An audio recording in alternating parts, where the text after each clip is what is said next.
All right, hi, hello, everybody. It is 10 to 8 because I'm streaming a little bit earlier, just so we don't get into like the horrible hours of the early morning, though, due to noise complaints. So hopefully, like I think normally, like considering my schedule, my old schedule tonight, because like I had to go somewhere, but I decided to cancel just so I could make this work. With that one, generously, I'd probably be able to get in at 9, though. But so we're over an hour early, thankfully, which is good.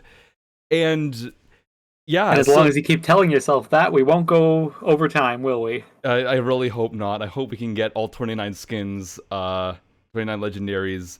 Yes, yeah. Hello, Onion. Hello, Chaparky. Hello, Alpha, and hello, Master Chief. Yeah, so it's been 2 weeks since we decided to start the dumbest stream idea ever. But we are now finally at the final skin tier list stream, and I will never have to stream for longer than like 4 hours ever again. um, like Jesus Christ. But yeah, we are finally on the legendaries, and good God, things are going to get opinionated. May or may not be. We'll see. At least depending on them. There's a lot of skins, like legendaries, in the pool that we haven't really, like, there's stuff we talked about to death, and there's stuff I don't think we've ever really thought really twice over. Like, we never really discussed them at all, though, so I'm actually quite interested to see what our opinions are gonna be, really. Yeah, So, there's a few I think that we've just never really talked about. yeah, so, Like we've talked about all the the very the the usual suspects for the popular skins and the controversial skins, but there are 29 legendaries. A lot of stuff falls through the cracks. highlight message, what is that? Cringe baby. Okay, Fox Sander, alright. Anyway, so we're gonna switch over to this, and going to play music. Is it gonna work? Um Oh wait, hold on, it's not working. Oh, I gotta hook it up again. One sec. Now it should work. yeah, let's get started. 29 skins. How long could it possibly take? I don't have any use for points except yelling. I swear to God, I gotta come up with a better, like, some kind of point redeem at some point, though. And I actually gotta rename them to fucking Road Peeps. I just haven't done that yet. I need to make like a little icon of that stuff. But anyways, yes. So we will open this stuff up and we'll get right on to it without further ado. Wait, hold on. Wrong F11 on the wrong window. There we go. And so here's how things gonna go. As you can see here on this list, in case you don't know, there's some legendaries that have proprietary mods and cannot be further modded. But after a certain point, Overkill made the legendaries, for better or for worse, moddable. So they don't have any custom parts anymore, though that makes them feel a bit less special. And so here's how things are gonna go. For the legendaries with proprietary parts, hello Obsias, welcome to the stream. For the legendary skins with proprietary parts, going through some of the mods for the guns, I assume, if they're proprietary. So the guns with proprietary parts, because you cannot mod them, we will have to discuss what stat boosts that they offer, and here's how it's gonna go. If it's better than what you can normally get through mods, that's big points. If it's like more or less the same, not much better or not much worse, then it's fine, not a big deal. And then and if it actually is worse than modded, that is going to severely hurt the ranking of the gun skin, because it can look potentially nice though, but if you're actively gonna borderline handicap yourself while using it, that's gonna make it seem a lot less exciting, right? Like, that's going to make it seem like bad. And if they are moddable and therefore don't have proprietary parts, the decals made by the skin makers themselves, though, is going to have to do a ton of heavy lifting. So yeah, that's how things are gonna go. So anyway, the very first one on the list. Wait, Phann. Before yeah. we start, where's the Vulcan? Where's the Gimp? Oh, the Gimp isn't here. No, I was combing over the skins as you were talking. Like, they did. There's no way they forgot that one, but I think they did. They got the Dragon Lord, they got the Green Grin, but the Gimp's not here. I can do that. 1 second. Let me just do this real quick. I can add it. 1 second. Good. Thanks for reminding me. I didn't even notice that it was gone. So. I hope that's the only skin that's missing. I didn't notice any other ones. Like there's 29 here. That would be 30 if that was added. Yeah. Okay. So there was actually 30 legendary skins. Okay. 30 legendaries. Yes. This is the best image I got. And so this will have to do. Oh, hello, Alex Woogie. Welcome to the chat. We're gonna have to. There's no gimps in existence. Well, I still wanna rank it anyway.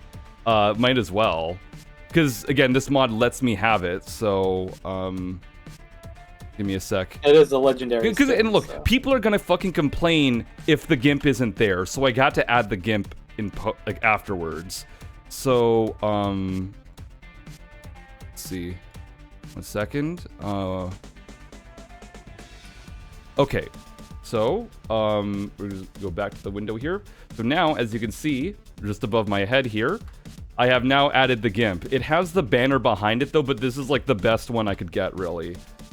Damascus on GSP. Wait, actually, the Steam Market might have the thumbnail without the banner. No. It's fine, dude. Don't worry about it. It's fine.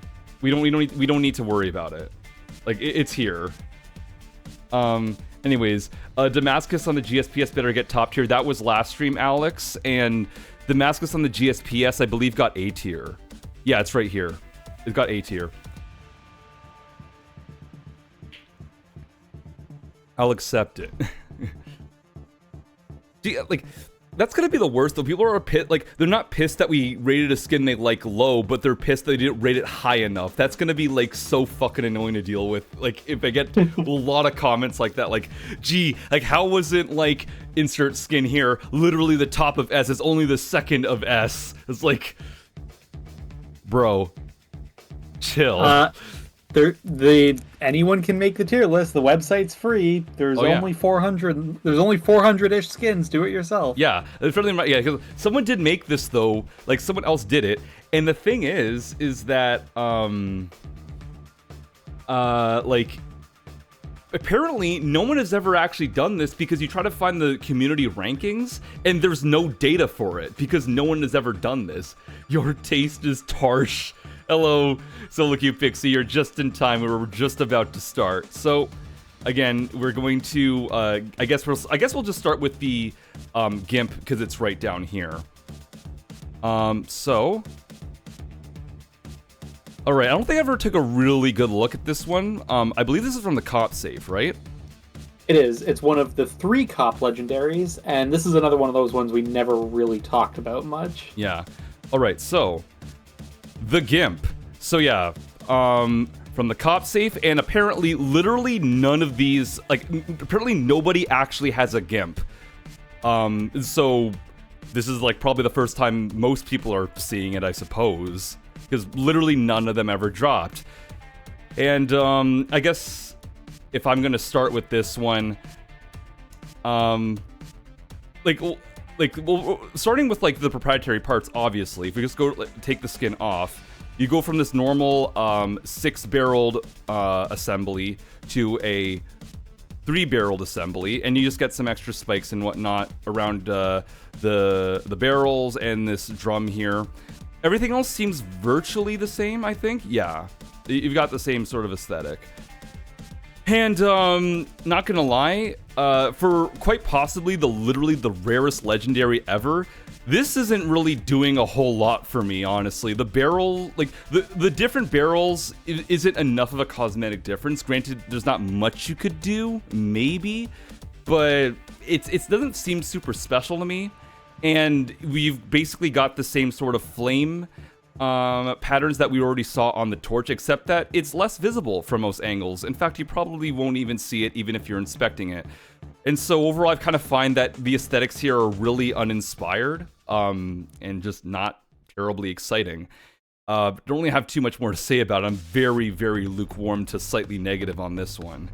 According to... well, Oh, you don't like how you can still see where the other barrels would be. Oh shit, you're right. So so not only is it 3 barrels, it looks like they took some barrels off. This thing looks like it's been scavenged, which is probably not what you want for a legendary.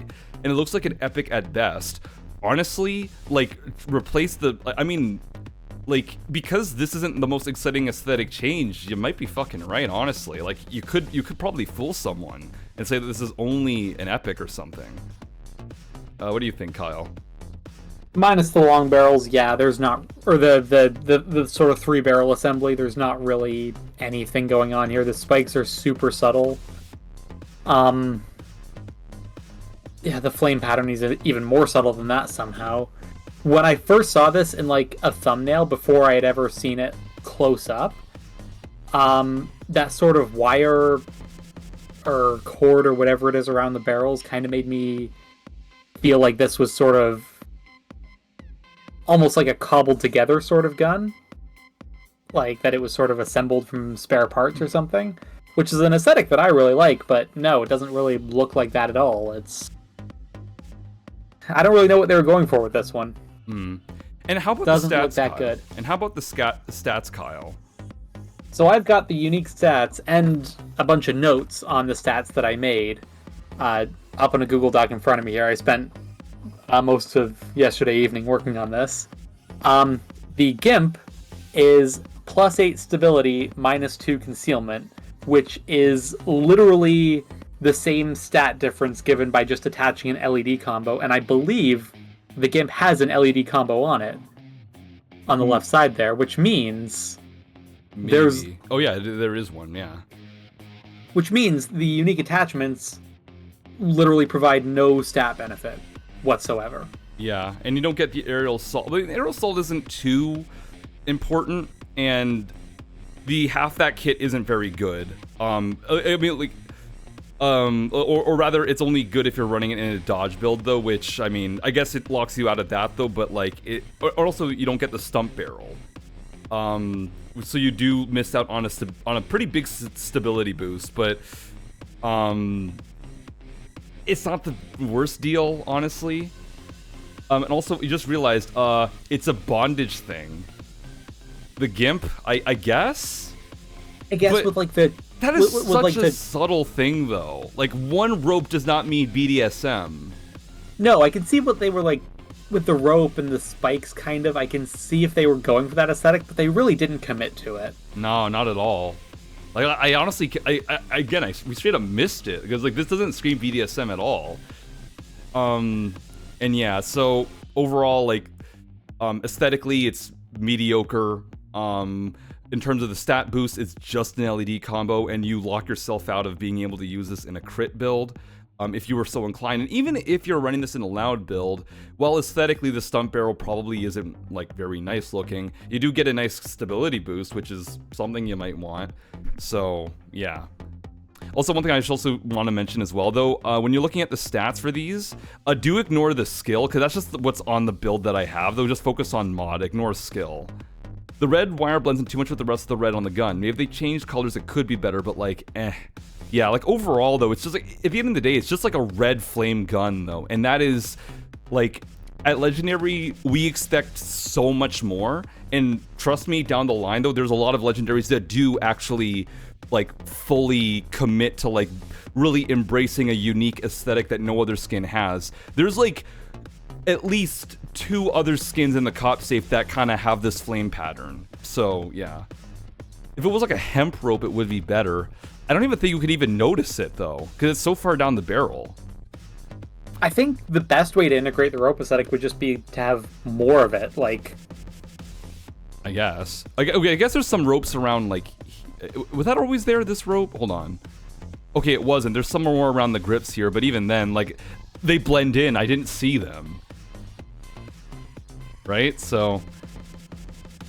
But I think we've said enough, honestly. This is a pretty bad start, though. Maybe it was good, though, that it originally wasn't on here.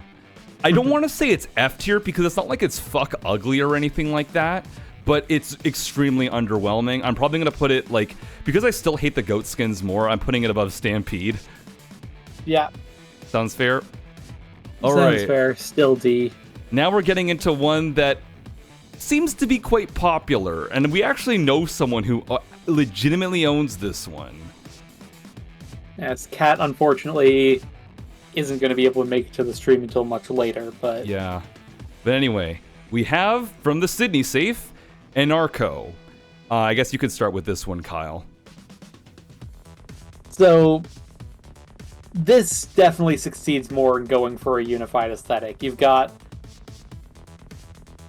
that's the unique knuckle duster attachment kind of in front of the trigger guard has that sort of plaid aesthetic that most of the rest of the Sydney skins go for. You've got sort of straps on the grip, which is bootlaces rather, which is really nice. Like, just a really nice effect. Love the decal on that unique muzzle attachment as well. The colors work really well, and Kat brought this up to me yesterday. I would be remiss if I didn't mention it. There's a little cat emoji on the front of the barrel, and not only that, the laser comes out of the mouth. What? This gun has a integrated laser like most legendaries do. Wow. On this one specifically, yeah, the laser comes out of the cat mouth as Kat has described to me. That's crazy. Holy shit. Anyway, as for my piece, let's see. Like again, yeah, much like the Kyle said, my thoughts initially are kind of the same. That this kind of has a more noticeable, unique look. Like you look at this and you can immediately tell that something's up compared to a stock Judge. And I noticed here on the grip on the knuckle duster, there's like text there, which is actually pretty cool. It says, "Now I am become death, the destroyer of worlds." All right, I expected something a bit more punk, to be honest, not Oppenheimer. So, and let's see, I do like the decal on the barrel extension here because this is clearly based off of Sydney. There's like her mohawk and her sideburns and stuff like that, and also there's also a little zipper on the top there.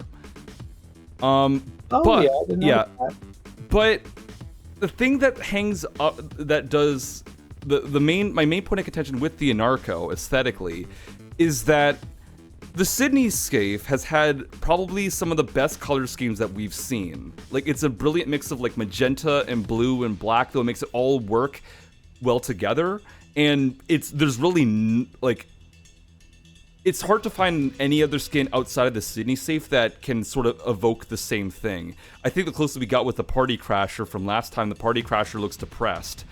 As we've learned from last time, the less we say about the Party Crasher, the better. Yes. And so this could be a hot take though, but the colors on the Anarcho bore me. This could honestly remove some of the decals, and you could tell me that this came from the Scarface safe. And I know that came out after, but I just find that at this point, black and gold is like, when you hit legendary, it becomes a bit cliche, you know? So it's hard for me to really shake that feeling, you know what I mean? Like, I don't think this looks bad. Like let's be real here. But it's only like I'd say about a step, but only a step up from the red flames we saw on the Gimp. You know what I mean? Let's see what chat's saying. Mid D tier, you don't like the Dunkle Duster, and it's locked to Buckshot, which sucks since the Judge is most used for stealth or utility. That's actually very fair. And, so yeah, I can get into the stats as well. Oh yeah. Oh, sorry, you were done with that. Yeah. Because like I probably should elaborate on utility. So yeah, because the thing is though that the problem with the Judge is that it has horrible ammo pickup. Like if you try to use this thing normally, unless you are 100% accurate and maybe even getting yes, Alex, they do limit ammo choice though. But legendary shotguns with proprietary parts cannot have their ammo switched out. Unless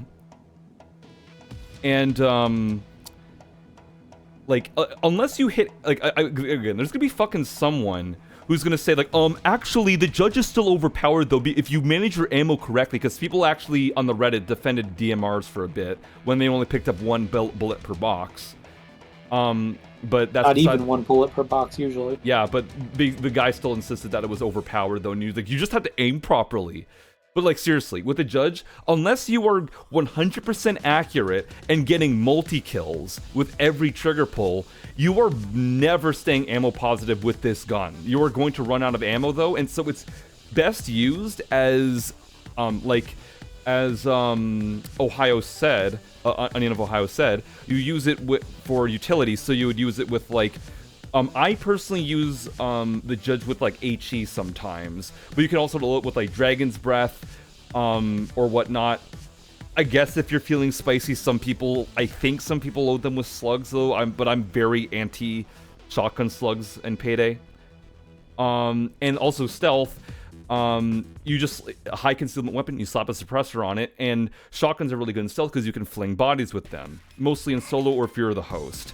And so therefore the Anarco is relegated to just being a loud oriented shotgun that is pretty much only used for main combat because it's just loaded with buckshot.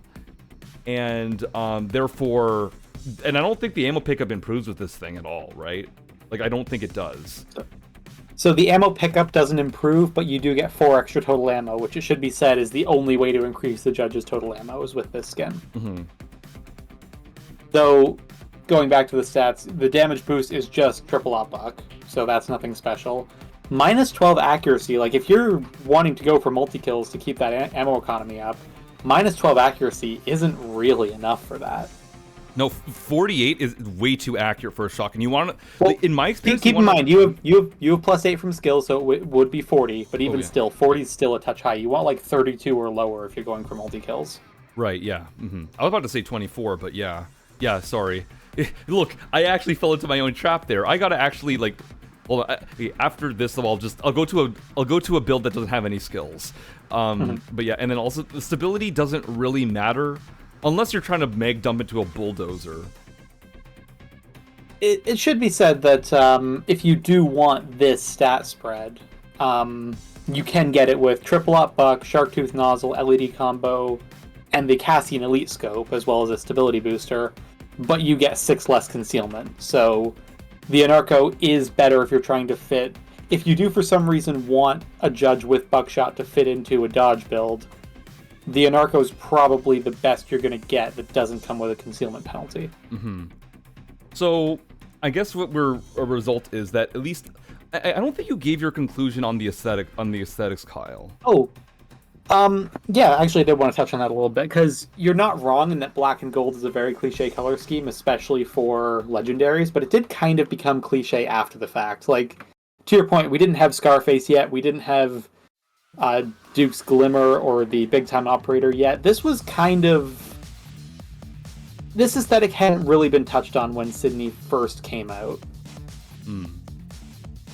And yeah, it doesn't really... The color-wise, it doesn't really jive with the rest of the safe, but neither does the spewer, and we liked that about the spewer. True, but I find that the spewer's red... I think it still fits with the general color scheme. It's not just an offshoot. This is just like a completely different area of the color spectrum. Fair, and you're right. If it weren't for the bootstraps, the plaid on the knuckle duster, and the Sydney decal, you'd be forgiven for thinking it was from another safe. Also, Stalin, you can't get 30 baseline. We're looking at the same stat screen, right? The Anarco doesn't affect concealment, and it's 29. The judge is base 29 concealment. It always has been. Yeah. And, and Alex, so in-game performance and stuff, or just appearance, though, we're accounting in-game performance if, in the case of legendaries like the Anarco, that cannot be modded, though, because this is what you get, pretty much. Otherwise, it's not really a factor, and generally speaking, hasn't been. Right. Anything up to the epics and many of the later legendaries, many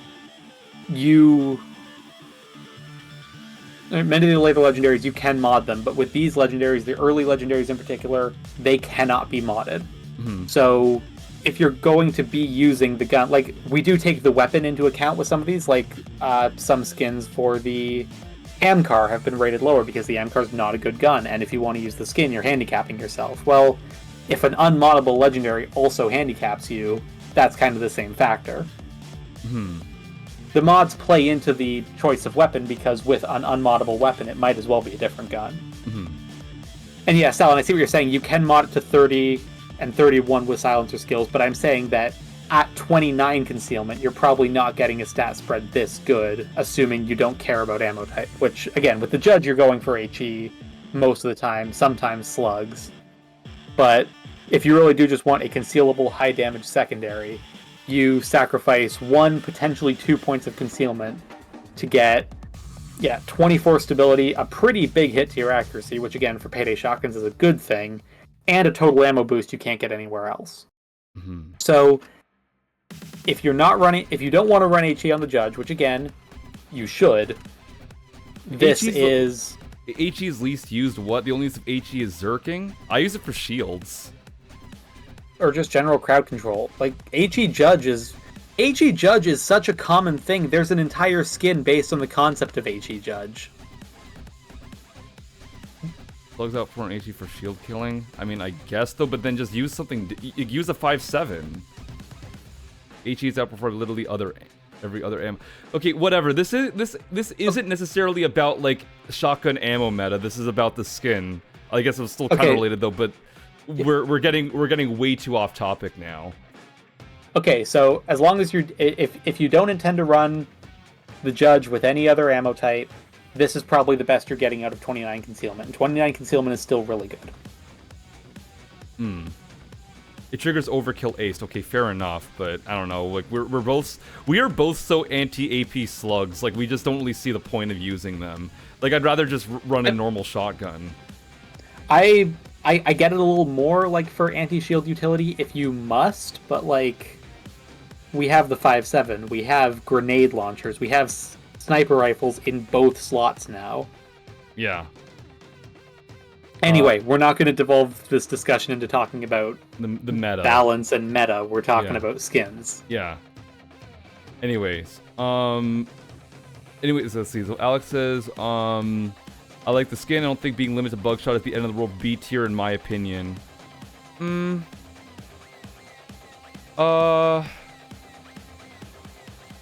are far less versatile than AP shotgun. Dude, you're talking to people who like fucking play Payday. Legitimate question, actually. This is getting into like serious Reddit tier contrarianism. Anyway, dear God. So I think we sort of agree, at least in my opinion, I do consider the like aesthetically that Anarcho is kind of underwhelming. And as far as we're concerned, in terms of its in-game performance, I mean, like, even take into account what Stalin is saying, though, like the fact that you can't use any other ammo types on it, though, right? Regardless of whether you're an HE shot enjoyer or an AP slug heretic, fact of the matter is you can't use either on this. Yes. So yeah. So it suffers quite a bit though, like in terms of in-game performance though. That said, if the Judge was better in terms of being like a normal active combat, like a main weapon, then I think it'd be a slightly different story with this one. It would be a little bit higher, but because both are kind of middling in my opinion, Buckshot's a nice niche amount type on the Judge, but still pretty useful applications, I suppose. But Buckshot just with ammo bags. I'd rather use a gun with better ammo economy. I hate ammo bags. Yeah, like no. Like, if a gun needs an ammo bag, it's not like at least for me, I don't want to use it. I feel like I'm very anti-ammo bag. To me, unless you're running a saw build, having to bring an ammo bag represents a failure on your part and how you built that setup. The ammo bags are first performance. Like, literally every gun will be busted with ammo bags, so you theoretically have way more ammo. Again, like, because you don't need ammo bags if you're good at picking up ammo. Like, because ammo bags are a crutch. They're the biggest crutch. And I use Hacker, for fuck's sake. And I'm telling you that ammo bags are a crutch. Ammo bags are absolutely a crutch because they stop you from bringing anything that would be more helpful to the team. They stop you from bringing more medic bags. They stop you from bringing sentries. Yeah, pretty much. They stop you from bringing... ammo bags are a crutch, Stalin. They are a crutch. You cannot convince us otherwise. Be better with your ammo economy. Not having to pick up ammo means you kill way better. That's the definition of a crutch. Wait, if you were good, you'd just pick up ammo and kill better. Yeah. And you wouldn't be selfish hogging your deployable resource for yourself instead of bringing medic bags to support your team. And if killing fast is really what you care about, bring sentries. Anyways, okay, this is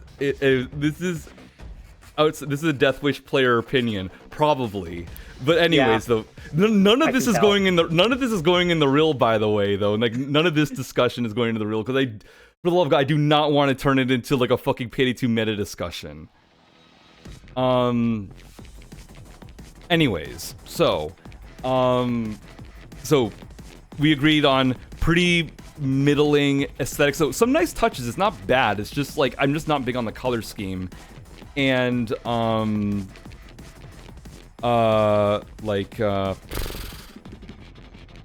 also like middling in-game performance. Though I would say like I don't know. I do think that like it's mostly the color scheme that kind of puts me off a little bit. But even then, the fact that it aged poorly, it's not really its fault, you know? It's like Seinfeld. It's like, this is basically like Seinfeld syndrome. It kind of started it, but that doesn't really mean it's its fault for being like not that exciting anymore, right? Also, what would you do differently with this aesthetic? Like, would you turn the gold into like metallic pink or metallic blue? I don't think that would look better. Maybe. I don't know. We'll see. But are we comfortable with like top of C or something? Because top of C makes sense to me. I will say that like I feel like in most cases the predatory parts are just like aesthetically are still going to be like a nice plus though, you know? Yeah. The Iron Code for what it is kind of the best it could do style-wise, I suppose. I feel like you can't make the Anarcho much better than it is. I feel like we're talking about concepts like, you know, it should be different colors, it should kind of evoke Sydney more, but I feel like with the concept it's the best it can be. We're kind of, if you want to, you know, have it be something else, like we're not talking about the Anarcho anymore, we're talking about a theoretical skin that doesn't exist. Yeah, pretty much. Anyway, enough of that. Okay, back to something that I hope doesn't cause as nearly as many arguments. Okay, in this one we both absolutely adore. And Kyle fucking bought one of these. Yeah, imagine my shock when Kyle pulled up in a lobby with this just randomly. Like, I have to imagine I was there. Fuck's like he literally like he walked into like hey you want to play Payday? I was like yeah sure, and then he was like I noticed he had the firmament in his inventory and it's like is this literally the only reason why you asked me to play tonight? It's like yes. Don't worry, most pistols won't start an argument. It shouldn't. But anyways, the firmament is a actually no you start. Oh, no, you go. Okay. Yeah. This is nothing short of a work of art. Like, this is engravings taken to another level. Like, we've seen engravings on, like, I don't know, what skins have we seen? The engraving. I guess no. That one. But, like, we've seen it on, like, I don't know, the classic finish, the corroded blossom, the, I don't know. Some of the Duke ones, I think? No, some of the no, not the Duke ones. That would have made them better, but they don't have those. Duke ones. The Aldstone ones. No, they're actually maybe, but But anyways, the fact that I can't remember is like means a lot though, because this is the only one that matters in my opinion. This is probably like the best engraved gun ever.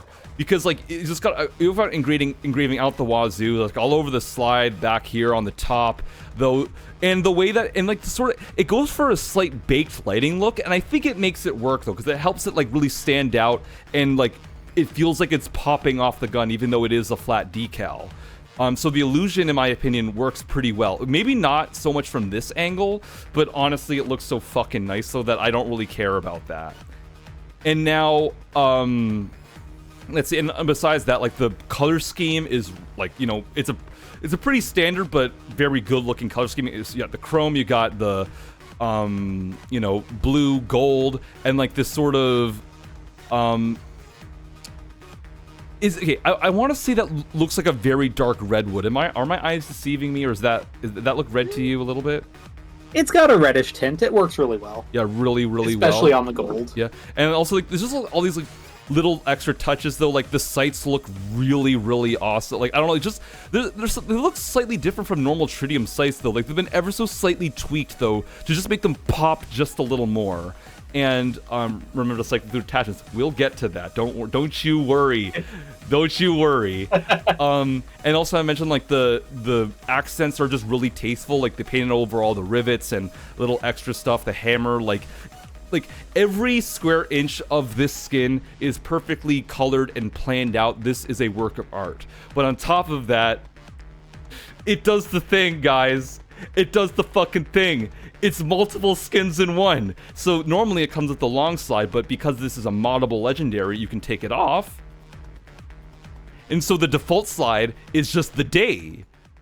So it becomes, like, just chrome and gold, because normally the long slide is day and night. And then when you add the two-tone slide, you get night, and it's all blue. So essentially you've got 3 skins in one with the slide. I actually don't really know what happens with the grip. Let me see, ergo grip. Oh, the ergo grip becomes. Oh my god, that's really. It's like good. ivory or mother of pearl. I think it's meant to be mother of pearl, actually. Either way, it's gorgeous, and it works really well with both day and night color schemes. Oh yeah, and then okay, how does it look with, like, extended mag? Okay, that's not painted, unfortunately, but I can forgive that. It's not. I mean, normally it isn't anyways. It's still black. But I mean, that's not really a blemish, honestly. I don't really care. How does it look with suppressors here? Okay, actually, no, wait. This is something I really love with the suppressors. Okay, so if you put, okay, the short suppressors play more into the night theme because it's kind of meant to be more concealable, more of a stealth build, so you get night. But then the bigger suppressors play into day and night because then you're less concealment. It's more hybrid, more combat. I think more so with the Jungle Ninja, but also the Monolith does have the day and night banner on it. Night. This one oddly just has night. Oh, day. There's the day. Yeah. Wait, what happens? So, what happens if you put this thing on? Do I dare? Okay. Oh, you're asking me? Yeah, go for it. I don't blame him for like, you know, I don't blame them for giving up on this one. How does, like, the asepsis look? Day and night. Okay. Mm-hmm. Let's see. Standard issue is just the night. Okay, this came out after. This came out after. We're ignoring that one. That came after. Yeah. Champions. This is day and night. But the compensators and other muzzle devices more meant for combat, I believe, are just the day. Well, this is day and night, though. I think it depends on the concealment value. So if you put on, like, the... actually, they're all pretty low. That one's night. This one is day. So, okay, there is a bit less of a consistency with the compensators, but honestly, I can't really bring myself to be mad about that, really. You know? And it's kind of like the loading in that you can really mix and match the day and night attachments in whatever way you want. You can't really make this gun look bad. Mm-hmm. One thing. By the way, just to make sure I didn't go over poorly, when I said Death Wish player opinion, I mean it's influenced by how Death Wish plays, not that it's lesser or you're lesser playing on Death Wish or something. Okay, I'm very glad you clarified that. I'm glad there's no bad blood then, Salin. That sounds really weird out of context. Your name is so burned out of the photographs. I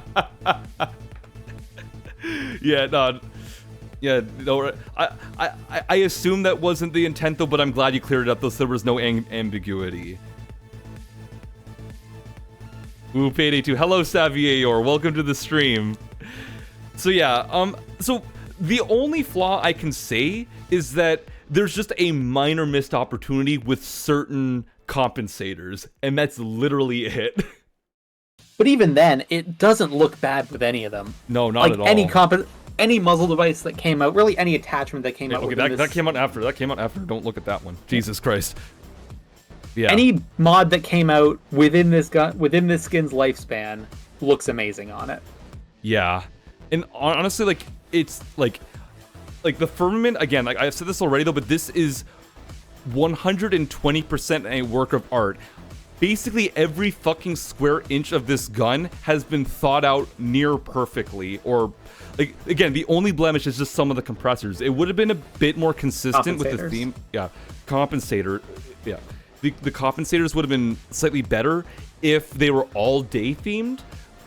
Because the silencers is, from what I could tell, the ones that have one like -1 concealment, I think, or less, I think. Or actually, no, never mind. This okay, forget what I said. This is still night, so this is -2. Okay, never mind. But still, though, the ones that you would normally use for like concealment are like night, and the ones that are a bit less concealable embrace both sides, and so like.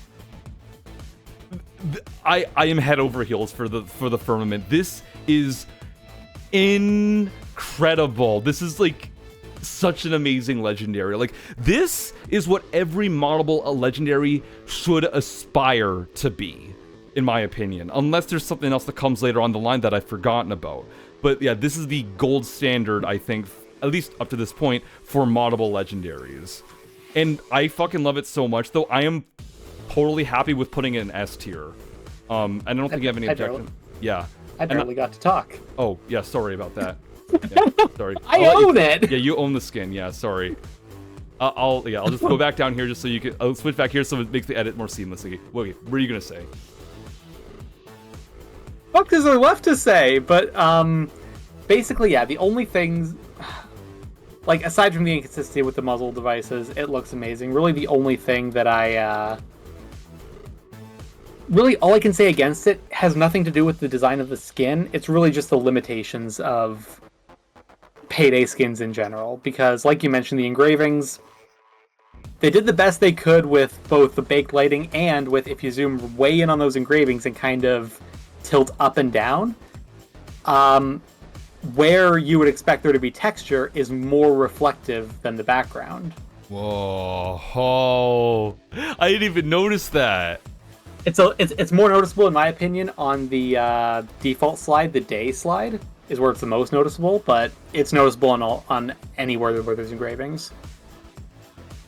Oh man, that's good.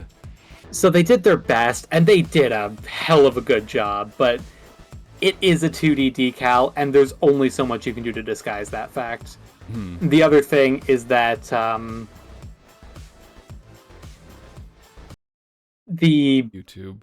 The details are just too small for the resolution that these skins are, because when you zoom right in, it starts to get real pixelated in a hurry. Yeah, but that's overkill, so they compress the hell out of them, though, because originally on the workshop, this was like a massive file size, apparently. I know. No, like this... My only problems with this skin are the limitations of Payday. They have nothing to do with the design of the skin. It's incredible, and you can't make this skin look bad. It's impossible. I've tried. No combination of the sort of mahogany wood grip with the mother of pearl grip, with the day, with the night, with the day and night. It just looks, no matter what you do with it, it just looks good. It looks amazing. Mm-hmm. And, yeah, I'm very happy I bought one. Yeah, you're back. What I missed? You missed a work of art, Alex. You missed a work of art. We already went through all the entire spiel, but this is amazing, and I wish I owned one. How much did this cost you, Kyle? So at the time that I bought it, so I put out a buy order for, so the lowest buy order, or the price to beat at the time for buy orders was like $3.97. So I put it one for $4 flat, just like on a lark. I didn't expect to get one. I got one like 3 days later. Someone sold it for $4. But let me see how much they are now, because there's kind of been a bit of a resurgence in Payday 2 Legendaries due to that one short video series on Payday 2 Legendaries. Mm-hmm. And all the prices shot up because of that. So a mint condition Firmament now... $9? That's better than I expected still, somehow. $9.60? Yeah. Let's see. Also, it looks awesome. Got like hello roof. It looks awesome. Got the Phann colors too. Okay. Wait, $9 buying. Look at us. We're driving up the price too now. Holy shit. Does Overkill get a kickback for this? Because I hope they don't. I think they do, unfortunately. Okay. I want everyone to know that this series, though, is not about promoting microtransactions. It's just looking at cool or bad skins. We're not trying to make anyone make irresponsible financial decisions. Don't be like Kyle. Be like me. Because I don't buy really expensive skins. But anyways, though. And I have a Firmament. That's fair. That's fair. We have the mod skin unlocker. No one else can see it though, Chaparky. That's the problem. Also, hey, I will say, here's one tiny thing as well that I noticed. One more tiny thing. When you have the two-tone slide or the default slide, the tritium sights are gone. So that's a very minor blemish. True. You do lose it. But I mean, like, honestly, I'm willing to take the -3 penalty. And this looks like this is like my favorite slide of all of them anyway. So like, whatever. Wait, legendaries can have non-mint condition. Yes, and some of them look horrid. Though actually, some of the early legendaries, condition literally doesn't affect the aesthetic. Like I have we will get to that. Yeah. Well, yeah, I'll get to that when I get. Yeah. Oh shit. Dexter the Giant, thank you for the follow. Welcome to the stream. Yes, they all have conditions. Yes. Yes. And anyways, I think we're done here. By the way, it's been 47 minutes, 50 minutes actually. Though we went through like what 4 skins? 3. Oh god. No, sorry, 4. I forgot about the Gimp. Yeah, the tier list. We always too. forget about the Gimp. Wait, no, the Gimp was Gimp, then Anarcho, then. No, yeah, 3. Firmament was the 3rd one. Oh my god, shit. Okay. All right, yeah, 3 skins. Okay, so we are really taking forever. So, anyways. This has to be S tier. There's no way it could be any lower after all the fucking glazing we did. I mean, it does the multiple skins in one thing, and it does it arguably the second best out of any skin in the game. Oh, is it not better than the opposition? We'll get to the one that I'm talking about. Okay, so where would you put it then? I'm honestly feeling about it actually dethroning, honestly, like, it's in my opinion, it dethrones loading, and it could even dethrone Loco at this point.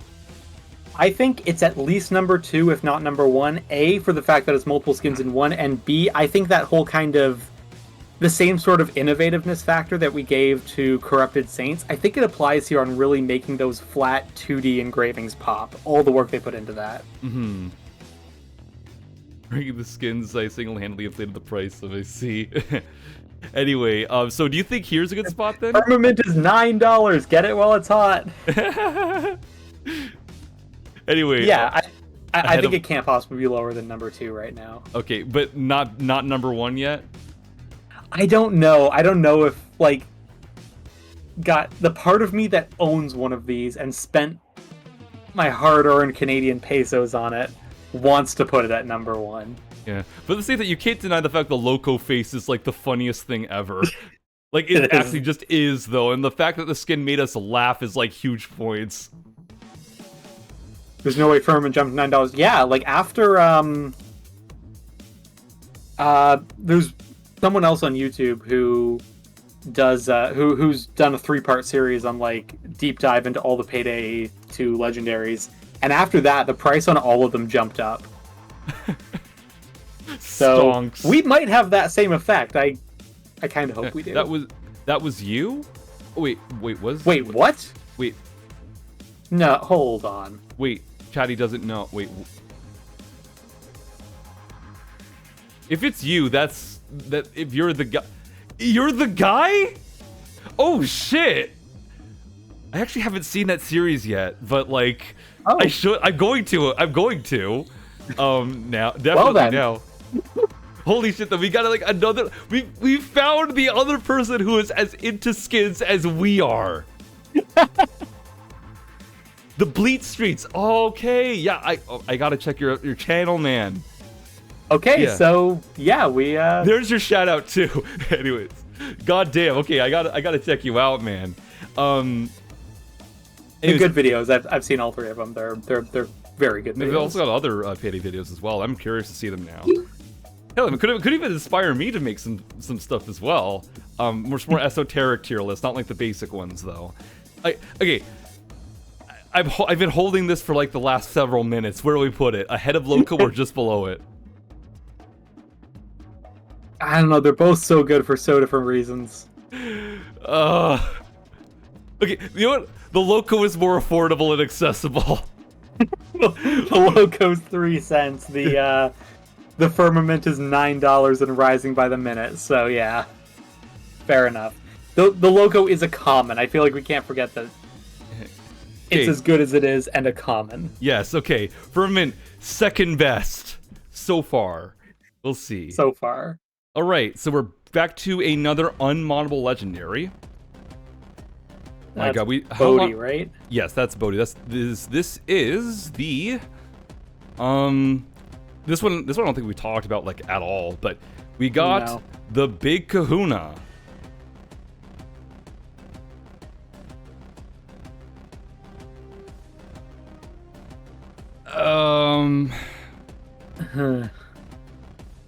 We're happy to hear that was a great series with months of collective work. I believe it. The grip doesn't look very big. The grip looks ugly.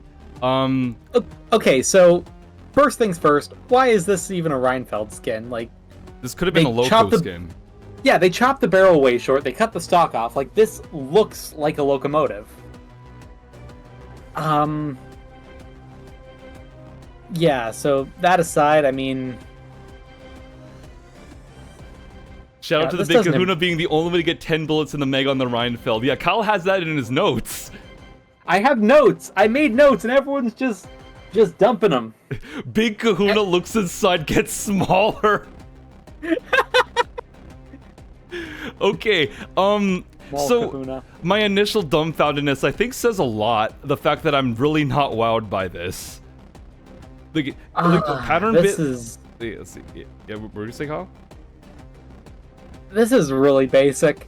Yeah, like I think the Like- pattern looks cool, and don't like how it extends to the little ejection bit there. Oh yeah, it's kind of on the Oh. bolt.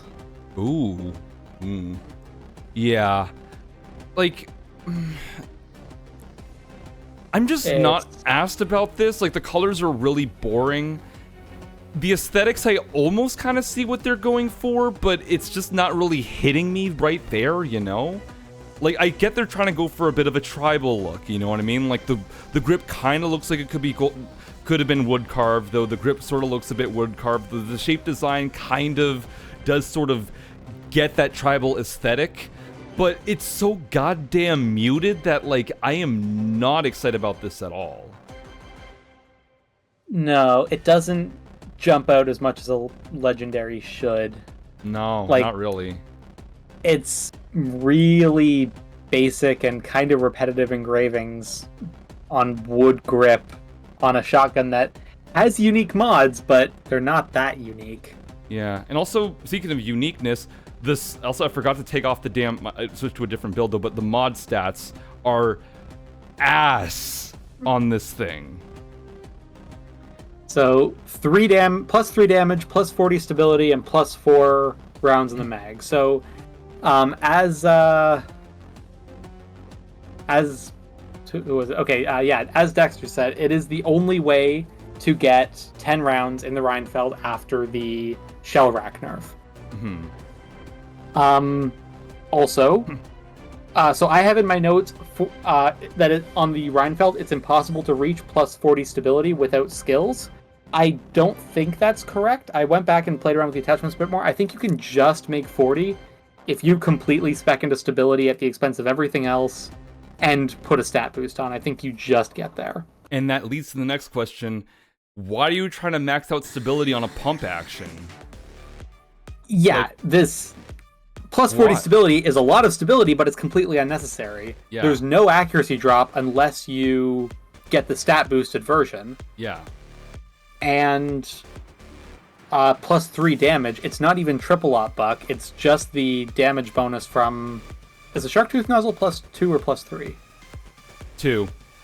Plus 2. Okay, 1, okay. So 2. you get 1 point of damage over the Shark Tooth, which, to answer your question, Alex, does not hit any breakpoints at all. No, not at all. Also, now I'm actually really glad Stalin is here, because I assume he probably knows the breakpoints, and even though he plays on Death Sentence, the breakpoints for Death Sentence are the same as Death Wish, and so, which is good because we're gonna say Death Wish just because Death Wish is just more readily accessible to a wider audience of players. Because like And most it's what people, we play. yeah, because most people can get into Death Wish fairly easily with enough practice. Death Sentence is an entirely different ball game. Oh, for non-dozer, yeah, but like with dozers though, like how much does it really? I mean, when it comes to breakpoints on dozers though, it's like you're probably gonna like reduce your bounce of shots to kill by how much? Frenzy, Zerk plus Overkill is enough for one-shot heavy, but what is the point? You've got better shotguns too, anyways. Like wait, like, And I don't think that the Rheinfeld is shit. Like it is really like underwhelming. Should be using Flechette for that. Knowing better shotguns is an ammo choice. Yeah, like Also, Frenzy, Berserker plus Overkill is enough to one-shot things without the Big Kahuna. Like, just the Rheinfeld will do that. yeah, pretty much. Um, Mission and Death Sentence, fellas. No, thank you. I'm really not into that. We've both played Death Sentence a bunch of times. Like, we're both capable of it. We just prefer Death Wish. It's more fun for us. Yeah, like I have actually soloed Death Wish heists. Death Sentence. Yeah, Death Sentence heists. We've all soloed Death Wish heists. It's not hard. No, not really. No, but like I have like. Okay, granted, asterisk, some of them were on an old laptop though that ran the game not so well, but I did like not just Death Sentence, but like when it was called One Down and therefore was even more bullshit. So I have played it though, and I just don't like it. At least I can't imagine myself playing it like for like long sessions. I could play Death Wish sessions for hours, but Death Sentence, I can see myself just getting exhausted. So like, I don't know.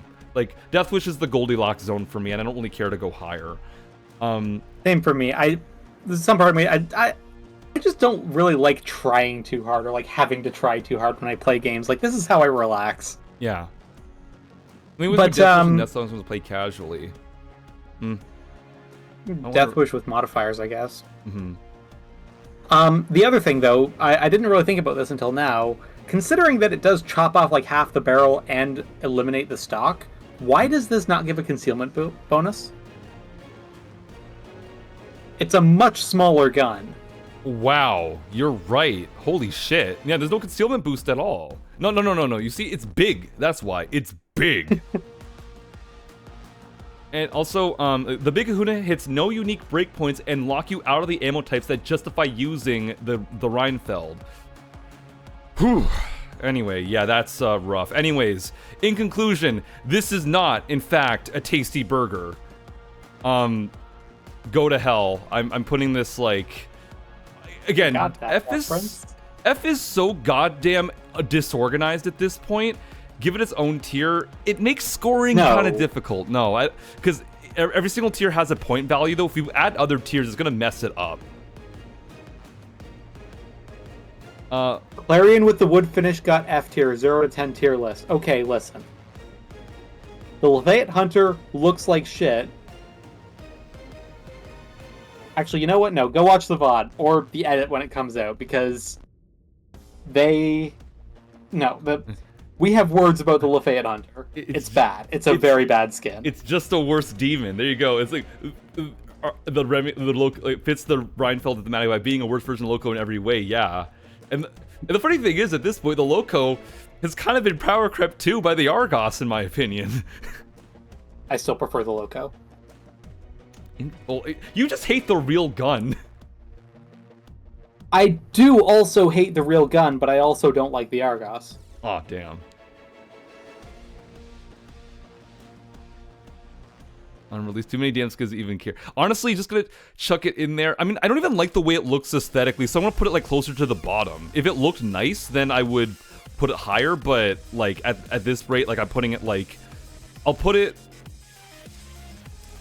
above the bottom of the barrel, so just above Royale Blue, I think. Yeah, like honestly, without the unique attachments, it could easily be a rare. Yeah, pretty much. At best. I'd rather use Buckshot Grim over the Loco. What the fuck is wrong with the Loco? What the fuck is wrong with you, actually? Like, with the Grim? Sorry, Buckshot Grims. Is that 40 damage really gonna do a whole lot? No, it's not. Okay, I even have no Stalin idea doesn't agree with you. Even Stalin disagrees with you, mate. So like, Buckshot Grim is sick. Okay, well, now he's kind of leaning towards your side, but shitting on the Loco is crazy. Bloodshot with crit Zerk overkill. I don't know. Maybe I should try that for a meme. I don't know. Maybe I don't knock it till I try it though, because we did. Okay, look, our review on a non-utility based Grim has been tainted, Kyle. So I think we need to maybe. True. Like, we did specifically make the worst Grim builds we possibly could. Yes. Zerk Grim gets 2-shot heavy with overkill active. What? Okay, that's news I believe to that. me. That's news. Okay, that's actually really good then. No, I believe that. Okay, yeah, I will. Yeah, we'll definitely like we'll hold our tongues on that front. It's just that again, like we just ran really memey setups though with the Grim one time, and it was hilarious. We basically turned them into like the worst assault rifles ever. I have a video on it. Check my YouTube channel. Anyways, so from one underwhelming shotgun legendary to potentially another, we have this is the only community. I'll introduce this first. We have the Admiral.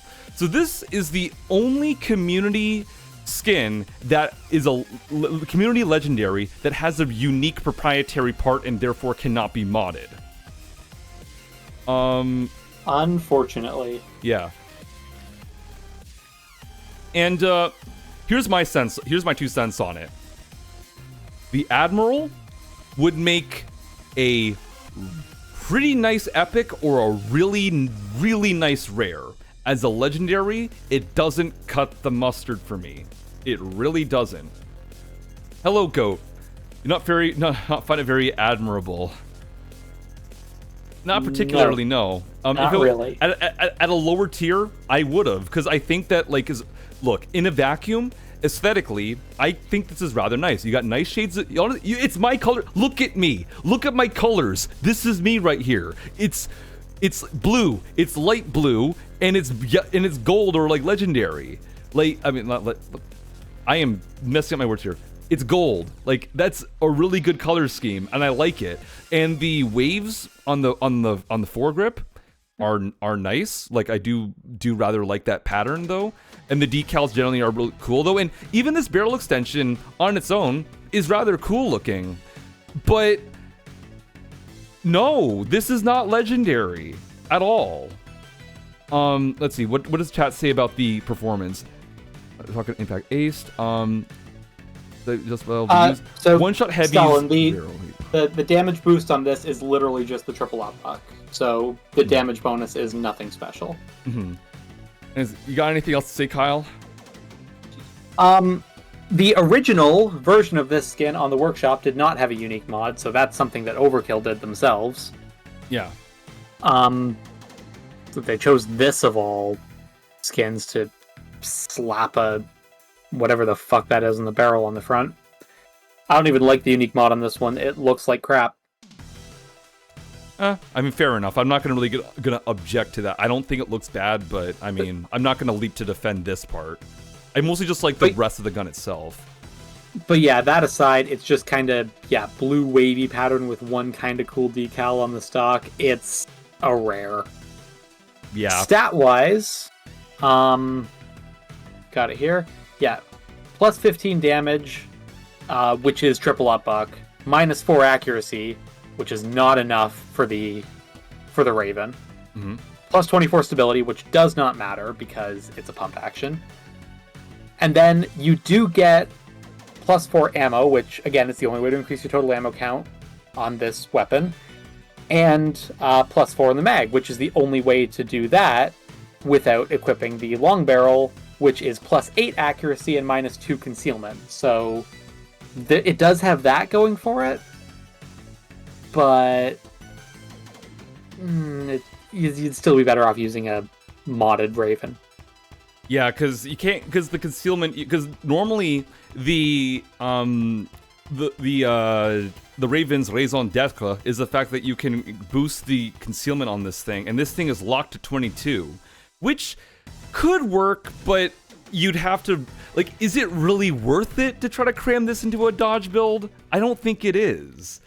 Like, 22 Me personally, I think I'd rather lose the 4 shells, or 8 shells if we're counting with this mod, take the short barrel, and get more concealment for my secondary. 22 ain't that bad. It's not, but you'd have to work. There's better guns that there's better concealment further. Yeah, there's better guns, or hell, just a normal moddable Raven.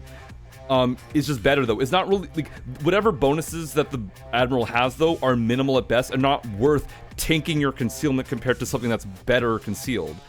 Realistically, using a judge or if I said pair with this, to be fair, I mean, probably though. But like, I mean, I like it just. It's not like.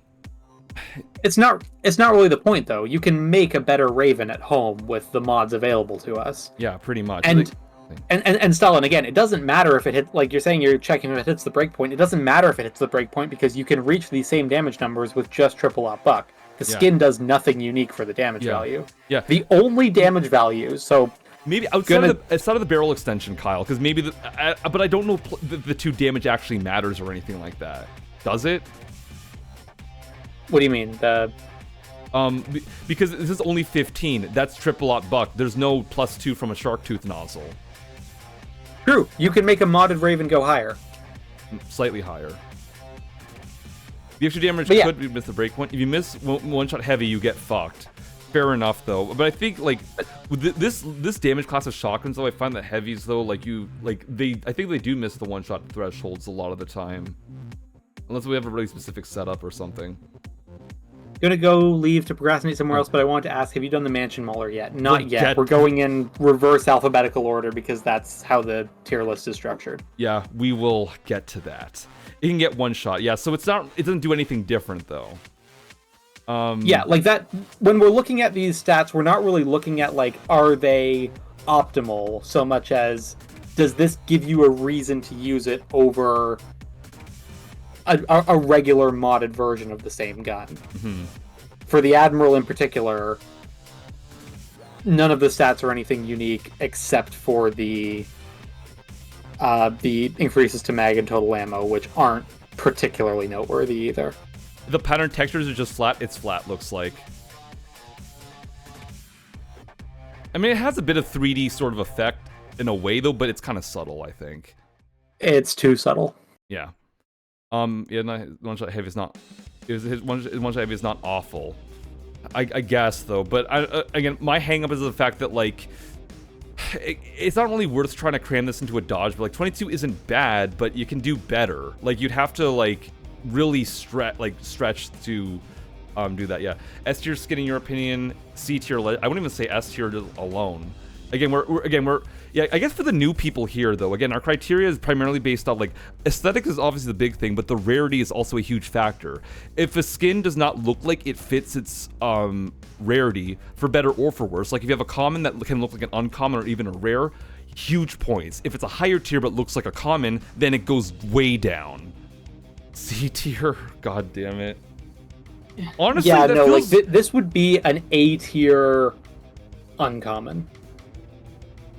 Like, it wouldn't even be an S tier uncommon. Yeah, or even like a. I mean, I wouldn't say that this fits in uncommon. I would say like rare. I'd say if it was rare, it would be like a pretty good rare. We have uncommons better than this. True. That aren't in S tier. Yeah, we have some commons that we personally like better than this one. Although I do like the color scheme though, but I don't know. It's not like it. it's at least nicer than the Big Kahuna aesthetically. Like, at least it beats that incredibly low bar. Not by much. Yeah. I think it's got to go, D? Just because it looks okay, even if it is not at all deserving of its status. Oh, it needs the extra damage from short barrel. Right. The short barrel also increases damage by 1 point, but I guess that also does really affect it, though. It was mainly like the presence. Yeah, it doesn't scream at me. Also, blue plus gold is hot to you. True, but I don't know. This doesn't scream legendary, you know. Like, at least not to me. It does. Like, aesthetically, I do think it's nice. So yeah, like everyone's saying C tier. I personally feel like this is a C tier skin, just because aesthetically I think it's nice though, but like low But C. it's not a legendary. Absolutely not. No. Like I'm thinking no higher than like bottom of C. Due I to feel its like legendary, or even top of D. But C tier is Top of really, D. really top of D. Okay. I can live with that. Although we do miss the pun though. I know we missed the pun, but I don't think the Admiral deserves it. Okay, fair enough. Hey, the message of the day though was heads will roll for a reason. It's gonna get controversial up in here. Though I think we're in agreement on the next one. Oh boy, yes, we are. All right, so, and funny enough, Goat is actually in here right now. Like the goated Goat 666 is in chat right now, I believe. I'm skipping Clowns Are Scary. Give me a moment. I don't like this song, and I don't like the one afterwards either. All right, so to sum up so far, the Goat safe up to this point, out of all the skins we looked at so far, through commons, through uncommons, through rares and epics, the Goat safe has amassed a total of 3 points, and that is 4 points. Yeah, 4 points. 4 points. Yeah, 2 in D tier and 1 barely made it to C, even though I would have put it in F. So the Goat skin, the Goat safe has so far been the worst performing safe though. Like it's my personal least favorite. The colors have always been dog shit. I hate Goat Simulator to begin with as well. In terms of just I just think it's such a stupid collab though, and it should have never existed. The heist can occasionally be a fun train wreck, I suppose though, but like I just don't like I never liked the crossover. However, here is the one redeeming part of the Goat safe. The Don Pastrami. This is absolutely beautiful, which is so like, again, for the Goat safe, this is this is sex right here. This is this is literally the best the Goat safe has ever looked though, when we had to get to legendary for that to hit. Forced to use scope, vomit, Theoscope F tier. Great. So in my opinion, so let's see, in terms of the unique aesthetic mods, obviously you go from a full wooden stock to like a more metallic one with like this sort of weird folding stock though, which I still think looks rather interesting and adds to sort of like a very agile look to it. And also the friggin' goat skull on the barrel, like this is really, really, really cool. And it kind of gives it a nice sort of short aesthetic. And in terms of the mods, the only thing I will say, like, I do kind of agree with some people with the fact that Theoscope does feel a little bit out of place on this thing, because it's a really big scope on a much shorter gun now that's basically been shortened up, though. And the color scheme is pretty basic, but it is it's in the vein of like the Chrome Dominator and Chrome Combustion, which we both really, really loved. So yeah, like again, I don't know if it necessarily pushes like a super creative boundary, but on its own, it's a nice looking skin. And for the Goat safe, like this is literally the best skin in the safe, and it's no fucking contest. Let's see. Some people are. Chat is actually quite lukewarm on it though, surprisingly. Let's see, like it was like a bit divided. Yeah, surprisingly so. I thought a lot. Let's see, because let's see, like Alex is a bit mixed on it. Stalin says forced to use scope. Onion's saying Theoscope F tier. I don't really understand the Thea hate. I always use the Thea on snipers I'm not concealing. And do the goat horns get in the way of aiming? I know they do on some sites. You can't swap the sights though, but I don't think they. I can't imagine they would. I'll have to test that out afterwards though, but I don't think they will. I believe you can like just barely see the edges of the horns out of the sides of the sight. Yeah, like because Alex doesn't like the stock on it. I like the stock personally. Oh, like I think it kind of just makes it look a bit more like, I don't know, special, I suppose. I don't know. I do personally like it. But I think I've said my piece. What do you think, Kyle? I love everything about this. Like, there's actually not a single detail about this that I don't like. The dramatically shortened barrel and folding stock kind of give it the impression of like a, you know, sort of concealable, you know, takedown assassin's rifle almost, which I think does fit the backstory of this particular skin. Concealment penalty, though. We'll get to that. The goat skull ornament on the barrel is peak. The goat decal and the way the horn wraps around the semi-pistol grip is beautiful. Mm-hmm. So well done. I know some people have thoughts on the Thea, but I personally love the look of massive scopes on compact rifles. That's to me, that's my one personal hang up with it. No, that's a vibe for me. Like I love when that. I like the whole aesthetic. I bet you love Thanatos with CQB barrel and Thea. I don't. The CQB barrel would literally render the Thanatos inoperable. Average and horny was your nickname in high school. Yeah, no, really the only thing I don't like about this is the fact that I believe it has a military laser module, which is rough. Aside from that, though... What would you have preferred on it? Offset irons. Okay. Aside from that, though... You'd like to see what it looks like aiming down says before you render judgment. Okay, fair enough. We'd have to do that with the Santa Slayers as well to illustrate a point, so I'll just do that real quick then. I'm doing something very illegal here. But no, I would straight up, like a short-barreled rifle like this with a folding stock and a massive scope, I would buy this. Like, I would own it in real life. Wow, okay. I love this aesthetic so much. Mm-hmm. All right, but like, yeah, and also Alpha was initially mixed, but now he likes it, so... I will say that the chat's response was quite surprising, though. I bet if Kat was here, she'd be all over this thing. I do believe as well the, shoot, I forget his name already. Guy who just left who made the other videos. Dexter. Thank you. I believe they really like it as well. Okay, they do. It's not... Okay, so the goat horns are visible when you aim down the sights, though, but it's not enough to get in the way of target acquisition. In my opinion. This isn't enough to hurt target acquisition at all. I actually really like the way this looks. Like... It's not obstructive at all, and it kind of reminds you that you're better than everyone else because you have this skin. Yeah, I mean, you still see the skin when you're aiming down the sight. So, like... Perfect.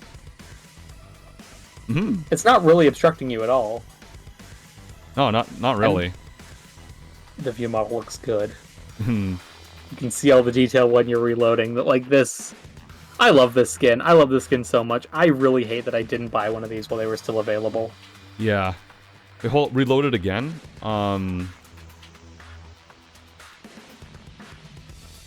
Subtle mag slide when reloading. I mean, that's just the platypus thing. I never understood why it does that. I never understood why it does that because I don't think mags should do that. They're not supposed to. But it's a fun detail that the platypus has, though, definitely. But yeah. And also, yeah, Shibarki, is it a safe house or a mission? This is a mod that lets me go into the old safe house. You normally don't have access to this after a certain level, though, but I decided to keep it with a mod. So, with all that said, though, because, like, chat seems to be mostly hung up on the attachment choices on it, and whatnot. though. But between Kyle and I, we both really, really love this one. And I think Kyle likes it even more than I do. I probably do. This is one of my favorite legendaries. Yeah. This was my favorite legendary for a while. Yeah. And also, one thing I will say as well, because the Don Pastrami, though, is on the Platypus is, unfortunately, a point break item, so there is no way you can... it's a licensed weapon and a licensed safe. This is double... Traparky, please don't speak French. Please don't do that. No, it's, this is double unobtainium, which is, in fact, one of 2 legendaries, I believe, to have that status. Yeah. So this thing is like, this thing is just, you're never gonna get this thing. This is like, this is practically up there with like a fucking cop skin in terms of rarity, except it's way better. You thought Goat was still fine? No. I don't think it is. Nope, it's not. Like, all licensed content was pulled. Besides Hotline Miami. Wait, does that mean new players can't use the GSPS either? GSPS? Don't think so. That was only some. Well, nope. Here's a regardless, Stalin. This is because this is a point break weapon. You can't get it. So even if the other goat skins are available, you can't get this one anyway because because point break was pulled. And at least the goat safe was pulled as well. You can't drop goat skins from cards anymore. Mm-hmm. Free-to-plays get cut out of everything. Both Kimmos are bugged. That one I actually don't know about. Explain the Kimmos, I don't know. Well, the best millies are licensed. That's Electric Brass Knuckles, and I don't know what the other one would be. And you can't get a sniper out at Christmas time, and the 2K kills with the fucking musket, and it's just the North Star. The Kimmos cause people to crash. What? Huh. Okay, so we've actually kind of come full circle with, like... I remember when it was, fuck free-to-plays for a while of, there used to be no free sniper, no free LMG. All the best stuff was paywalled, and then they started kind of like, they gave us the Platypus, the KSP-58. They started kind of drip-feeding, content that used to be paywalled to the free-to-plays and DLC-less players, and now it's all gone again. Mm-hmm. Also, yeah, the Spoon El Verdugo and the Tonto are all, like, fine.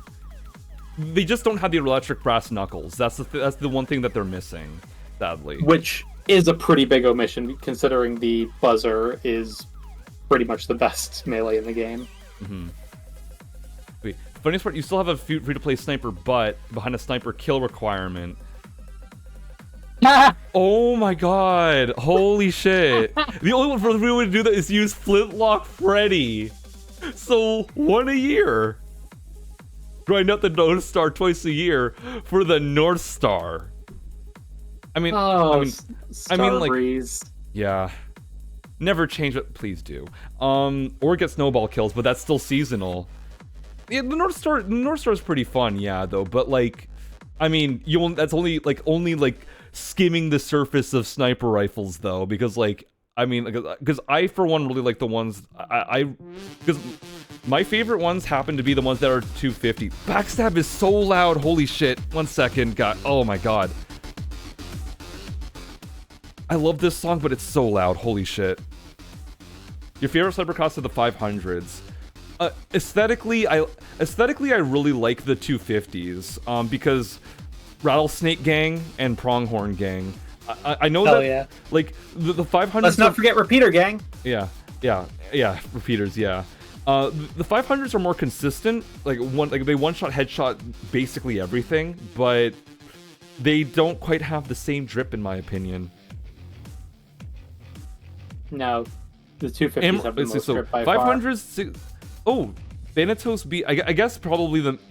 Okay, since you're on death sentence, I can see why you'd rank the Thanatos where it is.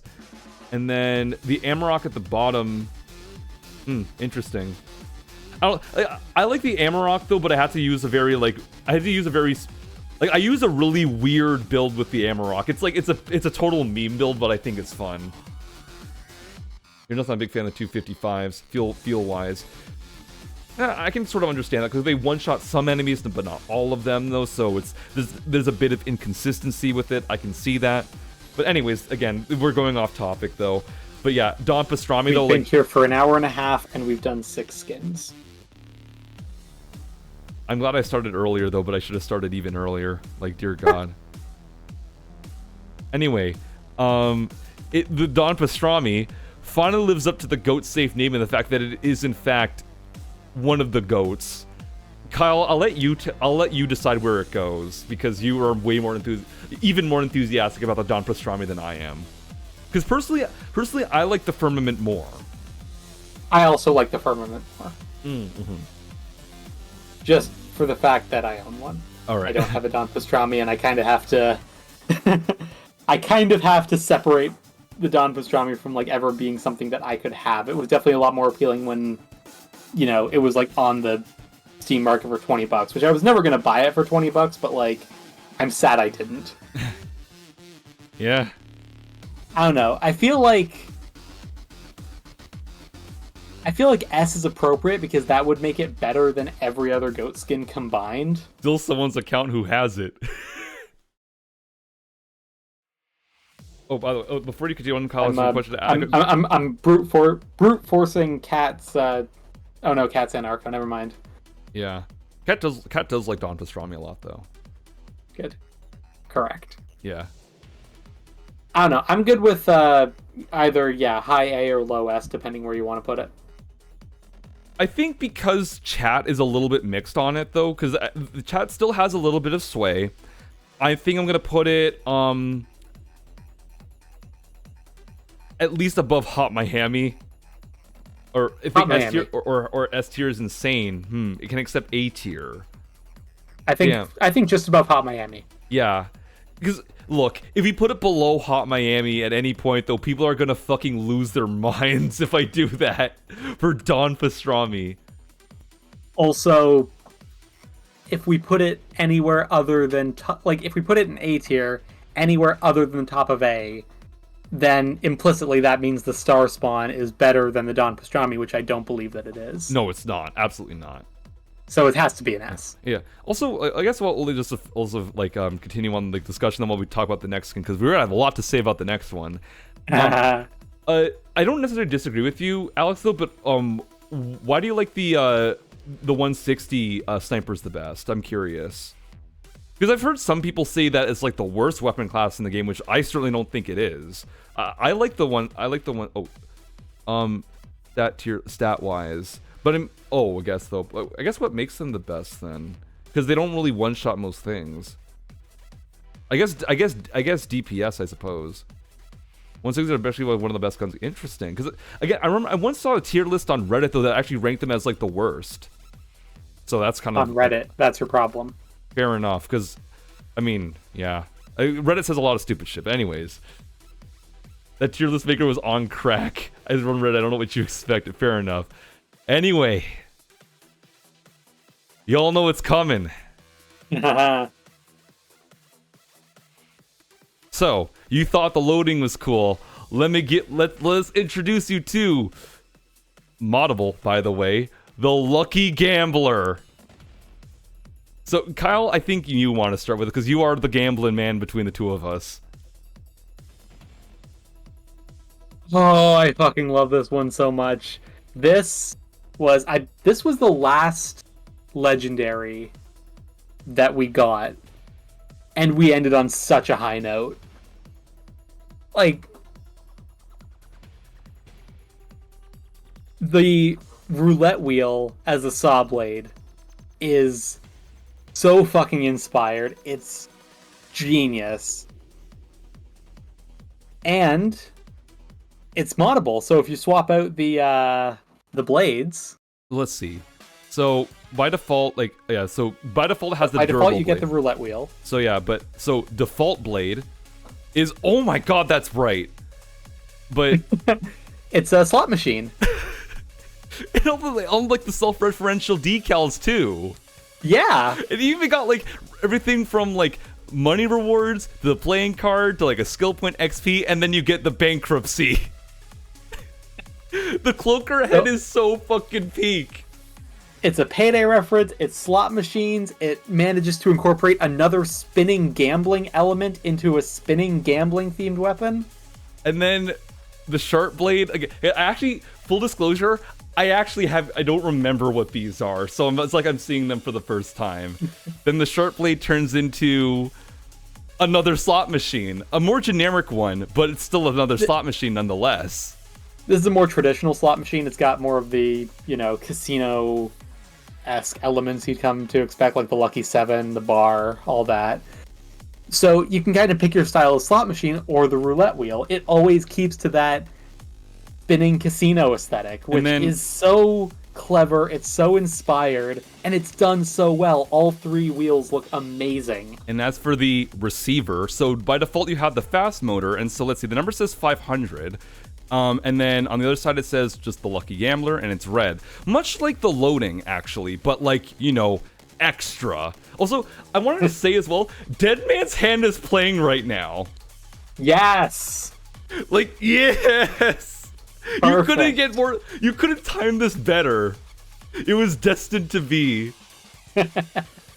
We don't play Golden's Grin enough, Kyle. We need to fucking. We don't play Golden's Grin nearly enough. No, because you know how the BFD can get turrets on it. Put turrets with the turrets on the BFD. Yes. Anyway. So next up, so let's see. So this is the fast one. So default receiver is. Oh, that's nice. Oh, that's so pretty. This is so Vegas. It's a weird color scheme. It's like purple that shimmers into like green. Whoa, that's crazy. It's very Neon Vegas. It's got that little arrow, like kind of like a. It's like the Welcome to Vegas sign, but like pointed at the saw blade. Also, like, chat is popping off as well. Also. Anyone ruin the fun, but maybe it's a DS thing, but GGC has no like cops. I can run a mod that makes the cops go sicko mode. And then the silent motor is what is it? Rien ne va plus. So this is a much more like high class kind of casino. It's not flashy, it's not in your face, it's much more silent. Yeah. Also, I'm the French speaker, but I actually like nothing happens anymore. Nothing goes anymore. Rien ne va plus. Is that what it means? Is that a phrase, a specific reference to something? Because actually, that's what my mind is translated as. But okay. So apparently in French casinos, it's how they cut off bets at the roulette. It's like no more bets, equivalent in French. Oh, okay. Okay. So Gambling Skin, meanwhile, Gambler that actually gets nerfed from using sauce. Ooh! I wish Gambler was better. It's such a fun concept, though, but if you want to help the team, you run Leech or Maniac. Or Crew Chief. Run Crew Chief, even. Yeah, Crew Chief. Really? Or fucking Tag Team, even, if you bought that for some reason. Yeah, we don't get Crew Chief is so good. I know that Crew Chief is good, though. I just find that Maniac and Leech are more fun to play. Because like I used to be a Crew Chief hater, but not anymore. Like I understand that stat boosts are very nice, though. I just don't find the perk deck very exciting to play because it's not very exciting for the player. I don't think. It's just a bunch of helpful stat boosts that are good, especially for the team. If there's a good Crew Chief on the team, thank you for picking up the slack. That's great. Like, it's just that I just think it's not as fun to play as Maniac.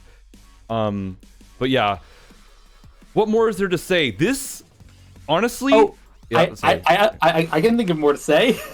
Really? So what else could you say about this? So much like the loading, there's really no combination of mods on this that look bad, but they're all just so much more inspired. There's so much better. I mean, Silent Motor with the durable blade is meta, and I think that looks just incredible, but... Yeah, like it still works with the gold picks up on this one. Yeah. Any combination of mods works, though.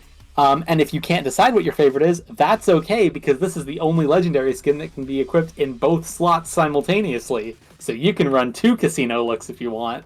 Holy shit!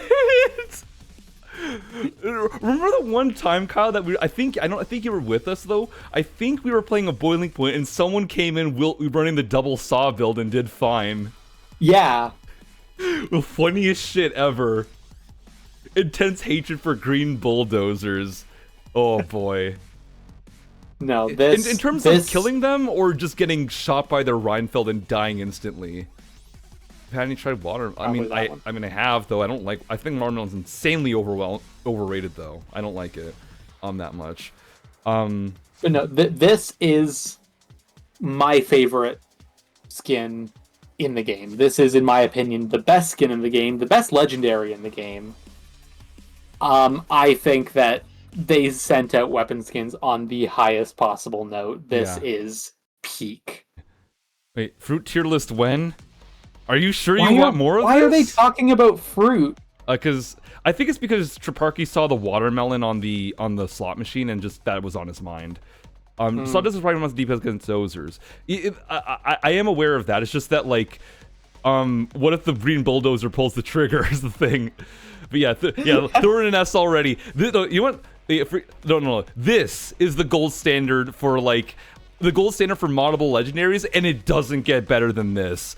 This is the best skin in the game. It's so unbelievably creative, though, and it looks good doing it. Like, kudos to the person who made this one. Like, I would shout them out if I remembered their name. But, my God. Phann, find the name and shout them out. Yes, please. Like, this is again, can't say enough good things about Lucky Gamer. It's the best skin in the game. It's not getting any better. Like, holy shit. It's basically loading on fucking steroids. Alright, so now, you know what that means? Now, everything else here is going to be less good than that. So we've already peaked now, and it's just gonna probably go downhill from here. We'll see though, because I think Kyle has words to say about the following one. Sent to you because he owns one, or did you sell it off? I do still own one, yes. The Headhunter, another moddable legendary. No, now the first one, let's just see how it behaves with other stuff. Spit your shit, Kyle, while I mod this in the background. Speed pull mag sucks, and there's no excuse because it came out before the skin. Okay. What about this one? Custom built frame. I love gold. I don't think it works on this one. No, it doesn't at all. Flying Pelican, but cooler, but plus more expensive. True. I do like the Headhunter. I run the Headhunter quite often. Oh yeah. My opinion of it is slightly tainted by the fact that this does have somewhat of a reputation of being the low tier legendary, if that makes sense. Like, this was the cheapest legendary, or one of the cheapest outside of the Hoxton safe for quite a while. And if you see anyone running a legendary, they're probably running one of these because of how cheap they were, and I think how cheap they still are. Because you can get, holy shit, they're up to $30. What? Yeah, okay. I bought this for like $6. So, not my fault. But yeah, maybe it's not the low tier legendary anymore. You got that at 10 Canadian, 10 Canadian, maybe like 8 US. Like, for the record, in case it wasn't aware, we are not American. We do not associate with the Americans. We are both Canadian. Let's get that confusion out of the way though. Because when Cal's talking $30 though, that's also Canadian. Yeah, it's $30 Canadian right now. Oh boy. So, okay, so maybe it's not the low tier legendary anymore. But I mean, it looks good. I wish it took to modding a little bit better between the default stock and the speed pull mag. I don't see why it being a low tier legendary is a malice on it though, just because it kind of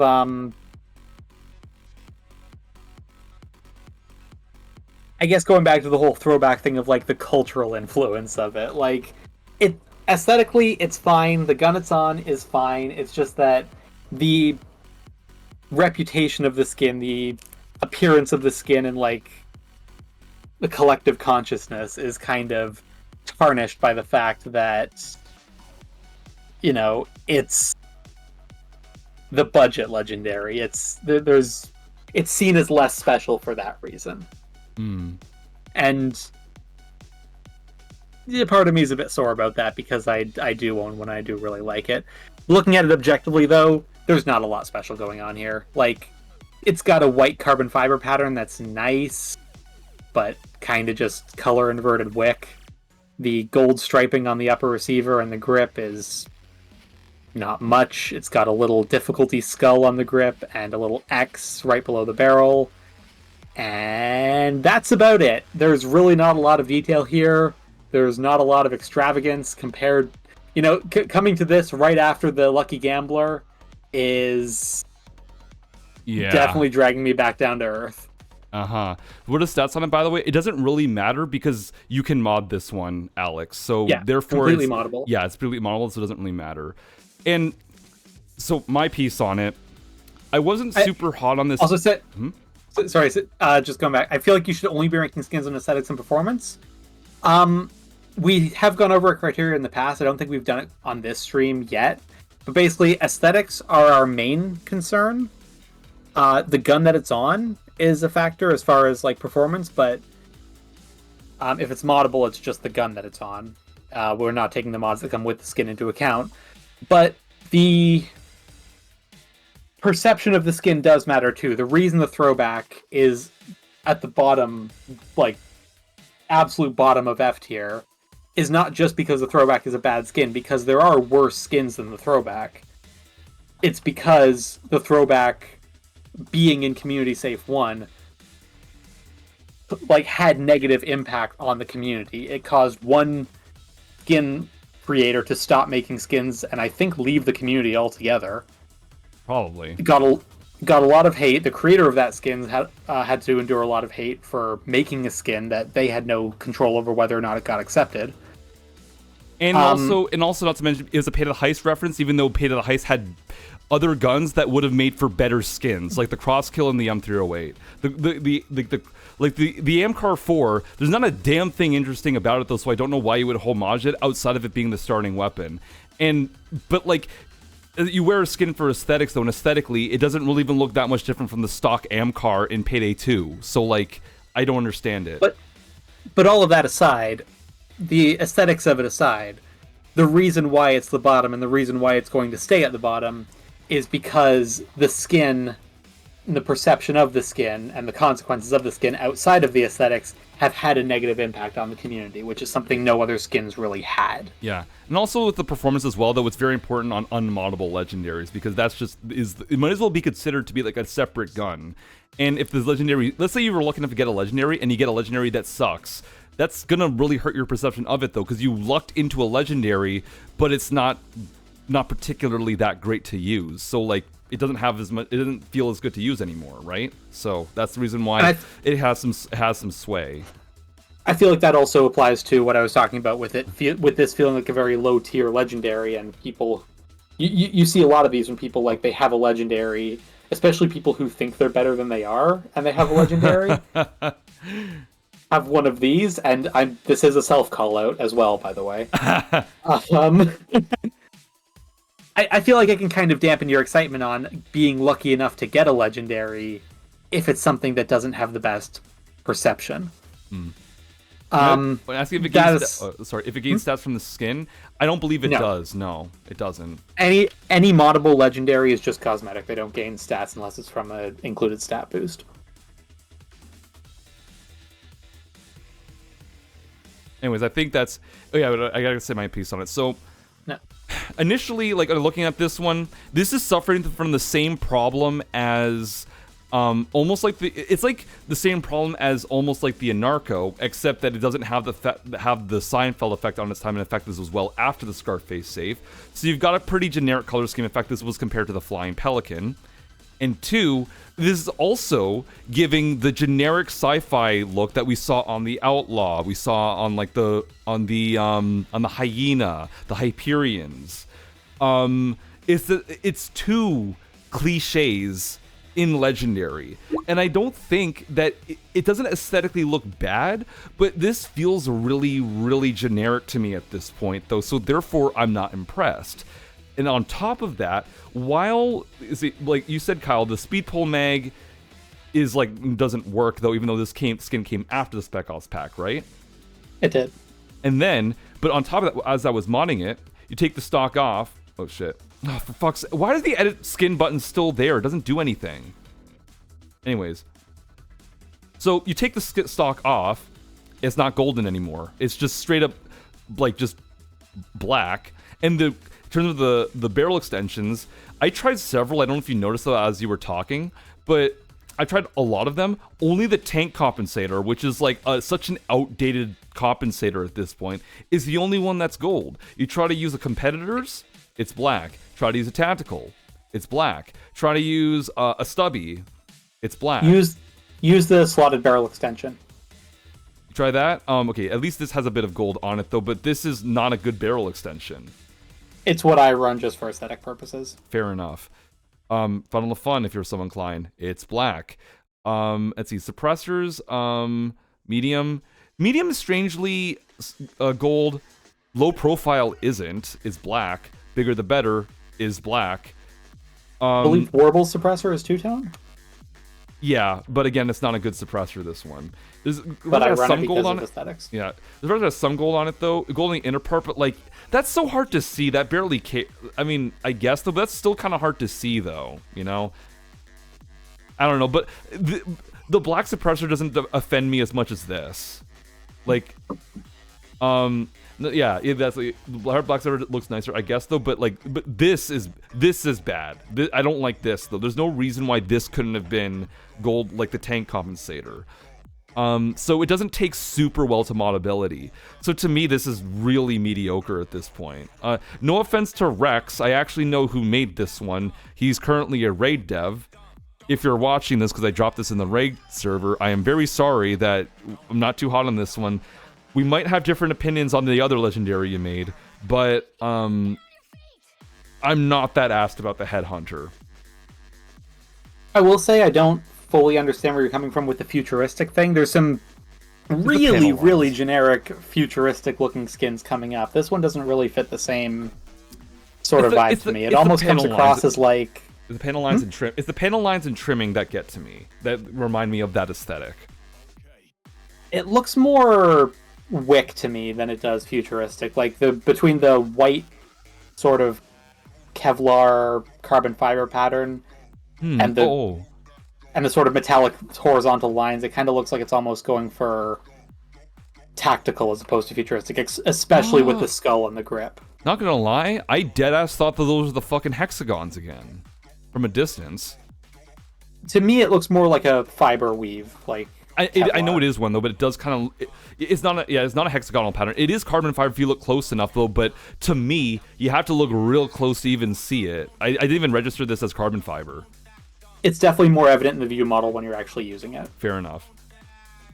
Kind of think the marble look on the grip is cool. They could have gone with that throughout the whole white part, probably, but then it would be too similar to the Flying Pelican, which the Flying Pelican is 2 tiers below and therefore much more accessible. Although it is in a safe that's discontinued though, so I don't really know how available it is. But at the end of the day, this kind of feels like the joke has always been the Flying Pelican is a discount headhunter, but if the Scarface safe is unobtainable, the headhunter might end up becoming a discount Flying Pelican.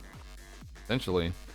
But yeah, I'm not that asked about this. To me, this is, again, it doesn't look bad though. So far, the only bad-looking legendary has, like, one that straight up looks bad though is the Big Kahuna. This one doesn't look bad. It's just hitting too many cliches for me to really be that enthusiastic about it, especially after the Lucky Gambler. So I'm honestly feeling it like that it's close to the Admiral. I personally put it below the Admiral. Still better than the other. Okay. I think aesthetically the Headhunter is better, even if it doesn't have as many ideas going on. To the extent that the Admiral has one idea going on in its ocean. Fair enough, I suppose. What does chat think then? I guess like chat can determine whether or not like it's here or there. Aesthetically, it's better. Plus, it doesn't impede the gun's functionality. Okay, that's Stalin. Yeah, There we go. Yeah, you convinced me. There you go. Thank you. Low C? Low C. You know what? Fine. I'll give it to you because you do like the Headhunter, I suppose. Somehow, yes. Yeah. I'll give you a low C for that. It's You know what? I'll put it ahead of generic, you know, but it I'll at looks least good. put it above these fucking things because I don't like these skins as much, and this is like this is also bad. So here's actually good. Put it here. Yeah. Actually, ahead of the Riptide. Actually, ahead of the Riptide. Next up is the Plush Phoenix. We got the 2 Hoxton Legendaries coming up. So, let's see. Where's the M308? You can't. You're telling me you of all people can't find the M308? I can't find most guns in this game, Kyle. The UI is not that great. All right, Plush Phoenix from the Hoxton safe. Who wants to start? Do you want to start, or do you want to start, or do you just do you start for Headhunter? I started the Headhunter. So, here's the things I do like about this one. I like this is unmoddable, by the way. I like the Teddy Moo reference. That's a really fun meta reference, though. Like, I always like the Teddy Moo thing, and I wish they would actually sell actual plushies of Teddy Moo. The colors are really nice. You got this really nice shade of purple, the black, the silver looks real classy. All these decals, real fun. Only problem, I don't like this chassis at all. This is like, I don't know what they were referencing, but this chassis just looks weird to me. I don't like it. Like, it looks worse than the Jaeger body, it looks worse than the Abraham body, and I guess it's slightly nicer than the B-Team stock, but the B-Team stock has stats. This doesn't. This is just a pretty, Kyle can get to the stats afterwards, though, but it's a pretty generically modded M308, generally speaking. So, and also, like, and the main thing I don't like about this chassis, though, is this friggin' stock. Imagine, I don't mean to bring realism to this, though, but I can't get the mental image out of my mind, though, is that how is your shoulder gonna fare when you're fighting 308 with a stock that's basically a cookie cutter? You think I think your arm's gonna fall off after a few rounds, which is rather quite contrary to the whole plush thing, though. The only thing I'd say I like about the stock is I do kind of like some of the curved lines, which kind of give it a soft look. But beyond that, though, it's just I'm not a huge fan of the way it looks, really. Which is a shame because the reference is cute. And the grip is just like, what the hell are you doing? That's like, oh, I don't know, but it's just kind of hanging down there like a fucking donkey's dick. It looks weird. They somehow made me consider using the B-Team stock over the B-Team stock has great stats. Let's see, though. Like, chat doesn't seem to... I mean, like, Roof likes the magenta or purple. Stalin and Woogie don't really seem to like it as much. Kyle, what do you think? Okay, so I love the color scheme. It is absolutely on point. Like, silver on black on purple always just looks so classy. There's no way to make those colors not work. I really like the Payday the Heist reference, the Get Well Soon Teddy Moo. It also has a little Get Well on the side of the ACOG, if you didn't notice. I didn't notice that. I really love the... really just all the decals are these really nice inlays. That's what I'm looking for. It's not quite engravings. They look like inlays, like silver inlay. Love it on the stock. Love it on the mag. The little ripped Teddy Moo surrounded by bullets with a little fire underneath. Like, it's all it's a really minimalistic little reference to No Mercy, which is really nice they did that. It's not in your face, which I really like. There's also I don't hate the chassis. The stock would be incredibly uncomfortable. You're right. Like, there's not even a flat on the back. Like, that would just cut into your shoulder horribly. But it's only a game. You're not actually firing this. I think it's an interesting aesthetic. I think that there's not many unique mods on this outside of that stock, and I think the stock does a lot to make it look unique and feel special. The actual chassis itself, if you zoom way into it, it has a very subtle wood grain texture that's definitely more evident in the view model. Wow. Okay. Huh. You can tell I own one of these as well because I can go into a lot more detail on this. Hmm. But no, aesthetically, I really like this. I know that's not a popular opinion. I know that the that the plush Phoenix is not generally well regarded, but purple on silver on black is a color scheme that just always works so well for me, and I really like the way this is executed. Yeah. And stat wise, yeah, it's like yeah, go ahead actually. So it is the only suppressed unmoddable legendary. That's worth noting. And as Stalin's kind of been alluding to in chat, stat-wise, it's actually quite good. You can get better stability, but it's got quite a decent accuracy boost at plus 16. It makes it to 100 just without skills. You don't need to invest in skills to give this perfect accuracy. The suppressor actually doesn't reduce damage at all, which is unique. Oh, it doesn't. Huh, interesting. I didn't even notice that, but yeah, that is true, actually. That actually is the one unique thing about the stats, though. It does reduce damage as a unique mod that gives it damage somewhere else. It's just a medium suppressor. Works for me. It's whatever kind of black magic they did, though, there's no damage penalty is the point. It doesn't matter how they got it. It just doesn't have a damage penalty. Not like it matters that much. So it's not gonna. I don't think it's gonna make or break anything. No, it has the ACOG, which I believe at the time this came out was the highest zoom scope available for non-sniper rifles, and it also has an integrated laser in the gas tube, which is kind of cool. Mm-hmm. So it really has everything you want out of a DMR, aside from the abysmally low concealment. It's a very functional M308, and you can probably do better with mods, but this is very, very usable by itself. Mm-hmm, yeah, like and for the record, though, again, it must reiterate though for stats, it doesn't.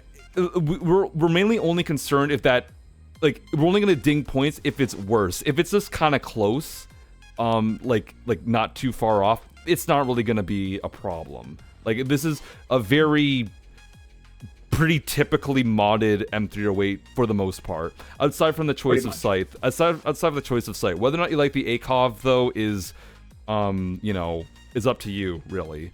I personally prefer my DMRs with higher zoom scopes. I know a lot of people prefer them with lower zoom optics. That's a matter of personal preference, but I've used the plush Phoenix a lot. I really like how it feels. Mm-hmm. All right, so I especially actually like. There's one thing I do like about this is that the laser is directly underneath the barrel instead of being offset to the side like it is on most laser attachments. Oh, okay. So it does feel like it's easier to aim with, especially down sights in that regard. Oh, interesting. All right. Yeah, okay, I can, pretty cool. Oh no, my missing 4 accuracy, said nobody. Like, dude, I sometimes run, like, sniper rifles with, like, 92 accuracy. It doesn't fucking matter. It doesn't make a difference. The only other thing I will say about the plush Phoenix is I bet it does make you slightly upset that it's not moddable, because you can imagine how good this would look if it had the Abraham body available. Yeah. I'm like, there's dozens of us, I swear. Abraham body enjoys, there's dozens of us. I run it purely for drip. Anyway. Somehow you like the way the Mark 14 EBR looks. I don't understand. Whatever. Anyway, somehow you like the way the chassis on this thing looks. Anyway. Fair point. Fair play to you. So where we put in this, though, it seems that, like, generally chat seems to sort of like it more than I do. I feel like I'm a bit of the outlier here. I think chat was a little lukewarm on it, to be fair. A little bit? Never mind D tier. I was wrong then. Okay, Jesus. All right, so chat is mixed on it. So Stalin was talking a lot about, like, how, damage-wise, or, like, stat-wise, it's an acceptable, it's acceptable for an unmodded legendary, and other than that, like people were lukewarm on aesthetics. You didn't like the aesthetics. I quite like the aesthetics. Yeah, like for me, it's just the shape of the chassis that I don't like. I do like the colors and I like the decals, but yeah, low A, mid B is what low C is what Roof is saying. So we've basically got like fucking all over the shop. Yeah, this is probably the most contentious one so far. Blow speed is pretty close to how we'd want to an actual M3 in terms of final stats for 75 detection risk. The whole alphabet, fuck it. Color scheme is the only thing you like in text there. So Alex really hates it, though some people throw it everywhere. I can agree that, like, as far as legendaries go, it doesn't do much, and the chassis does look weird. I like it aesthetically, but I can acknowledge that there's it's not worse than fucking Helmet Space Program. But I think it is better than an Arco. Better than an Arco? Okay. I can live with you liking it more than an Arco. We can sort of balance out the things because we are all over the place right now, though. So we got to decide on something. Icy like is split good. The difference and say low B, maybe. Low B? You want? You like it. You like it a lot. I'll give this to you. Okay, it's better than Linton Skit. Because I do really like the Teddy Moo reference. Unrelated, but Diamond Judge in C tier is odd. Where do you think it should go? I thought that was pretty generous funny. for that. It's funny. It's funny because like C tier could either be like too high or too low. Or you thought I would rate it too low. We just thought it was a bit too generic, for an uncommon. I don't know. It didn't really impress us that much. The colors are kind of nice though, but we weren't super dupe. Like again, I must reiterate, C tier, like we only start to really dislike skins when we hit D tier. C is still it ranges from still pretty good to there's at least a small aspect of it that we can appreciate despite all the flaws. D tier is when we start to get to like not so good. Yeah, C is essentially neutral. Like we either have no strong feelings on it, or there's just as much to like as there is to dislike. Yeah, basically. Mm-hmm. Again, though, we just tried to be nuanced here, though. But at this point, though, it's fucking impossible. If you have a problem with it, make your own tier list. Only 400 plus skins. It shouldn't take you that long. Yeah. It's only taken us 21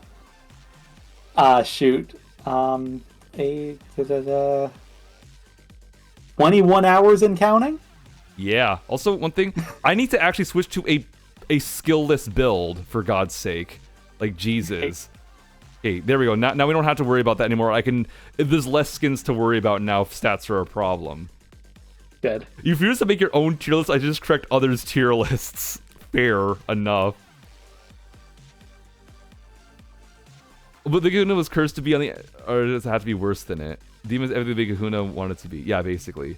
5 subjective years of lifespan lost. Anyways, yeah, speaking of which, the other Hoxton Legendary is the...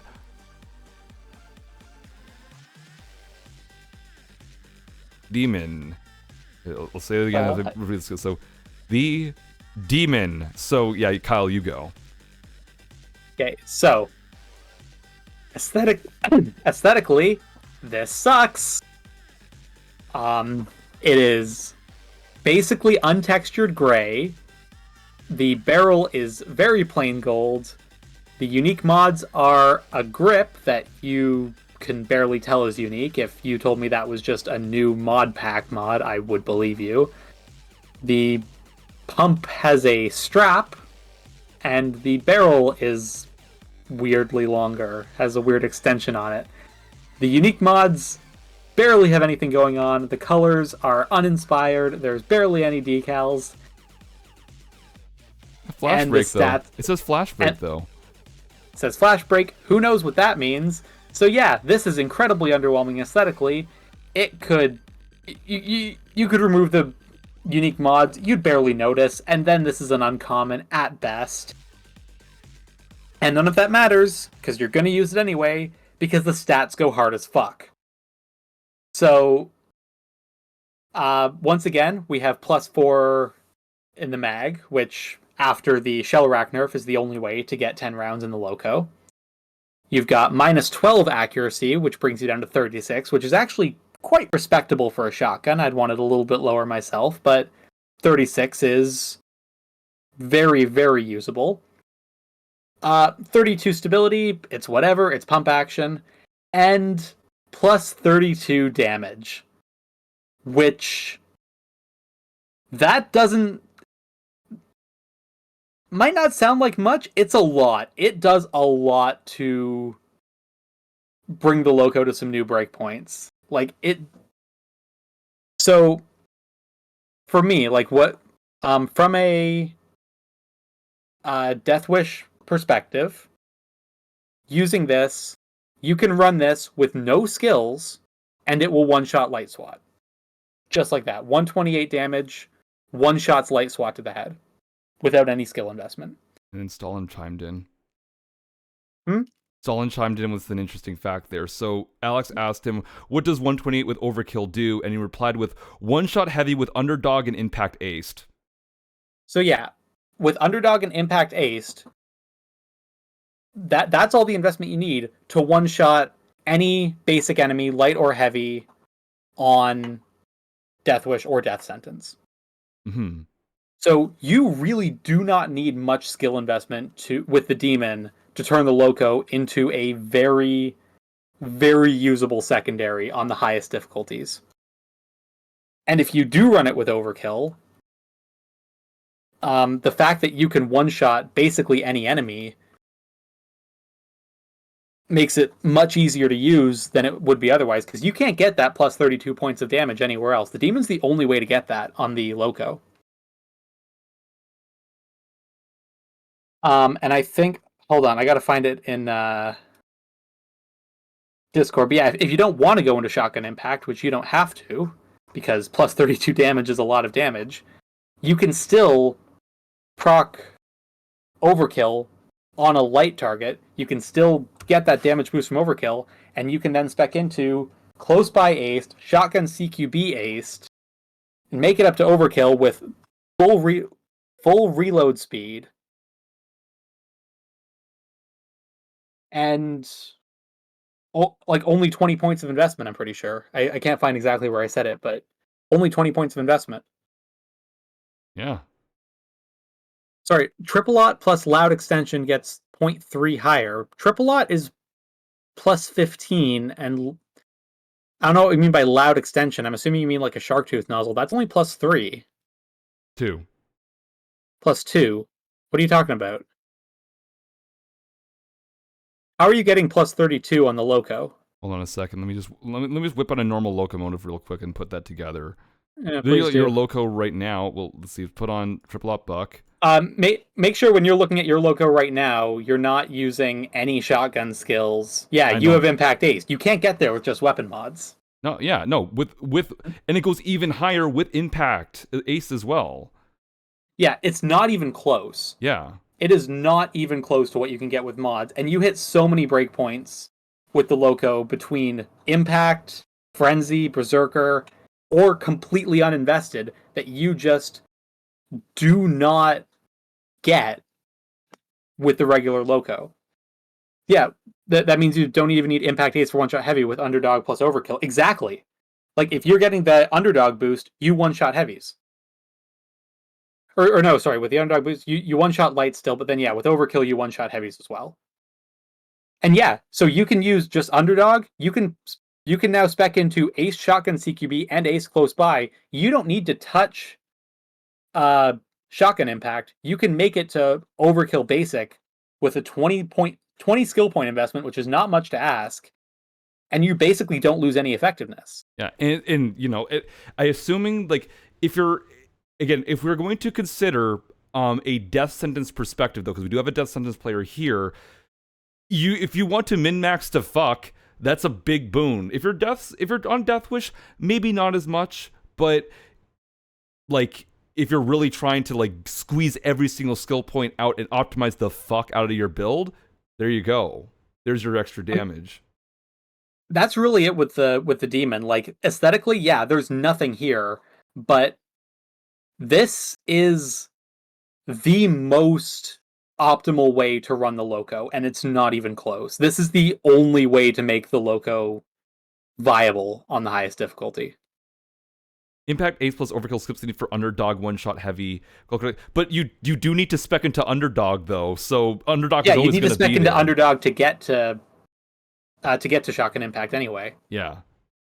If you want the more consistent one-shot kills on the heavy, then yeah, like specking into Impact is worth it. It isn't always but active, on a lot of Death Wish and Death Sentence, you're just going to have it continuously active anyway. Is it viable normally without the skip? We weren't saying that the normal Loco isn't good. We're just saying the Demon is just a straight upgrade. Not only is it a straight upgrade, it is in a class of its own. Like, the non-demon Loco can't touch the demon. It's so much more usable. Yeah, no, it's not a straight upgrade. It's a downgrade on Berserker, and also it is less concealable. So if you are going to mod the Loco for like a dodge build, modding it yourself might be better. But just the fact that it hits so many breakpoints with that plus 32 damage, like looking at every other uniquely like unmoddable legendary, none of them come close to the utility of the demon. What ammo is this thing loaded with? It's stuck to buckshot. Okay. So that is like all unmoddable shotgun legendaries. You're stuck to buckshot. You can't switch off. But that's foregrip gives another 15. Okay. Interesting that the stat boosts are given to certain mods. I guess that's just how they coded it. So 15 from the triple up buck, 15 from the foregrip, and 2 from the shark tooth. That makes sense. All right. Okay. But yeah, stat wise, it's amazing. Aesthetically, God, this is lame. Yeah. Let's see. So, as for my take, there's not much more I could say about its statistical value because we've already kind of laid it out as best we could. I do kind of agree on the aesthetics, though. For some reason, though, I am kind of partial to this sort of weird shimmer that the receiver has. There's something interesting going on here, to me. But at the end of the day, I don't really know what kind of aesthetic this thing is going for. It's kind of weird. Yeah. But it's probably the legendary that's, like, you would run this not just for dragging points, but because it's, like, a straight upgrade to the locomotive. It's not a straight upgrade. It does have some drawbacks over other modded setups, but if you are running for pure damage, yeah, this is optimal. Alex, it's optimal if you're going for pure damage. It's optimal to hit those breakpoints if you're trying to proc overkill. It does so many things that the regular Loco just can't do. Yeah. Alex Woogie, thank you for the follow. And not gonna lie, Stalin, look, I'm saying this genuinely. Despite our differences, I'm actually so glad you're here, though, because I was really worried about how we'd be able to handle the breakpoints, because sometimes this shit gets complicated, so I am so grateful that you're here to help us out. Like, thank you for being here and helping us with these numbers, man. There's one we're going to ask you about later, because I spent like an hour last night trying to find anything special, like any unique breakpoints that this gun hit, and I couldn't find anything impressive about it, but we'll double back to that. We'll get to it. We'll tell you later. Okay, it's the Apex though, but save your spiel until later. It'll just make editing a little bit easier for me. I'll tell you when to report your findings. If that's all right. So hold your tongue. Just look at the Apex, though. So yeah, let us know. Let us know what you find later. In summary, aesthetically, we don't like it very much, but statistically, it's very good. Which is like, this might be the first time though that like stats actually got a skin up a tier, maybe. Because if you get this thing, you get an actually unique shotgun. I feel like, okay, aesthetics are still our main concern right now. I feel like the utility of the demon stats saves it from F. Absolutely. But God, this is an underwhelming skin. This is so boring. Take the unique mods off, which again are barely anything special to begin with, and you've got maybe an uncommon. Fair enough, yeah. I don't detest how it looks personally, but I can see why you don't like it. I don't hate how it looks, but it doesn't deserve to be a legendary. That's very fair.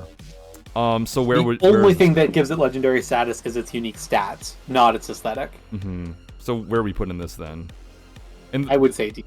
D? Top? Can we put top of D?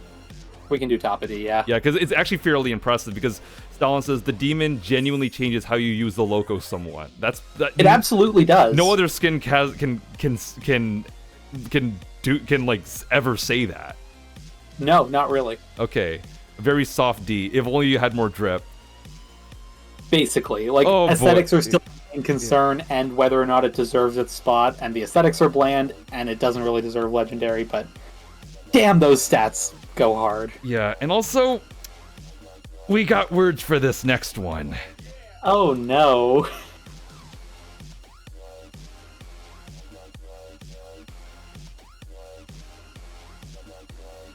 Where is it? There it is. Can I just talk about this one, Kyle? You're up, I believe. Yeah. All right. So, everyone count with me. 3, 2, 1.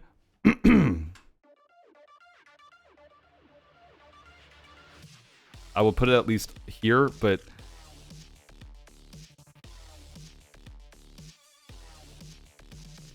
I will put it somewhere around here. Yeah, there is not much that can be said about the Mansion Mauler. This is literally a rare.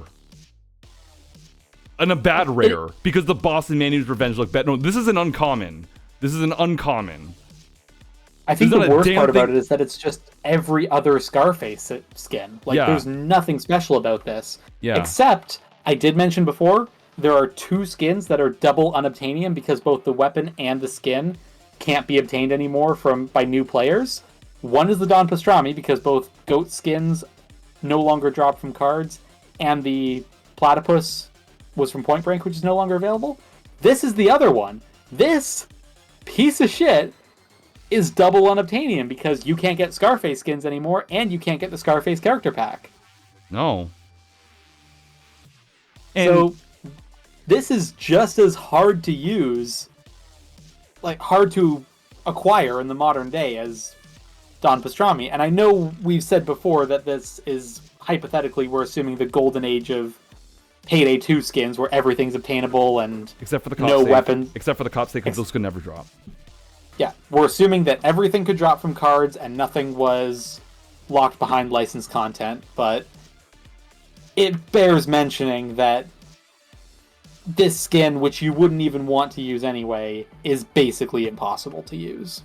And also on top of that, this thing, like, okay, outside of just this throat clear though, I want to just say that why the fuck is there no marbling on the receiver? Like, it just stops short here. This looks terrible. You see how it just cuts off? Mm-hmm. That's bad. Why do they just give up there? And I swear this time I don't have a mod that changes the textures. I swear. This isn't the Compact 5 because you would see it in the icon. Right? Why? Yeah, you can. Also, why are the upper and lower 2 different colors? Yeah, there's that. There's nothing's on the grip aside from this little tiger decal that you're never going to see. I think we can safely say that this is the worst legendary. Without question. Yeah, without question. Absolutely. And the fact that you can't even get it anymore is something of a blessing in this case. And I don't even need to ask, but mods don't do anything to help, do they? No, I don't think so. Like, the Little Friend doesn't have many vanilla mods. Forget the mods I have, though, but like... Oh, fuck out of here. No, fuck the... I had enough of the Mansion Mauler. Fuck this thing. I already put it where it belongs. Honestly, actually... No, fuck it. You're going only above the cop epics. Only above them, actually.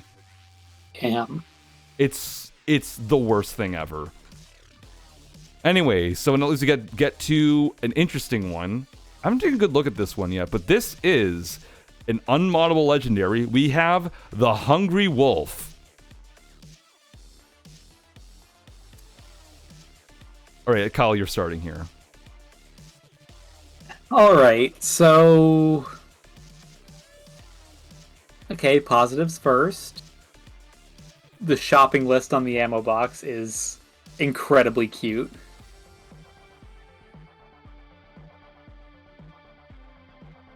I like the camo. You know, that kind of urban splinter camo almost. That, like, the shades of gray are nice. The wolf decal on the barrel is okay. It's Nerf gun, gunned, though. but it's fine. Um, red's cool. It comes with a bipod. That's good, so you can use it effectively. And the unique mods suck. I hate the stock. I hate the barrel. They are just bad. I don't like them. Ooh, damn, that's a bit of a bombshell, because we got, like, Stalin says my goat, and Lyra Cat says the hungry wolf is fucking rad. Alpha Style says no comment, and Cat says it's okay to be wrong, Kyle. Heart. Thank you, Cat. Handles modded being modded quite well if you have a mod for it. Yeah, we're not considering that. I don't even have that mod installed. The only mod that's pertaining to this, though, is just the skin unlocker. For me personally, I would say that my opinions are almost the same, except I like the unique mods on the Hungry Wolf. I think that this thing looks like this thing basically kind of invokes like a railgun. It almost looks like it shoots lasers. I kind of like the sort of like the overall shape language of the thing, because it's kind of like a big rectangle, but in this case I actually think it's kind of a good thing, because like it just looks like an actual like this is like an example of a futuristic skin kind of done right in a way, though, because it just looks like an experimental weapon. Of course it's going to behave like a KS58 normally, but I think that these parts actually go pretty hard in my opinion. And it looks so front heavy. Like this looks like it's gonna tip you over if you try to. Dude, you excuse the fucking cookie cutter stock on the plush Phoenix. We're not talking realism here. You're not gonna see the cookie cutter stock in the view model.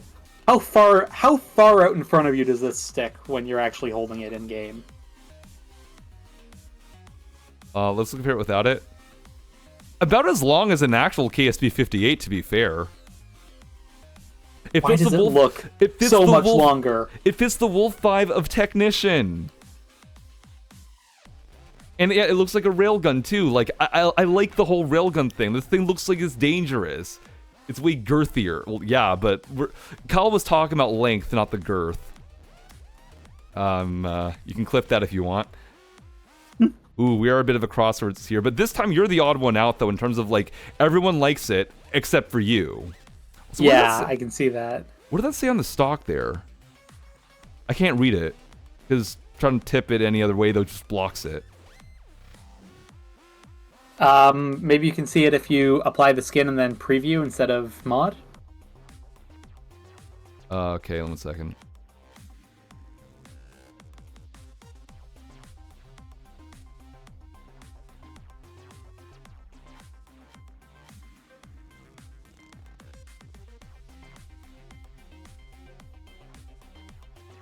That's still barely legible.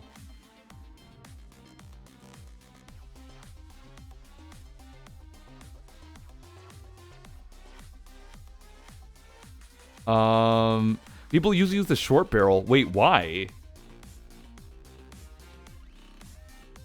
Hold on, I'm confused. 1 second. This is off topic here, but I need to see this. It just gives you +2 concealment for no... I mean, I guess there's no penalty for using it, though, but I don't like the way that looks. Wait. What the hell is going on here? Whoa, what? That's a it bug. Kept the unique stock. Okay. The penalty is that it's ugly. Anyway. I know that the Hungry Wolf stock, yeah. But... I don't know. I like it. I think it has, like, a decent amount of personality. It kind of fits, like, you know, Wolf's sort of thing than being the technician, though, so it feels like something that he would use. Oh, I was trying to read this text on the stock here, Stalin, which I couldn't read even in, like, it's just so much aliasing. It's not legible to me. I like the shopping list. I really like the shopping list. Same. That's great. That's a lot of personality right there. I love, yeah. Also, like, Damn, whoever wrote this list is really going crazy for potatoes. Like, dear God, what the hell? Like, coffee, milk. I don't know what s'more is. Eggs Butter. and okay. Oh, is it, that were s'more. That's how we're smorgasbord. Kind of.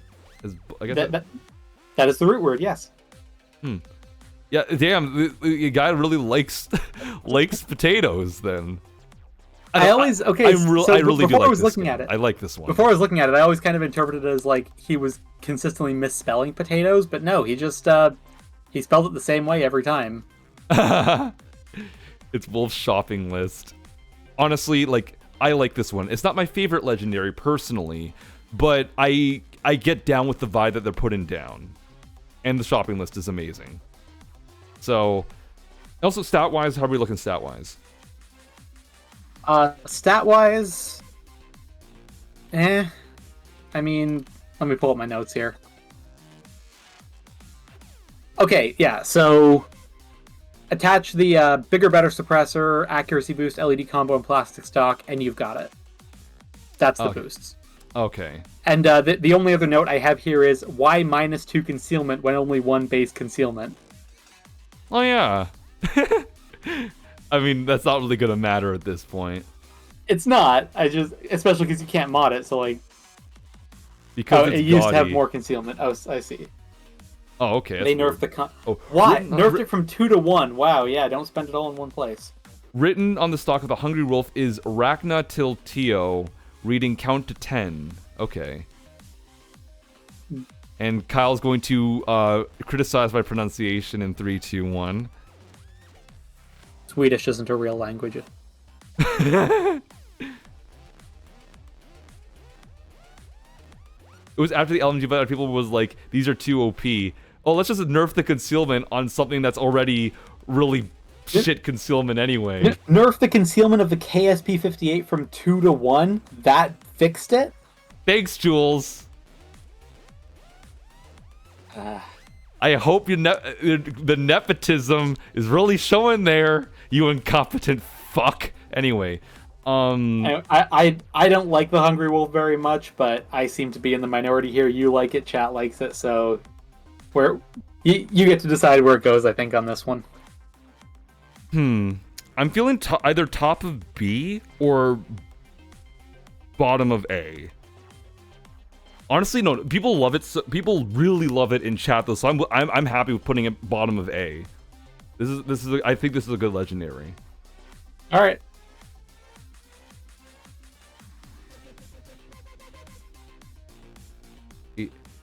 With 2 concealment, you can get 29 rather than 32. 18% crit instead of 9. Still sucks, but I might use it once. Well, that just sounds hilarious, honestly. I see you're in the face of like just running wherever the fuck. Just use Unseen Strike, lol. That also works too. You can Coffee, start on the next one Cheetos, chicken. Okay, start on the next one. Yeah. You can start because I know on the one after that you wanted me to start. And, you start on the next one. I intend to. Yeah. Okay. So the next one is the Vanguard. I'll say the name on the screen. Things on the thing for editing, Phann. So the Vanguard. So again, in a vacuum, I personally do still like this aesthetic. And in fact, this one, of the ones we've seen so far, might be my favorite futuristic skin, sci-fi skin, because not just because it's like blue and white and whatnot, but it's also just because this really reminds me of Vanquish for some reason. And if you've played Vanquish, you know how great that game is. Like, I could see Gideon using this fucking thing in slow motion and sliding on his ass everywhere. It's great. However, it's very nice, though, but at the same time, and the glowy bits are actually very convincing on this one. Like, that is also an undeniable boon. Like, it's even better than the cooldown. Like, very well done by the mod creator, though it's a very good aesthetic. However, if we dinged points, if we didn't give gravy points, though, to all the other futuristic skins when they were rares or epics, it would also be a bit, like, it would be weird, though, if I really gassed this one up way too hard or whatever. Because at the end of the day, we're still looking at a pretty bog standard generic sci-fi look, which I personally like and I think is executed really well, but it doesn't have the creativity that I really want in a legendary. You know what I mean? It's certainly cool. It's a little boring. Yeah, you could put this next to the hyena and say that these are the same rarity, and I'd be like, yeah, I believe you. It's a well-made cliche, but it is a cliche, and the cliches don't really fit the bill for legendary. Anything else to say, Kyle? Of all the generic futuristic skins, this is the genericest and futuristicest. You see, I don't have much to say other than that, other than, yeah, the glowy bits look good, although I don't think they look as good as the Preacher. That's just me. Right, yeah. I do like the decal on the magazine that's like Vanguard. I like how it's cut off. Like, you can tell the full mag says Vanguard, but most of it's in the gun. Like, that kind of makes it feel kind of grounded and a little more realistic. And, I mean, not really a positive quality, but like, blink and you miss it. At the very bottom of the receiver, there's a little warning sign. Oh, that's cute. Other than that, yeah, I don't really like this one. This one's very bland. All right. Just very generic futuristic. And even out of all the generic futuristic, it's not even the best generic futuristic legendary, in my opinion. And you don't even like the other one. I don't like the other one either, but I think it's better than this. Yeah, let's see. So everyone's here saying so. Like Onion says, sci-fi slop. Stalin agrees that it's a rare. Cat says certainly cool, a little boring. High quality rare, but it's still a rare, except you like the roll flesh more aesthetically. Yeah, I can get down with that. So I'd say that the Vanguard... Also, yeah, the that blue band around the barrel, yeah, disappears with any barrel extension other than the HPS suppressor and the precision barrel. So that's there on that one. HPS, I thought that was a bigger the better. Is that no, even bigger like, the better is just black. the HPS is -3, 4 stability, 1 concealment. So that's basically a medium suppressor, isn't it? Yeah, it's with yeah. better, slightly better concealment though, but it doesn't really matter if you're running optical illusions. Would be an awesome rare. Yeah, everyone is actually agreeing though, so that's great. And it's worse than that, but yeah, it doesn't appear on all ones. It's a small detail though, but that does hurt it a little bit. Vertex has a lot of weird, unique mods, yeah. And sadly, none of them are for the stock. Hey, side tangent here. I really hate how there's no folding stock option. Yeah, like the Chris Vector stock is not available for the Chris Vector. Yeah. So. Wait, yes it is if you just remove the stock mod. Never mind, we're dumb. Wait, what? Hold on a second.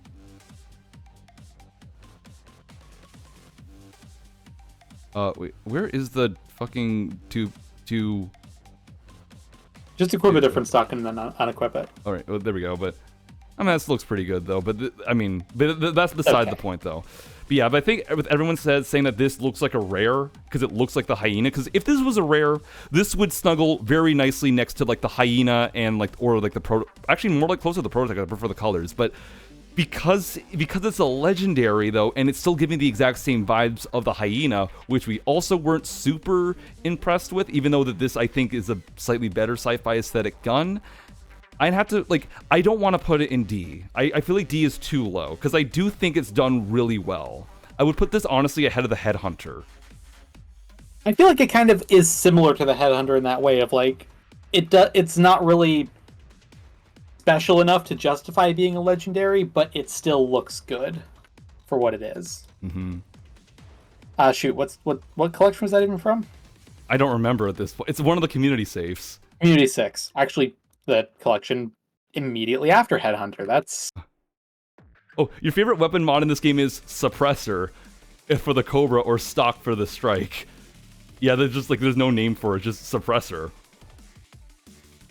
Oh boy, and now we get to the skin that Kyle and I have routinely teared our fucking heads over. This is gonna be the most heated skin in the... legendary the whole thing, though. I present to all of you the most controversial one, oil spill. Yep. So you go ahead, Kyle. Yeah, so we already discussed this, that I'd be going first, but, honestly, I'm gonna drop the clip in chat because I don't think I could say it any better than you did. If Fine. you just want to pull up the clip.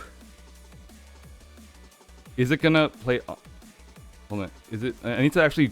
Yeah, I need to actually. I can't just do that though. I need to actually copy it into the browser in order for it to play audio. So I see that my words are gonna be used against me. You know. Wait. Of wait. course. Hold up. Wait. Why did it copy the fucking what? Why did it copy the chat? Hi. That's not what I meant to do. Okay, okay, copy, not copy address. There we go. Okay, so it's okay. This is still Phil Bucket, right? But It's absolutely it's Phil Bucket with one sticker. I like the sticker though.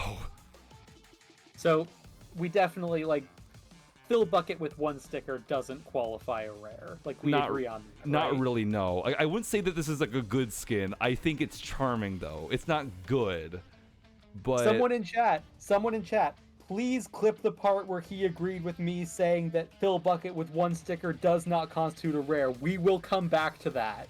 fuck. All right, so you got that right. You think, but So yeah. we have officially come back to that. All right, so This is Phil Bucket with one sticker. Why is it a legendary? well, here's what I'll say, Kyle. Here's my Uno reverse card.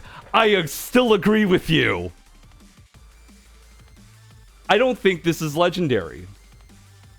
I don't know if I ever said this to you, but as much No, as you specifically resisted me saying it when I've said it in the past on many occasions. well, you know what? I gave it some thought, and I turned over a new leaf. I don't think this is legendary. I glazed the oil spill to high hell. I really like this skin. There's actually no legendary that I want more than the oil spill. But I don't think it's a legendary. So there you go. I Uno reverse card you, Kyle. You thought you got me, but that was my thoughts this entire time. Okay, but you do understand by saying that I still win, right? We've been going back and forth over this for years, and you just agreed with me. No, deep down, I've always accepted defeat, though. I'm just not making it as satisfying for you. No, this is still very satisfying, actually. Yeah, sure, whatever, buddy. The only thing we'll say though is that the texture is all weird on the default body for some reason. If you put the assault frame on it, though, the pattern becomes a lot better, significantly better.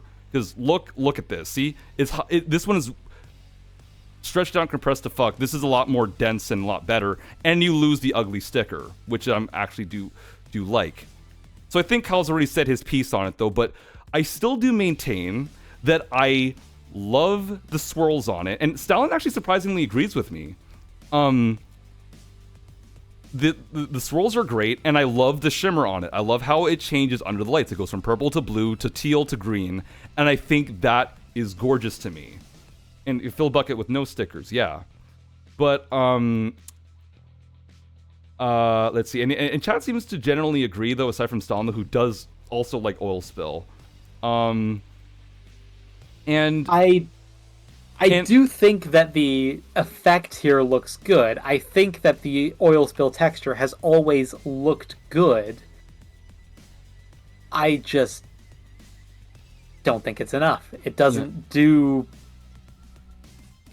It's a legendary. It doesn't do enough to justify it being in the legendary spot. Does this deserve to rub shoulders with the Lucky Gambler? No, it doesn't. And I really wish in fact, I wish it wasn't legendary so I could actually buy the fucking thing.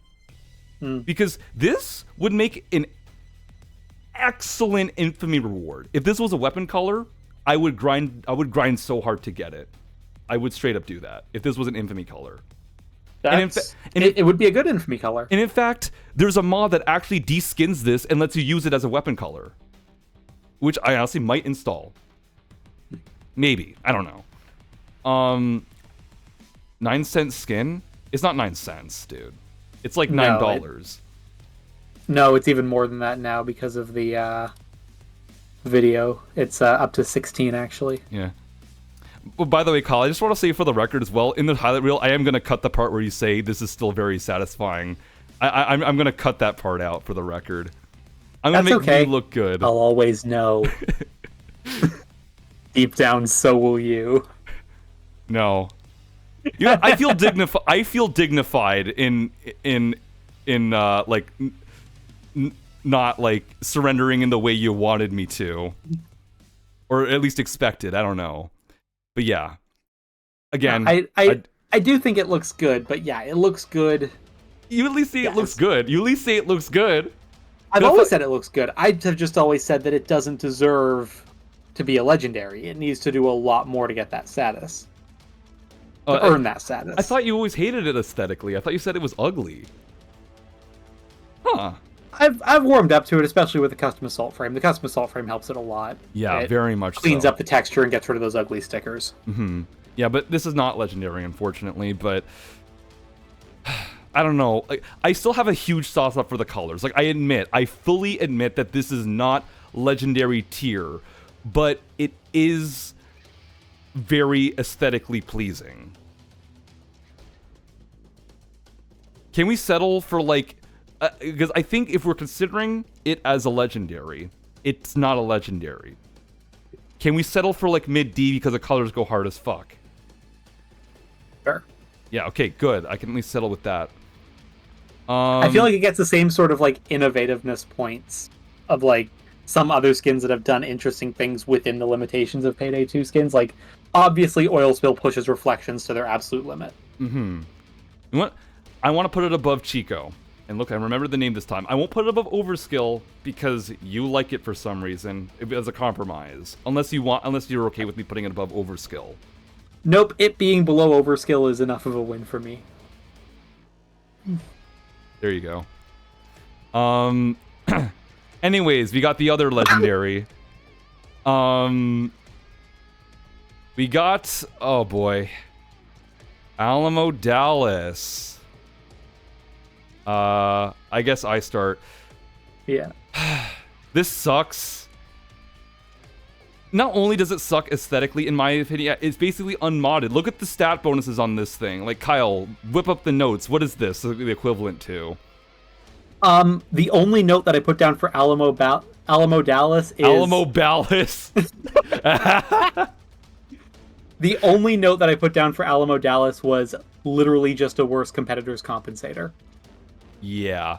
It's literally just the stat boost from the LED combo and the Seymour sight, and that's it. Like, right down to the concealment penalty. It's 8 plus 4, and then -1 plus -2. Which is weird to me, because why the hell is this meat tenderizer not doing anything? But at the end of the day, it's just fucking brown.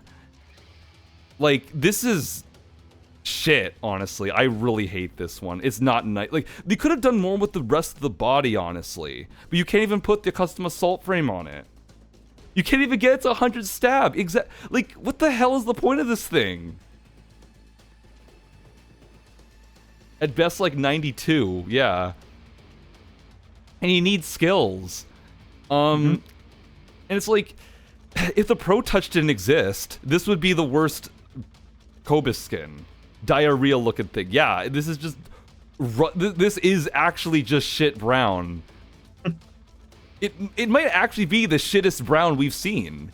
Like, right down to the fucking meaty texture of the thing. Like, look at that. Like, it came straight out of Filthy Frank's asshole. Like, my god. The proprietary muzzle thing should have been an exclusive set edition. Probably, but, Oh, also, I just noticed, the texture covers up the ejection port. What? What? Yep. Okay, well that also happens with other skins, so I guess people didn't know. Yeah. But this feels more insulting on the legendary now. It's caseless. It ejects. I mean, you're making a joke though, but it's supposed to eject shit from the bottom. Concealment is mediocre. Yeah, 22. Wait, Stalin, did you just say that 22 was like good earlier, or like usable on the Admiral? Oh, no Yeah, speed pull. I No seem to speed remember pull. that. No speed pull either, because for some reason It this came thing out has a before the speed pull, to be fair. I guess, but still, no speed pull is upsetting. 22 for the P90 is bad, yeah, definitely. I mean, anything else to say, Kyle? It doesn't even come with a concealment boost. This feels like the anti-oil spill to me. Like, the oil spill is a pretty skin that doesn't deserve legendary. This feels more deserving of legendary because of Meat tenderizer. the meat tenderizer. The metal plate on the stock is also a unique attachment. That's not there on the default stock. I barely acknowledged it, bro. And the brown texture, it's at least intricate. Like, it's all scratched and scuffed up, and it's different shades in different places. The Molan Labe decal is cool. What does that mean? Come and take it. You can keep it. I ain't taking this thing. Like, it feels more deserving of legendary status just because of the unique mods and the decals and whatever, but it's hideous. Like, the oil spill was nice but not deserving. This is more deserving but not nice. Yeah. And I'd safely say that this is the worst worst unmoddable legendary so far. This is worse than the Big Kahuna in my opinion. Worst unmoddable legendary so far. I will agree with that. And you will keep using it. Come on, cat. Do you actually have a Alamo Dallas, cat? Yeah. The meat brown looks like a shit log and the brown looks like runny diarrhea. Yep, this thing is just a lot of poop jokes. This. Why do you own one of these? This needs a medic bag. Full stop. Like, where's the Big Kahuna? Like, Big Kahuna was like... If Big Kahuna was like, it was like somewhere in mid-F, right? Something like that. I have an Alamo Dallas and a Midas Touch. We will get to the Midas Touch. Okay, so this one was here. Honestly, is it better than the bottom of the barrel? Only for the proprietary parts, because I feel like that the meat tenderizer could look cool on a skin that was better designed overall, like with better textures and a better body. Like, this in isolation is something to cling to, I think, but I feel like you could have even gone a long way just by making it kind of blood splattered, you know? You know what I mean? I mean, at that point, though, you're just trying to beat the victim shower, which is a common, but a very good common, though. A very good comment. Also, the stats are like terrible, just like the Big Kahuna, really. But yeah, no, yeah. But enough about that. Next up is the Golden Grin, I believe. Is it primary or secondary? Still a secondary. Okay, thank you. I keep this is me not ever using rocket launchers. I know the Commando was good, shut up, but like, I like grenade launchers more. In the HRL7, that was especially redundant these days. But anyways, Green Grin. Yes, not Golden Grin, Green Grin. I think you were starting this. Yeah. So it's bad. It's real bad. The $ pajamas on the body it's really just fill bucketed all over the launcher itself. Inside the tube too. Inside the tube too. Do nothing for me. The dollar bills kind of looking like rocket exhaust from behind the warhead. It's okay. I feel like they could have done more to sell that effect. The warhead looks okay. Like, it's I know Cat likes the warhead, Roof likes the warhead. I like the warhead. It's obviously the main selling point here. I can't really hold it against that. It's also the Grin logo, which is nice. You know what? The more I'm looking at it, the more it's growing on me. Okay, the Grin warhead is fine. It is an unmoddable legendary, which means you are stuck with the solar sight, which the solar sight's not bad for the HRL. It's okay. I mean, like, it's just a site. Like, it doesn't matter how you mod the HRL7, really. It's Not just really. preference. Like the stats aren't unique though. But like, it's a fucking HRL7. It doesn't matter. No, it's technically unmoddable. The stat difference is only added by the solar sight, and I have in my notes that the stat change is literally irrelevant. Like, completely. Yeah, big damage. Now, as for my take on it, as I said before, I like the Warthead because I think it's one. If you're gonna put a unique part on a legendary HRL7, though, it's gotta be on the fucking it's gotta be on the Warhead, right? And like, where else would you put it? I guess maybe at the tail fin though, but you're not gonna see that. Like, this is the part to put it on. And honestly, I don't think this is good, but it's, in terms of just sheer obnoxiousness, it's it's almost Fade Zebra tier in terms of like, this skin is kind of just funny, you know? Like, it's obnoxious, it's loud, but like, an RPG is also obnoxious and loud. I think if it was any more understated, it wouldn't quite fit. Like, this is as explosive and in your face as an RPG should be. I don't think the skin is necessarily good, but it fits, though, you know? Yeah. And, like, I mean, you know, Payday in it, like, you know? It is an Benjamin's... obnoxious... It is obnoxiously branding, like most of the rest of the cop safe, but it is branding for a company that no longer exists, which... I don't know if that makes it better or worse. Although kind of exists. I mean, they just don't call themselves Overkill anymore, though, but they're starving. I meant Grin. Oh, right. I'm so stupid. Damn, I'm stupid. Yeah. Now, Grin. Yeah, I do think, like, the Grin references in this game I always find are fun. I like the Grin mask, for example. I don't use it very much anymore because I got my custom mask now, but... I mean, like... I think it goes with it. I think it's got an aesthetic. It goes what it's going for, though, and, like... I mean, this doesn't offend me, you know? And it doesn't offend me like the Alamo Dallas or the Big Kahuna, and it doesn't bore me like the Gimp does. Like, this is alright. And I'm not a huge HRL7 fan, though, but, like, I don't know. I'm oddly forgiving of the fact that the gun is on. Oh, Sunny is in your walls. Patrick, we can finally draw. Hello, Sunny. Hello, Sunny. Welcome to the stream. A first-time chatter. Everyone give them a warm welcome. Welcome to the most autistic stream on Twitch. And then there's also people who play Factorio, which is apparently more autistic or something. Have you played Factorio? Factorio is the autism game.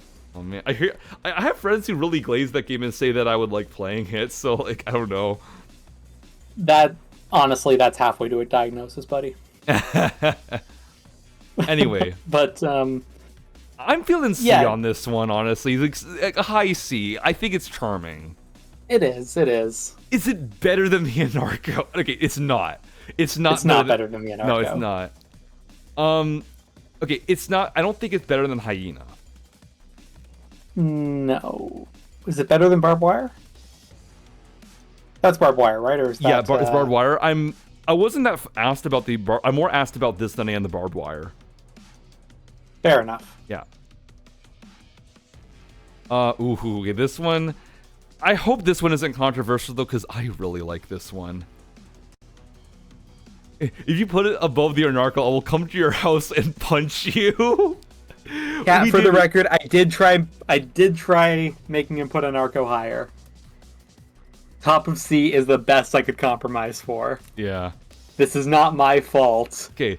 Following up, this is the same person who made the Headhunter. City of Gold for the Gruber Kurz.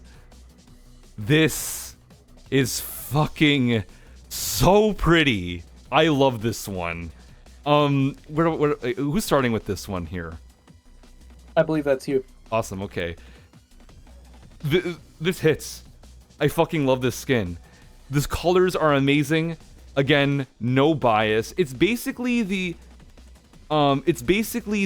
Admiral, but I think just like in terms of the color scheme, but just way more classy and better with it. Karmamore, if it was done properly. Wait, this has nothing to do with Karmamore. Karmamore is like is a graveyard. This is something different entirely. Let's see. So, you've got the skyline, like Manny's Revenge, though, but it's more detailed. It's like very subtly outlined, though, and the colors are just, they just hit way harder for me. I love how the marbling, I love the marbling on the grip. Like, the blue marbling is like a new aesthetic that we have not seen before, and this shade of blue is amazing, by the way. And it kind of gives the illusion of, like, waves, too, which really fits with the whole, like, oceany aesthetic of this thing. And just...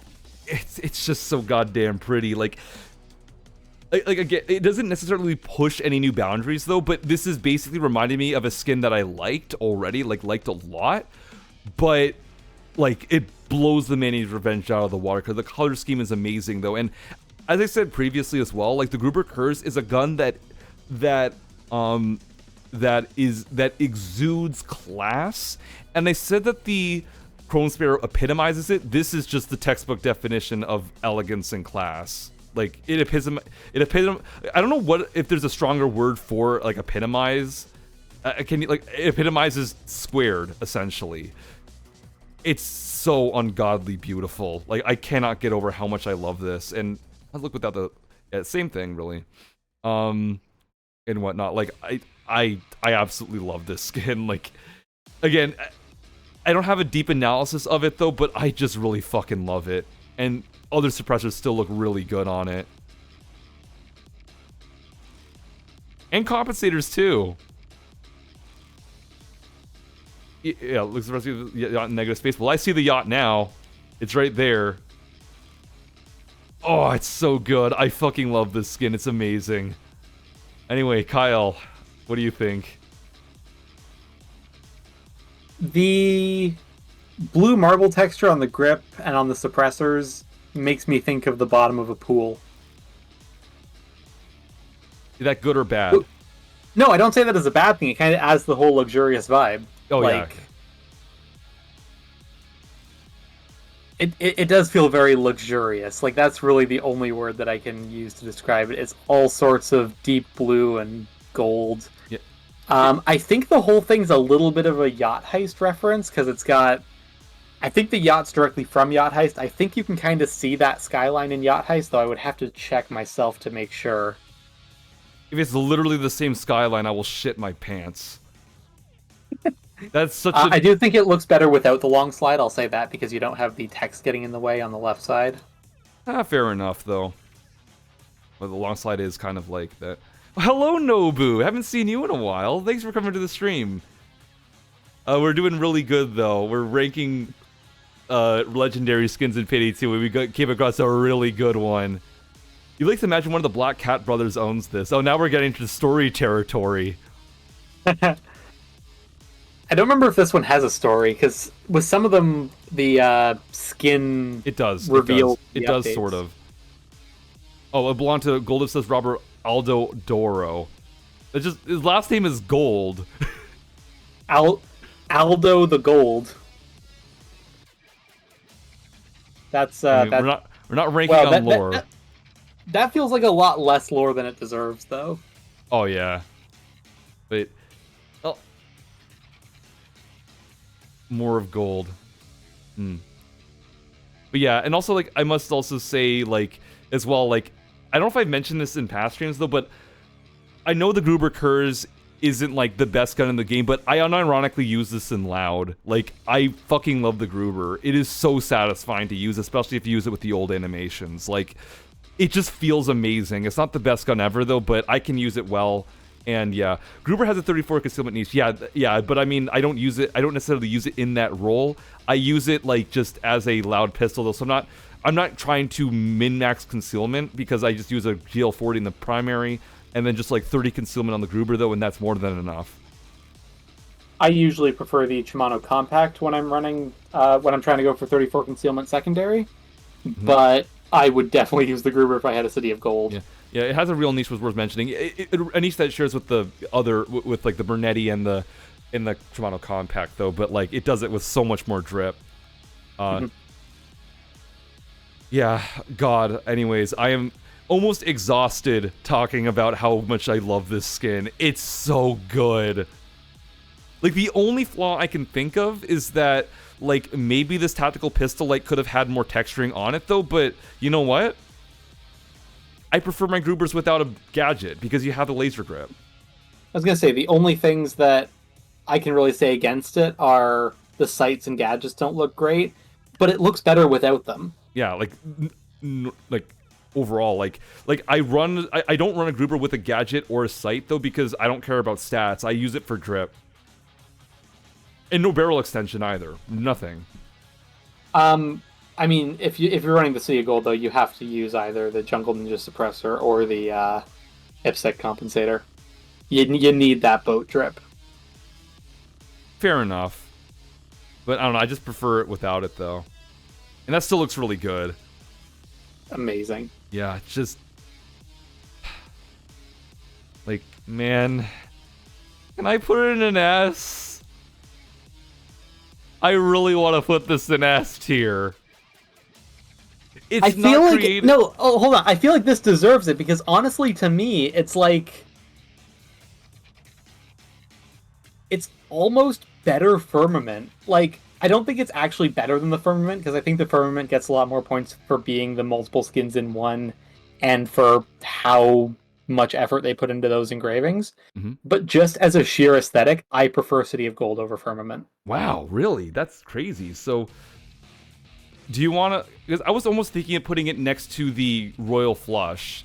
That feels perfect, actually. Yeah, up ahead of the Royal Flush. Although I don't know. I like it more. I like it way more than the Predator. And I don't know about you because I put Predator ahead because you really liked the Predator. The Predator, to be fair, is uncommon. Yeah, true.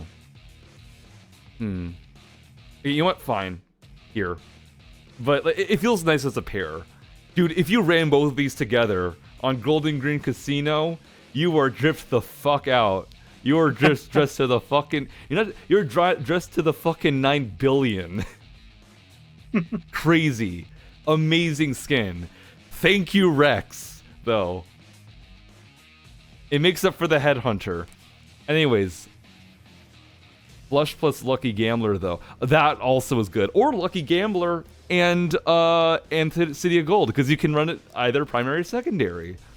Or two Lucky Gamblers. Consider Lucky Gambler plus Lucky Gambler. Yeah.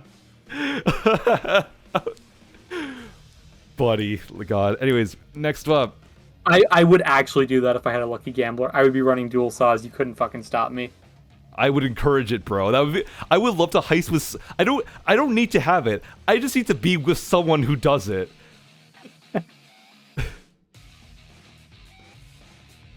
Anyways, the Dragon Lord from the Cop Safe. I think you're starting? Yeah. So...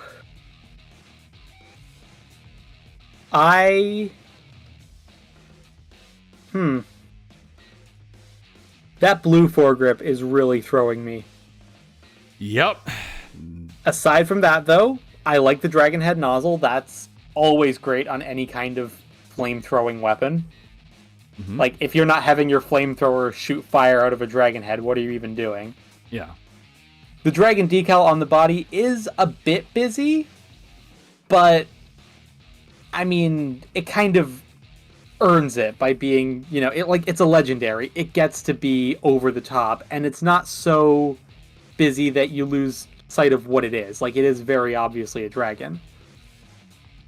Mm-hmm. The overall color scheme is nice. I feel like it goes really heavy into the gold, but not too heavy. Like, the dragon decal does do a lot to break it up, as does the blue foregrip, even if I don't like the blue foregrip. The one interesting thing about this statistically is it only has one mod, which is the rare tank. However, it's the pre-nerf rare tank, so it's still only -2 damage instead of the usual, which I believe is -5. -4. -4. So it's a direct upgrade to the rare tank, and probably is the optimal way to run a flamethrower in the current meta if you insist on running one. Yeah, because I'm pretty sure I did recently like put together a flame trip build with the Elon Musk flamethrower. I googled it and I heard that people said that rare is like the better of the two tanks, right? Because the more ammo is better than like the immediate upfront damage because the afterburn is so good. So you're better off just having you get more kills with rare. That's interesting, definitely. My take on it, it's not quite doing it for me. It's not just like, and it's not just the blue foregrip. I think there's two things. One, I personally feel like there needs to be more contrast. If this orange here, weirdly enough though, this actually looks like less shiny awesome. Yeah, it does. Yeah. This, I feel like that if it was darker, if it was like, maybe not necessarily black though, but you know, like turn down the value slider, like a burnt orange, they would make all this stuff pop more. The flames of the dragon head pop more. As is, it's just really bright. And also, while it is fitting, and it would feel like a missed opportunity though if this wasn't a thing that existed, I do kind of feel like that. Well, actually, can I call it a cliche? Because there's not necessarily any other dragon-type breathing skins, though. It's just kind of more of a general cliche. Not within the skins, though, but just in terms of just, you know, fire-breathing dragon. A very common concept, you know what I mean? Yeah, like, a fire weapon with a dragon head is a very common trope, but Payday's only ever done it once. Yeah, so I guess I can't knock that too much against it, though, but I still very much stand by the contrast thing. Which I do think that if it had that, it would look significantly better, but as is, it's certainly not a bad skin, but blue and not enough contrast, though, is kind of throwing me off a little bit. And also, hold on, let me just see that one thing here. Also, I just know the trigger changes slightly. It's a little sharper now. Very minor, but that's a good touch.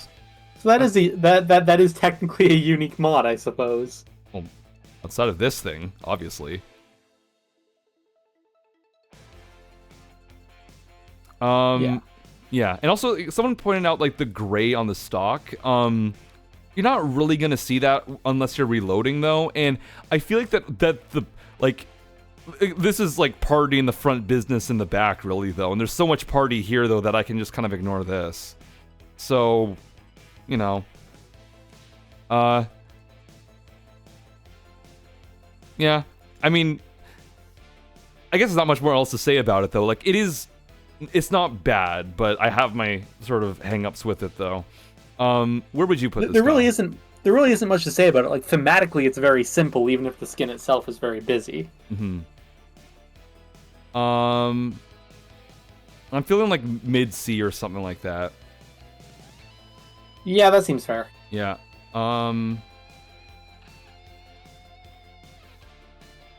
Putting it.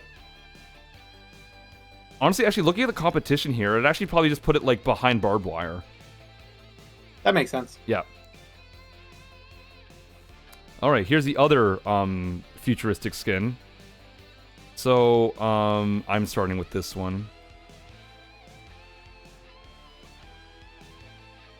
There it is.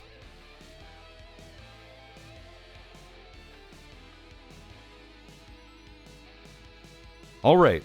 So, we have the Protector.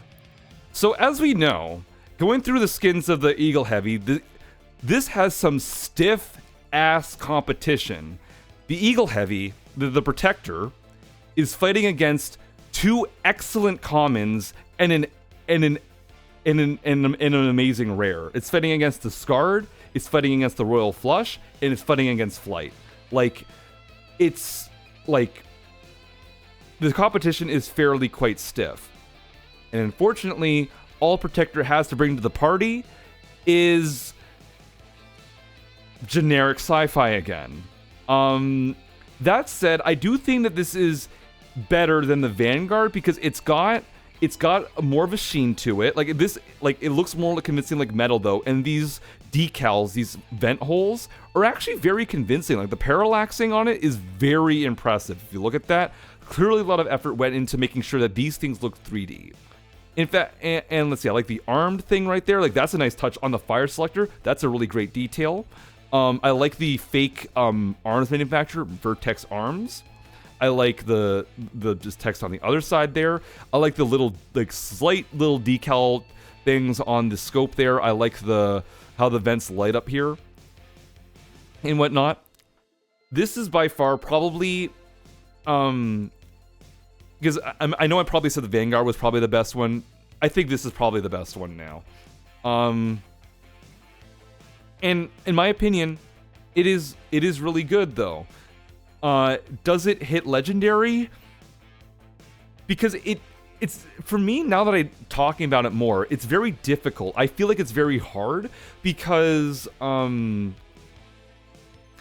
like, 'cause the thing about this is that yes, it's a generic sci-fi aesthetic, but it does it, I think, easily the best out of all of them. It does it incredibly well, I think.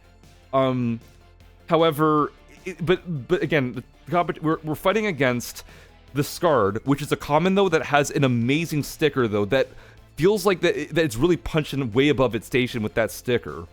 You have the Flight, which is also a very like simple, nice skin though, with like really nice, like a nice decal, a pleasant color scheme, and a really nice feather pattern on it that also really punches above its station. That feels like a rare. And then the Royal Flush though is an S tier rare though, and that's really hard to get when you hit to rare. You have to do a lot to impress to hit S tier, and that was good enough to hit S tier because the colors on it are beautiful. It's pure decadence. That's great.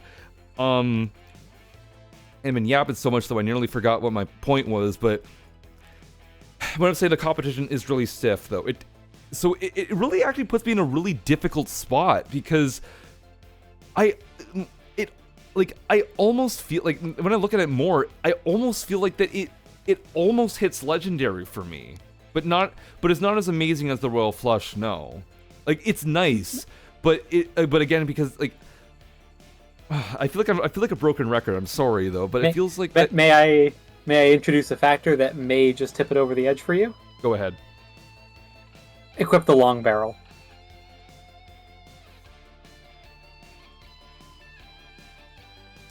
Sniper edition?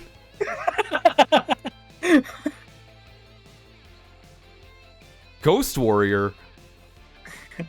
It's also got the sniper stock equipped. Unequipping that reveals another really interesting design on the stock.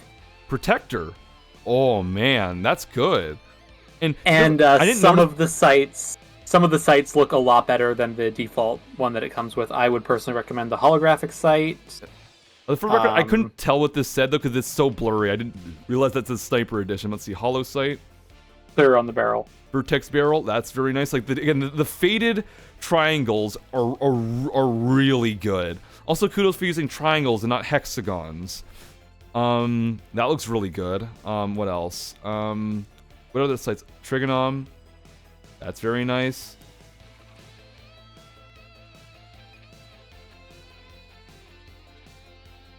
Unfortunately, none of the barrel extensions do anything as good as the bigger the better suppressor. All right. Let's see here. Or not the bigger the better. Shoot, the medium's the one it comes with. Oh, medium. Okay, so that's.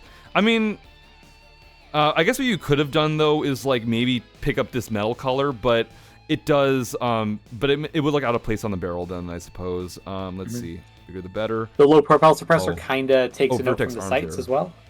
Low profile? Ooh, that's nice, actually. Why is that the best looking one? Damn. It's funny that though, with the that actually with the default barrel, which is another edition. Default barrel? Oh, I had the short one before, so. Yeah, so remove the foregrip and then do the default barrel. Elite edition. This probably has by far the most effort put into it. Like, I think I am at least comfortable saying that the Eagle Heavy kind of wins once again. It's got so many good skins. It's got some bad ones, sure, though, but a lot of the good ones, if they're good, they're good. And like, I know initially my impression almost sounded negative when I was going into it, though, but the more I go into this, the more I realize that I think this bangs, personally. And I also just say yeah. the glowing red sections along the top rail is the best glow effect I have seen on any skin in the game. Like, looking at it from any angle, zooming way up close in it, it's really hard to tell that it's not just glowing. That's somehow a 2D flat texture, and that's impressive as hell. Yeah. You got the little bounce light there, like you can see there, a bit of bounce light there to sell the illusion. Just a bit, and you're right on the vent holes on the receiver too. They have a depth to them that I'm not sure how they did that, but it looks great. And also on like the lines on the stock as well. You know what? Like, and also I also want to say, to top it all off though, I like the contrast between the matte black parts and the metallic off silver parts. Like honestly, I know my my initial words sounded a bit negative though, and I didn't quite realize how good this skin was. Here's the thing. Yeah. It's very generic sci-fi. Yes. Like, there's nothing going on here besides generic sci-fi. However, within the scope of that idea, it is executed as well as anyone could realistically expect that concept to be executed. Like, as far as generic sci-fi goes, this wins. Yeah. You can't do it better than this. Yeah, better than the Hyena, better than the Vanguard, better than the Outlaw, better than the Hyperions, better than the Prototype. Like, this is actually a sleeper hit. I wasn't expecting to like this as much as I do. I think you might have poisoned my well a little bit, to be honest, because I'll be honest. I've always, whenever we've been talking about skins, just for a little background, whenever Phann and I have been talking about skins, I've always mentioned how much I dislike the Vanguard and the Protector, kind of in the same breath of like, they're two legendaries that are just generic sci-fi and nothing really special about them. In the lead up to doing this stream, I reviewed a bunch of the legendary skins that I knew we hadn't talked about as much before, and I started customizing the Protector and putting a whole bunch of mods on it and taking a close look at a bunch of parts of it, and I spent way too long looking at this skin because there's just so much to appreciate here.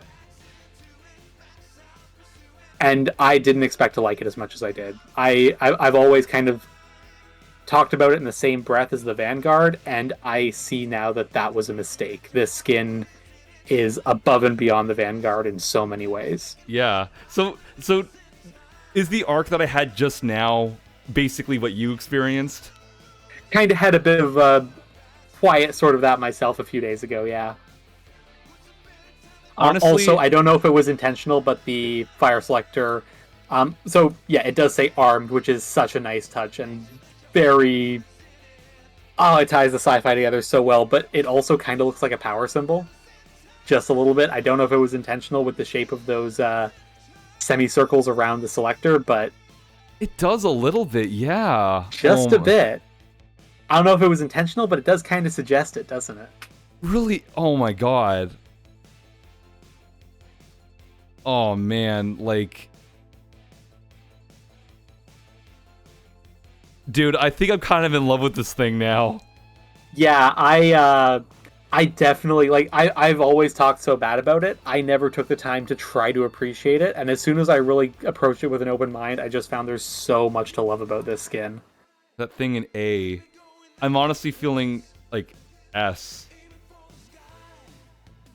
Do we put this in S tier? Oh, gee, I didn't even notice. I just noticed now. Yeah? The little glowing bar on the front flip-down sight. Like, that's not on the stock Eagle Heavy. I thought it was like a little tritium insert or something, but no, that's just a... Oh my god, There's so much detail here. Every square... This is a work of art. Gee, oh my god, there's like a carbon fiber texture on the sniper stock. Is...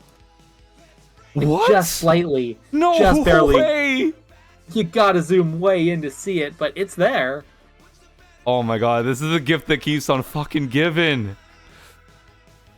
You know what this thing is protecting? It's protecting the reputation of sci-fi skins.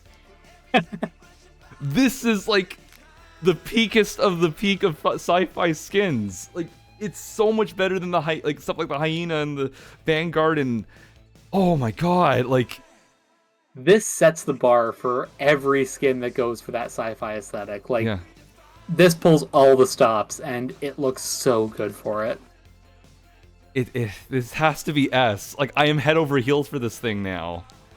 And how did none of it get messed up too? Like, that's the other thing. Like, we've seen with oil spill and with firmament, like when you start to get into those really intricate textures, like they just start breaking once you zoom in. But aside from Sniper Edition on the stock, it's all so clean. Like, it's all so intricately made, but nothing broke. Yeah, like none of it got downscaled, none of it got stretched or warped, or there's no artifacting. Like, it's so clean. oh, this thing is phenomenal, honestly. Like, if it made Kyle like generic sci-fi, I think that really speaks to something, because he was really not happy with like the hyena or like the prototype and stuff like that, or especially not the Vanguard. So and I just lumped the Protector in with them, and that was a mistake. I can completely admit that. I didn't test the other grips. What happens? Nothing impressive, unfortunately. I mean, I can accept that if the grip, if nothing happens, like whoop-de-fucking-do. That ain't Armageddon, buddy. Like, I can accept the ergo grip being the best one. Like, I don't care. Yeah. It didn't even look bad with the other ones anyway. Like, that's not even bad. It still fits. No, it looks fine. YouTube, why would you stop in the middle of break the rules with vocals? Why would you interrupt that, please? Why would you interrupt Peak? Anyway. Peak was playing while we were looking at Peak, and YouTube decides to fucking ruin it. Anyway. Honestly, the Protector, it has to be S tier. I think so. It's so intricate. It's so... I want to put it above Flames of Passion. No, yeah, for sure. There was a better time to cross the line. Is it better than Royal Flush? Honestly, while the Royal Flush like quite punches above its weight for a rare, there is so much goddamn love and attention for this thing. I'm thinking of putting it all the way up near Firmament. I can agree with that, honestly. I think it gets up there, like, because we've said before that can or cannot. No, can. For sure. Okay, great. There we go. I think so. We've talked about this before, of like how the very highest tier of S is reserved not only for skins that look really good, but also are able to make Payday 2's very limited skin system work in creative ways. There's a kind of innovativeness bonus points. So we've got the depth on the firmament's engravings. We've got the double-sided skin for the Corrupted Saints that makes you look like you're holding two different guns. We've got the bunch of the skins that change the entire aesthetic as you start adding mods. I think the Protector gets there for the masterful glow on the top of the receiver that looks more convincing than any glow I've ever seen, and the depth on those vent holes that lower down. Mm-hmm. Like, it gets the innovativeness. It looks incredible, and it's so intricate. There's so much attention to detail. Mm-hmm. God, like, I did not expect to love that skin in the way that I do. Yeah, and also I want to mention one more thing as well. I want to say, can we get a round of applause for the Eagle Heavy getting 3 skins in S tier? Like, Jesus Christ, there's no other gun in the game that's actually gotten that many W's. Eagle Heavy's just a peak gun. It just is. Like, I mean, I'm not amazing with the ammo economy, but I like whipping out the Eagle Heavy. Like, it's so nice, honestly. Like, the Scar is just a nice gun in general. And so the fact that it has 3 amazing skins, all from different rarities too, which is funny. And also, not to mention, honorable mention to Flight 2, though, who doesn't quite make it to S, though, but it's extremely good. We don't talk about the Karakar or the Battle Zone. Anyway, Nope. So much glazing. Jesus Christ, though. How many? That's 11 skins left when we're at 3.5 hours, but it's only 11, quarter past 11. We're still good on time. Assuming these don't take as long, and I don't think they will. Back into the depths. So, now, this one is also one of the most controversial legendaries.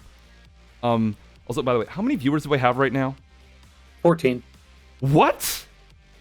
Holy shit. Yeah. It's a surprise every goddamn time.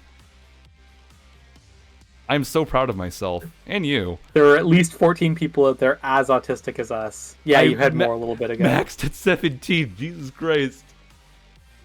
My god. Still here. Hey. We appreciate the lurkers. Anyways. So. This one's very controversial. The Midas touch. Did it break? Oh no. What is that? Let me check my game. No. The Deagle had altered textures. I'm pretty sure something broke. Just double checking. No, that's just how it looks. Why? What is that? Yeah, it's in the thumbnail even. That's intentional. Well, the fact that I thought something broke that was not a good start. Nope. Do you want to start though? Cheese touch. Sure, I'll start. Go ahead. Fuck this skin. God, this is ugly. This is like... Okay, so we've got little arcade coin pajamas on the grip. Coin ops. Pretty much. We've got weird, awesome-esque digital camo.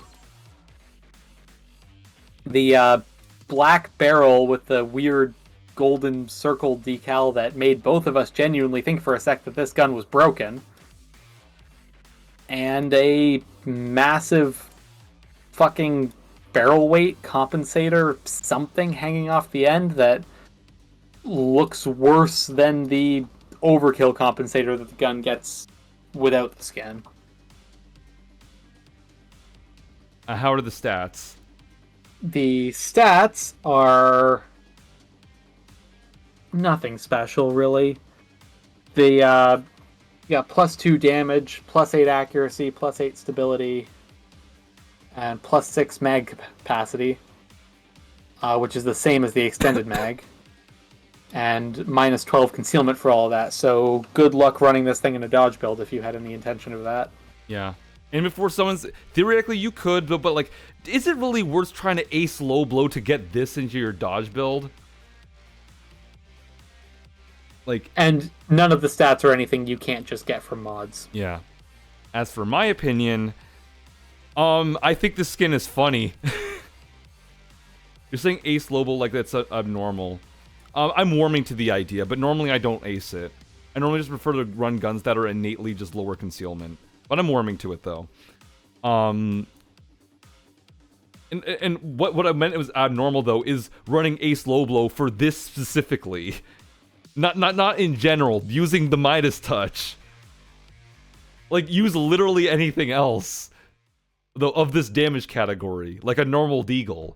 But honestly, for me personally, this is giving the same sort of ostentatious, in-your-face, obnoxious, funny vibes as the Green Grin, except without the company reference, though.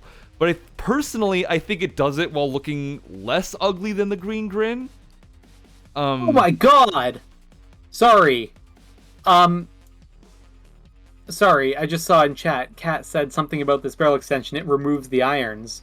And I didn't notice that. I thought for a sec she just meant like, oh, it kind of smooths over the top. No, you can see the empty dovetail rails where the sights used to be. Just cutouts in the front and back of the slide. Oh my god, okay, that's pretty bad. I thought that... That's hideous! I thought that looked weird initially, but I didn't realize that there was a fucking divot there. That's actually... okay. Literally, it's a dovetail. They just punched out the sights. Damn, they clipped the wings on this eagle, like, Jesus. Oh, that's ugly. Oh, I can't unsee that. Okay, again, I will say again, Midas Touch isn't gold for some reason. It's the awesome tier 1. Like, again, I like the awesome color on like the awesome specifically. Like we all remember the Abraham body awesome, right? That was my baby for a bit. And I will say though that this is like probably the second best use of that color. It's better than the Prospector and Big Spender.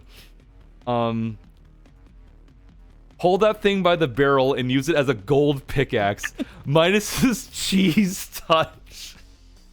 I mean, look, don't get me wrong. I do understand why people don't like this one though, but I like it because it again, it hits the same obnoxious vibe as the green grin, really. And I do unironically love this barrel compensator. I think it's so stupidly massive, but also kind of awesome at the same time. Like in terms of like 10 would fool rats. And like yeah, okay, I don't want to say Minecraft lava block. literally the digital camo, yeah. I don't know, because to me this is like, because there's two types of decadence, right? You've got the classy variety with like the City of Gold and the Royal Flush, and then you've got like pure ugly, nasty, unethical decadence. Like we're talking like, you know, fucking Jabba the Hutt, Bobby Kotick sitting on his throne, surrounded by a bunch of hookers or something. This is the Midas touch and the green grin, and I kind of like it for that. I think it's so stupid, it's so in your face, it's gaudy as fuck, and I gotta respect it personally. There's a weird cylindrical section of that compensator clipping through the trigger guard. Why is it there? I'm just assuming that's There's just a way to no lock laser. it in. That's I'm assuming that's just I'm assuming it just wants to lock, like it's just to lock it in. Why is it clipping through the trigger guard? To hold it to the okay. Yeah, I mean, I hate this. I really hate this. I don't blame this looks you. So bad. I don't blame Like, you. Okay, I do like think, talking about the green grin, like it feels like the green grin was laughing at itself. Like it's based on a company that went out of business. It knows it's like flamboyant and over the top. Like this feels like it's trying to be something more serious. This feels like it's trying to be like, oh, look at me, I'm cool, I'm a golden gun. It's not pulling it off. It looks so bad, and Fair it doesn't enough. feel like it's... Like, the green grin was laughing at itself. This is playing itself straight. That's a very good analysis right there. I can kind of see what you mean. Looks more like bronze than gold. I mean, that's just a symptom of the weird golden color. Like, I don't know what they were going for, but yeah. It looks like something I'd put on my pancakes. I mean, it does kind of have that, like, shit knockoff maple syrup color, right? That if you buy, you're a heretic. It looks like fucking Aunt Jemima. Yeah, by the way, I will say, as Canadians, don't buy that shit, please. Buy the real stuff. Don't buy corn syrup, it's shit. I hate this. It doesn't even have a scope. Like, if it was going for that over-the-top kind of ostentatious, as you said... Yeah? Wouldn't they put, like, an ACOF scope on this? Or, like, some massive optic? That's fair, yeah. Like, it gives us this tiny little pistol red dot. Like, it looks weirdly tiny and out of place. Like, it doesn't give the same extravagance as the rest of the gun. It feels like it's trying to be usable. By the way, Stalin, scopes are compatible with the Deagle. You just need the sight mount first. You need the scope mount, but you can't do that on the Midas Touch, unfortunately. But again, the one thing I legitimately do hate about this thing is that I don't think that this black barrel part looks good, and I just do not know what the hell they were thinking with this fucking decal. I don't know what it's meant to be. Yeah, I don't know, but yeah. So we're both of two very different minds. It came with FWB and Crime Fest 2, if I recall correctly. Yes. Yeah, I thought we forgot to mention. It's gonna make ranking this sorry, I gotta like fix the damn stat here. 1 second. Yeah. I think we should have mentioned as well before. A lot of these skins are shared between two safes, and so that will make ranking, like scoring them, a bit weird. I just propose just to keep it simple and just like, you know, if a skin gets like, you know, D tier and gets 1 point, that's 1 point for both of the safes. Because how else are we gonna mark it, right? It came in the safe, so No trying to make it complicated just because the game did that. Like, yeah. I don't know if Scope were in the game by then. No, they definitely were. I feel They like definitely they were. Yeah, they definitely were. Yeah, it's Gage Mod Courier. That was way before Crime Fest. One of the first like secondaries that I had, like one of the first guns I really wanted to like mod out was a deagle with a scope on it Yeah. because I could. Divide the score by 2 and add them. That's such an unnecessary penalty. Then again, though, Stalin, I will say that almost the save that wouldn't affect much though, because the saves that these come from aren't ranking high anyways. They really aren't. They're doing pretty bad. So it's weirdly flat on the bottom. Like that compensator has nothing going on underneath. It's just flat. It doesn't bother me personally. They could have done something. They could have stuck a laser under there. And that's fair. This gun has no laser. Ooh. That is rather unfortunate, isn't it? Most pre-modded legendaries do have a laser somewhere. This one's completely missing one. And it's not like there wasn't space for it. They made plenty of that. Yeah, I don't know. I'm not too bothered by it. I just think it's a nice like for me, I get the joke personally. I do understand what you mean. Like, you feel like it's playing it straight through, but I don't know. I feel like I'm laughing enough with it. You know? I feel like I'm laughing at it. Fair enough. I like it's not that I don't get the joke. I just feel like the joke wasn't intentional. Fair enough. I do think the discussion has been very interesting. I cannot get over the empty dovetails on the slide. Like that's going to bother me so much. Yeah. Well, okay. Well, look at this. Between Kyle hating it, between chat hating it, and me at best having ironic love for it, much like the Fade Zebra, I'm putting it at D, definitely. But I'm thinking of putting it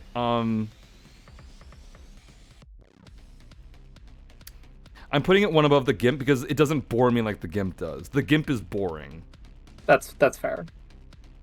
Fade Zebra was at least funny bad. I think the Midas Touch is kind of funny bad, personally. Not as much as Fade Zebra, but I mean, I'm picking. I like the big fuck off compensator. Okay, like I think that's hilarious. So we go from a comically shit gold gun to one that's just played more straight. And this will probably be rather easy, I assume. Big time operator. I believe I'm starting now. This is pretty. And that's basically all I have to say about it. It's a golden gun, has pearly grips. It has okay engravings on it. It's good for the safe that it's in. But this is essentially another cliche. Man, it doesn't do anything interesting. You go ahead, Kyle. I like that the card suits on the slide give you something to like your kind of draws your eyes towards it, like kind of gives it a focal point. That's nice. That's about it. It's a golden gun. Yeah. And the pearls are like shiny pearl, yeah. Yeah. They're aesthetically pleasing though, but like at this again, like it's not interesting though. I would look at barrel extensions, like put a suppressor on it. Okay, the suppressor's also engraved. That's also engraved. At least they didn't give up on that. How does this look? Okay, they actually put engravings on the budget suppressor. That's actually pretty good. I will say that much. I did not expect them to do that. That's funny. Yeah, it's they put an amount of effort into it. It's just very boring conceptually. It's just a golden gun. And bling grip makes it black. That's another look if you want that. Engraved is also pearly. Without mod, it's also pearly. Ergo grip is ugly, but you don't have to run that. Yeah, that's all we have to say about it. In the interest of time, we won't dwell too much more on it. That is, top of D. It's like D tier, right? Yeah. Cliched competence. I like it more than the... No, I don't like it as much as the Admiral, no. And I like it more. I like Bullet Breakout more. I think there's good. Next, like between Bullet Breakout and Los Mariachis. Right? Yeah. Now, for one that's very similar, it's on another 1911, except, you know, small. However, there's a reason why that Big Time Operator isn't as high, because I think this one is slightly better for literally one reason. Wherever the Crosskill Guard is. Scroll all the way down, top row, second from the right. Thank you. Alright, so, a bit of backstory in this one. This one is from the Duke save. Duke is my favorite character in this game. And he has one quote that I absolutely love. The moment I heard it, he went from being like, this is a pretty good, well-acted new heister, I underestimated him, to, this is my favorite heister. So you put Duke's Glimmer on, and right now, you know, it's the exact same thing as the Big Time Operator, right? It's the same thing. It's a golden M1911, but small with pearly grips. However, it's better than the Big Time Operator for one reason alone. Kneel before the Duke! That is badass. I fucking love that. That makes it way better than the Big Time Operator for me, for that one reason alone. And let's see, how does it look with the other stuff? Ergo Grip, Pearly, Bling Grip. Oh, I mean, yeah. Everything's Pearly. And then take off the Milled Slide. Oh, you lose it though. But I mean, oh, it's right there. Okay, we didn't lose it. That's nice. But besides that, there is not much more to say. What do you think, Kyle? Duke, you're a fucking disappointment. The safe is bad, yes. But The I safe like is really bad. This is not... Okay, I know you like it more than the Big Time Operator for the quote, and it's cute. The fact they put that line on the gun is cute. Besides that, there's no engravings on this. Like, the Big Time Operator was covered in engravings at least. This is just flat gold and flat pearl. This, you might actually be able to recreate this with weapon colors if you have the infamy reward gold. You could. You absolutely could. It just won't... I mean, gold and white. You could make it, yes. But without on this. A legendary. Yeah. I will say that much. That's really bad.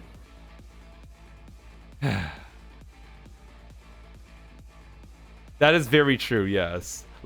I better not get too caught in the sauce then with this one quote. I just a big Duke stan. And G Stalin, why don't you like Duke? A genuine question. I'm trying to start a fight. I just want to know your reasoning. Bill Bucket with a sticker, I can't lie. Yeah. But look though, I didn't say that this was necessarily like a great legendary. I'm just saying it's almost like the oil spill. I just like it for really shallow reasons. I don't think it fits the rarity, but it just tickles me. I like this quote a lot. It's my favorite Duke quote. You get real time to do how overly dramatic he is? I don't know. I like him because Lord knows there's a lot of poorly, like badly voice acted heisters. I don't find that Duke wears any quicker than other characters. In fact, I find there's a lot of other characters that wear on me much faster than Duke does. That being said, though, like as much as I do like Duke as a character, that one line is not enough to save this skin. Like, yeah, I mean, I was gonna put aside from one decal, I was gonna put it I was gonna put it one above a Big Time Operator. My guy, this is a weapon color. Yeah, actually, I think I might as well just for the sake of ownership, I'm just gonna demonstrate it real quick. I don't have the weapon color, but I can preview it nevertheless. So like that would be classic, I get, or classic, or I don't even know how it behaves with it. Doesn't matter, but classic, and then wait, hold on. Oh, there we go, Duke's Glimmer. Yeah, that's literally it. One line of text. If anything, is this gold all actually that looks separates. better. If anything, this gold actually looks better. It does. I think it does. And it doesn't do anything as interesting as Oil Spill, yeah. It's not the worst legendary still, though. I still hate Alamo Dallas more. Aesthetically, yes, this is better than Alamo Dallas. However, Alamo Dallas deserves its spot a million times more than this does. Fair enough. Okay, this is definitely making me a bit conflicted, I will say. So 1 second, I gotta skip this song because I hate this remix. Jesus Christ, Simon, you did not cook. Alamo Dallas can go burn in a pit. Okay, then this is gonna be tough for me because again, personally, I like this legendary, but all the naysayers are absolutely correct. Look, I don't like doing this to you, but we do have to be consistent. We have put almost every other skin, if not every single other skin that can be recreated with a weapon color, in F tier. True, but they don't say kneel before the Duke. Hey, see ya, Chaparky. They don't say kneel before the Duke. Do you see kneel before the Duke on Royale Blue? I am fucking hanging by a thread right now. I am so like, I am grasping at straws. You could tell absolutely. Kneel before the Duke is a glorified sticker. Yeah, sounds right. And the other thing is, if you don't use the milled slide, it's not even on the side of the view model that you can see. Why would you use it without the milled slide though? It's just better to run it with it. The milled slide looks like shit. What? How? But that's a separate conversation. Yeah, that's an attachment issue, not a skin issue.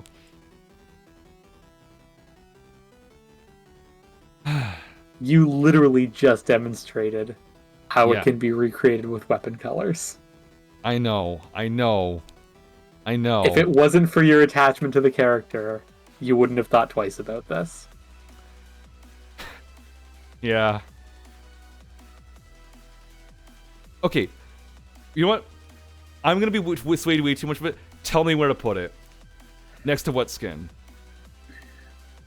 Rip the band-aid off. Tell me where to put it. It can go higher than any of the Jimmy skins just because it does have a decal. It has a sticker. It has at least one element that can't be one-to-one recreated with weapon colors, so it deserves to go above anything that can be.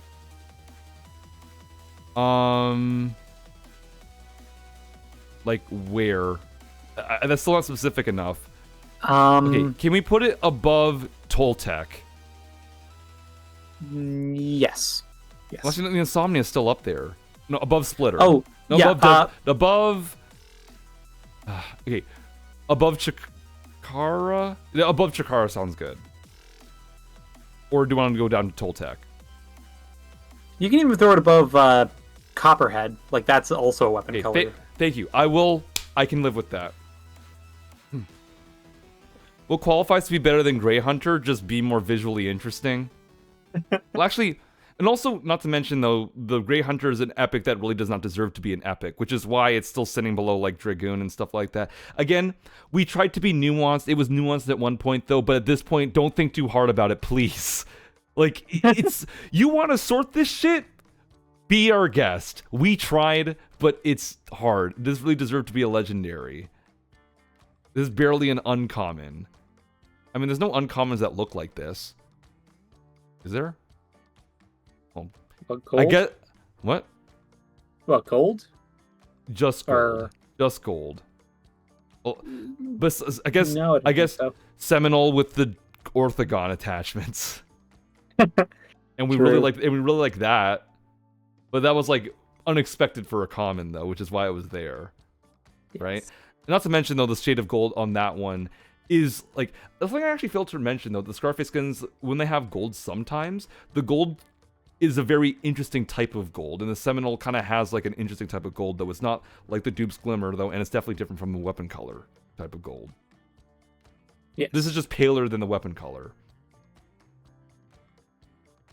Like, look, my biases have never been more strong. Like, I was able to bend with Oil Spill.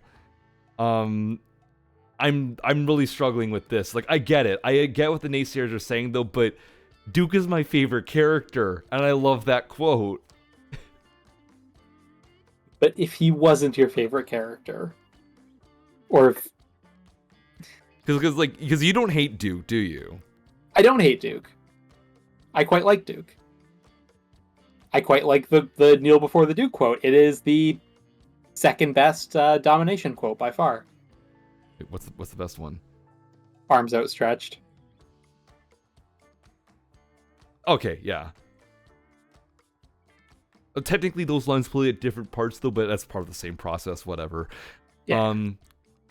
Wait, did you know that Arms Outstretched actually comes back in Payday 3? That's great. I did. Yeah. Fuck it. Do you say that to set someone off? Wait, what do you mean set someone off? I don't know. It's only line, and I see it every 4 seconds if a jacket is in the lobby. It's funny. Arms outstretched. Arms outstretched. Arms outstretched. It drives me and half the DS community insane. Look, yeah, you know what? It drives half the DS community insane because the other half is playing his jacket. Yeah. Is Bug having can only say arms outstretched? That's honestly his cassette. It's not a bug; it's a feature. Yes, exactly. Honestly, and here's the thing: like, again, not to shit on you, Stalin, though, but here's my perspective. If you don't like Jacket, you don't like fun. Jacket is fun. Jacket is so much fun. Yeah. That extends to the Payday 3 jacket, too, by the way. The Payday 3 jacket is great. I love Payday 3 jacket. Honestly, in a way, a little more than Payday 2 jacket. I would have to agree. He gets a lot better lines. Anyway, not a voice line tier list. Yeah. We could do that. Oh my god. Anyway. So. We're leaving Duke's Glimmer here. It's still an F tier. I've compromised on that much. At this point, nuance is out the window.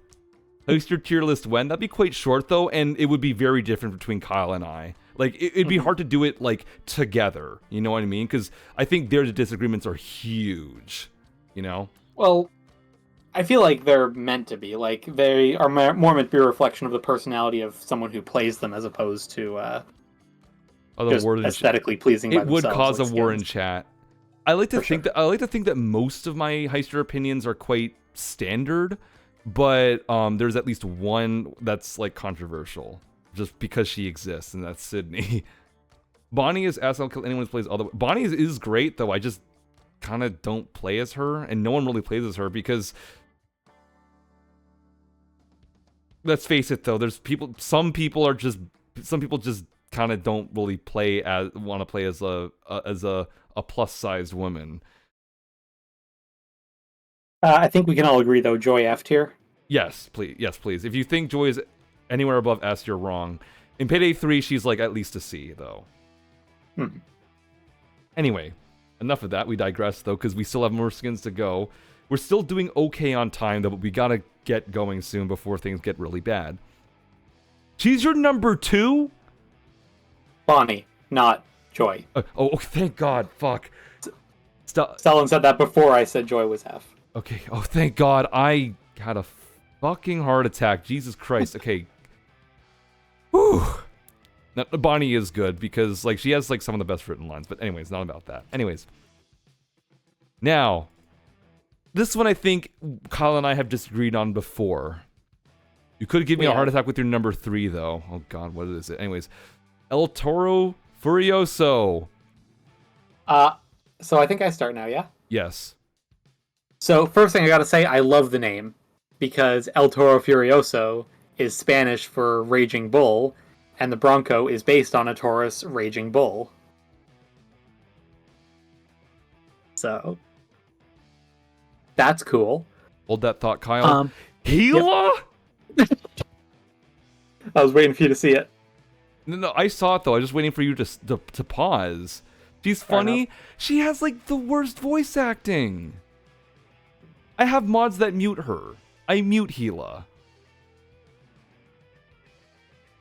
That makes her so funny. Fair enough. At least you don't think her voice acting is good. I can live with that. So wait, you think that Hila is funny because her voice acting is bad, but you think that Jacket and Duke are annoying. Her husband was blocked by Markiplier. Based. I don't fuck with H3H3 anymore. I really don't. No. Anyways, you continue, Kyle. Okay, so yeah, El Toro Furioso is a raging bull, and the Bronco is a Taurus raging bull, so that's pretty cool. Um, I do like this skin. I'm gonna get it ahead of Pann's rebuttal, and just say I don't think that it's quite legendary. I think it gets close. I think it would make a really good epic, but I don't. Yeah, it falls short of being quite legendary tier. That said, there are things to really like about it. The engravings on this one, they don't look amazing, but from certain angles, like head on, they look quite real, I think. Like, the more you increase the angle, the worse they look, but from head on, they look pretty good. I really like the detailing on the grip, which does change to a sort of rosewood grip with the wooden grip, which is also nice. I can see Phann showing it off right now. The slimline body gives it a sort of case-hardened finish, which looks infinitely better than the case-hardened finish on the Breaker. Like, it looks quite nice, actually. I only wish there was a barrel to match it. Presidential oil. It gets a pass because it's not the only thing it has going for it. That's about it. The only other thing I can say that I really like is that the rear sight does have engravings that actually show up on the view model when you aim down sights, which is quite nice, and it's just about the only thing that can make me want to run a Bronco without an optic.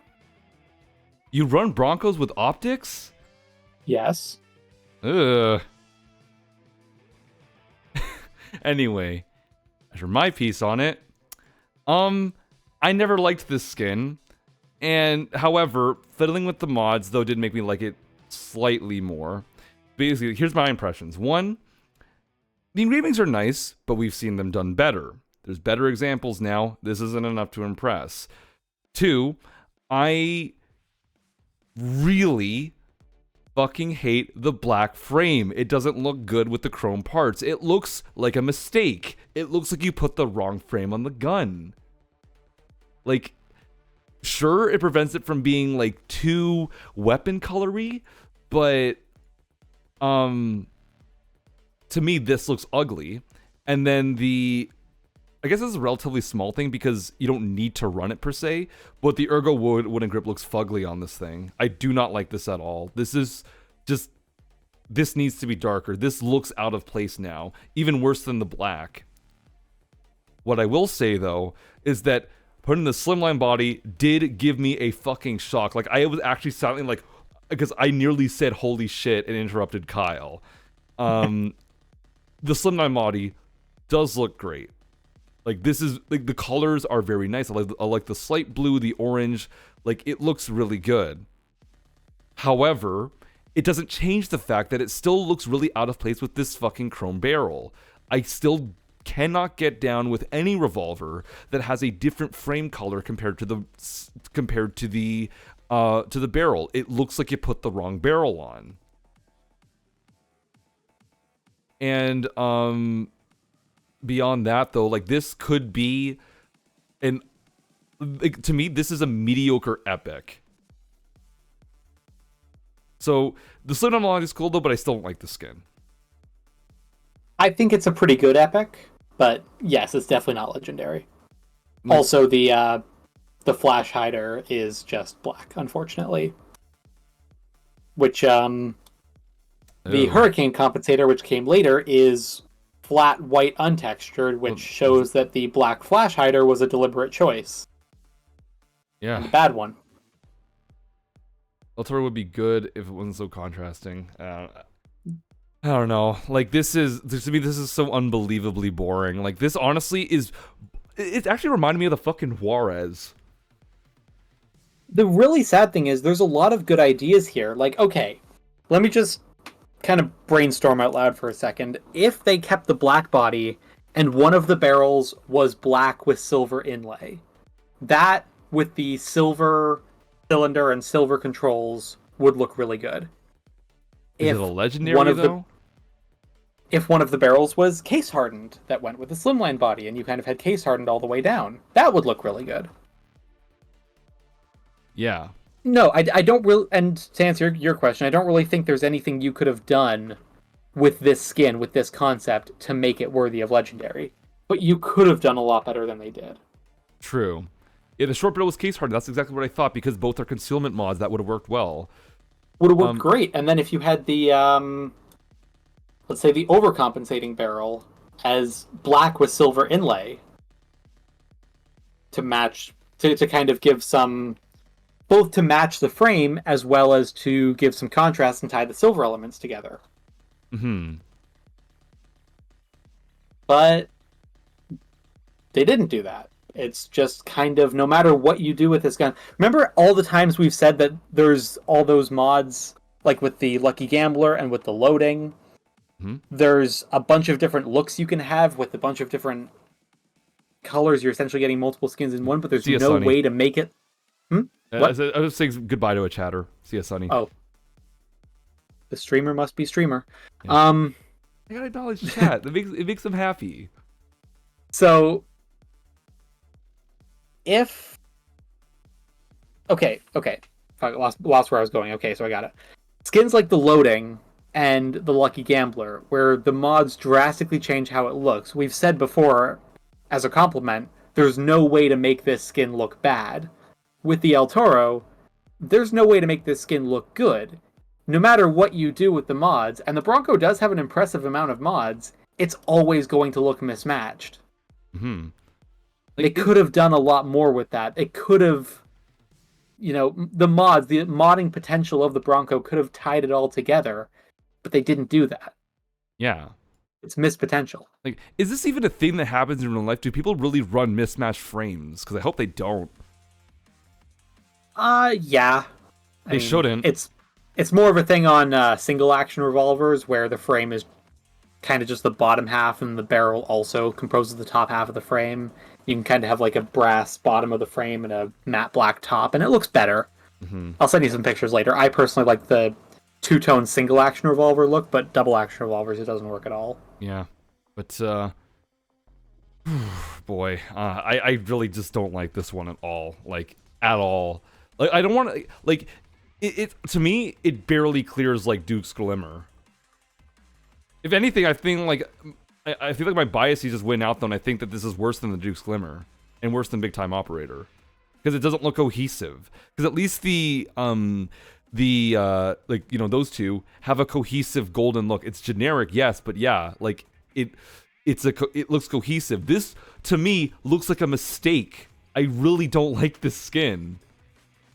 They could have done so much to tie it together, and they didn't.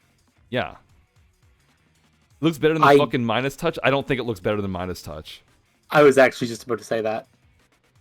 Like, as bad as it is, if you leave it in the default configuration the way that it comes, as much as the two-tone doesn't look great, I can't hate it more than the Midas Touch. It at least has some sort of style that it pulls off, even if the style isn't something I personally agree with. I don't even know what the style is. It looks like they don't have a style.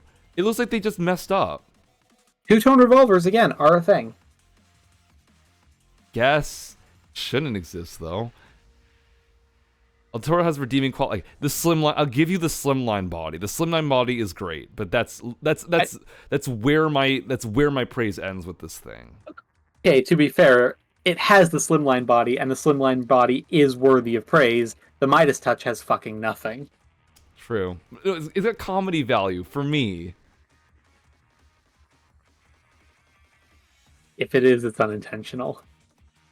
Okay, can we settle with one above the Midas Touch? I'd struggle to put it anywhere higher than that. Oh, no, not above the Croupier, even though the Croupier can fuck up massively. The Croupier. All right. Yes. This one is going to be interesting. Yeah, Stalin, get out those calculators because you need you to calculate this shit.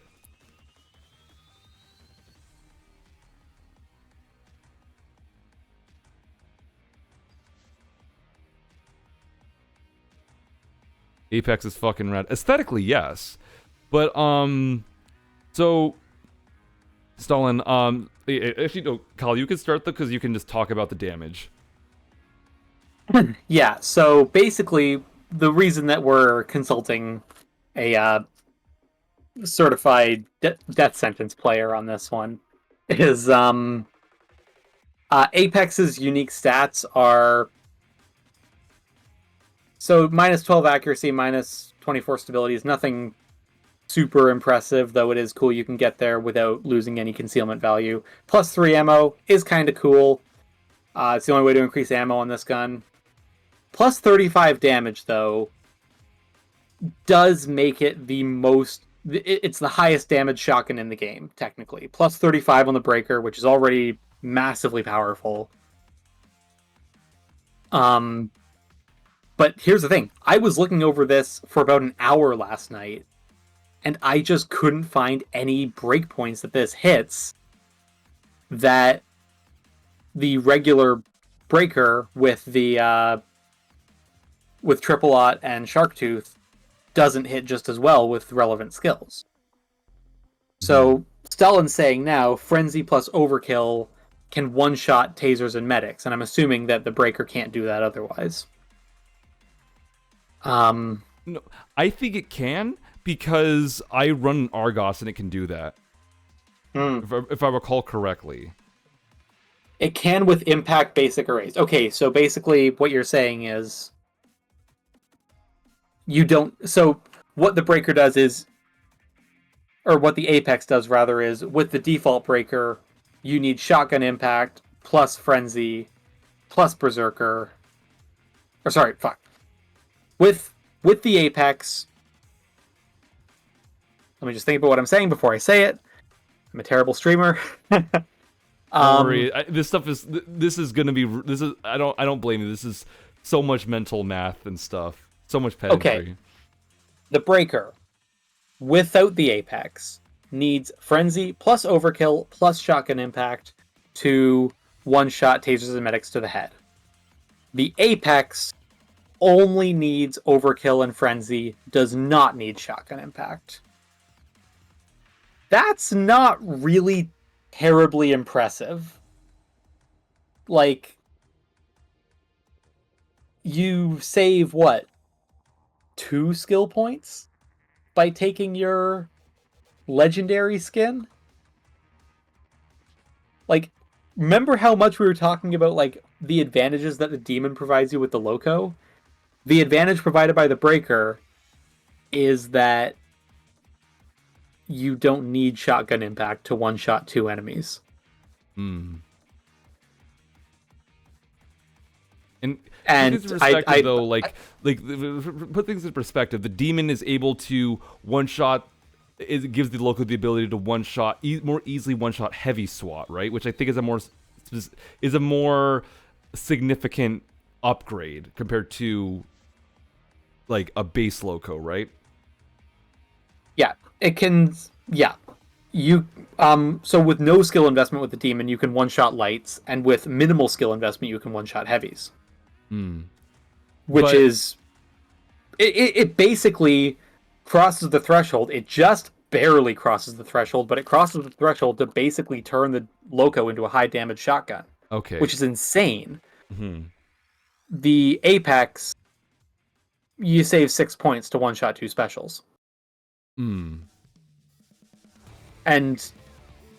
Stellan would know more about this than me and the death sentence and DSOD meta, but apparently Flechette is the current meta.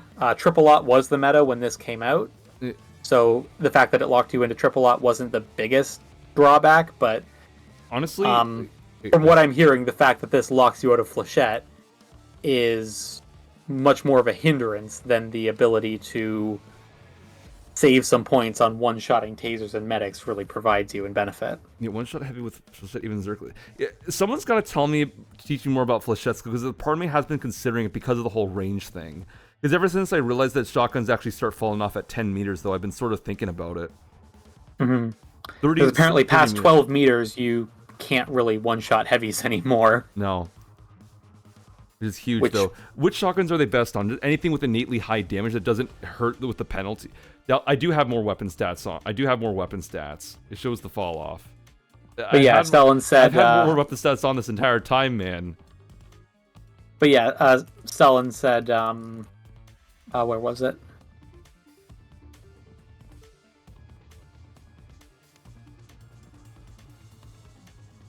Max damage shotguns use Flechette, yes. Mm-hmm. Yeah, because I get that 160 damage tier. That -3 doesn't like affect any breakpoints, does it? Like you're not going to lose any kills with that, right? I'm guessing whatever kills you lose, you'll probably make up for with the fact that your one-hit kill range becomes significantly longer. Oh, effectively -18, true. But that's not going to hurt too much.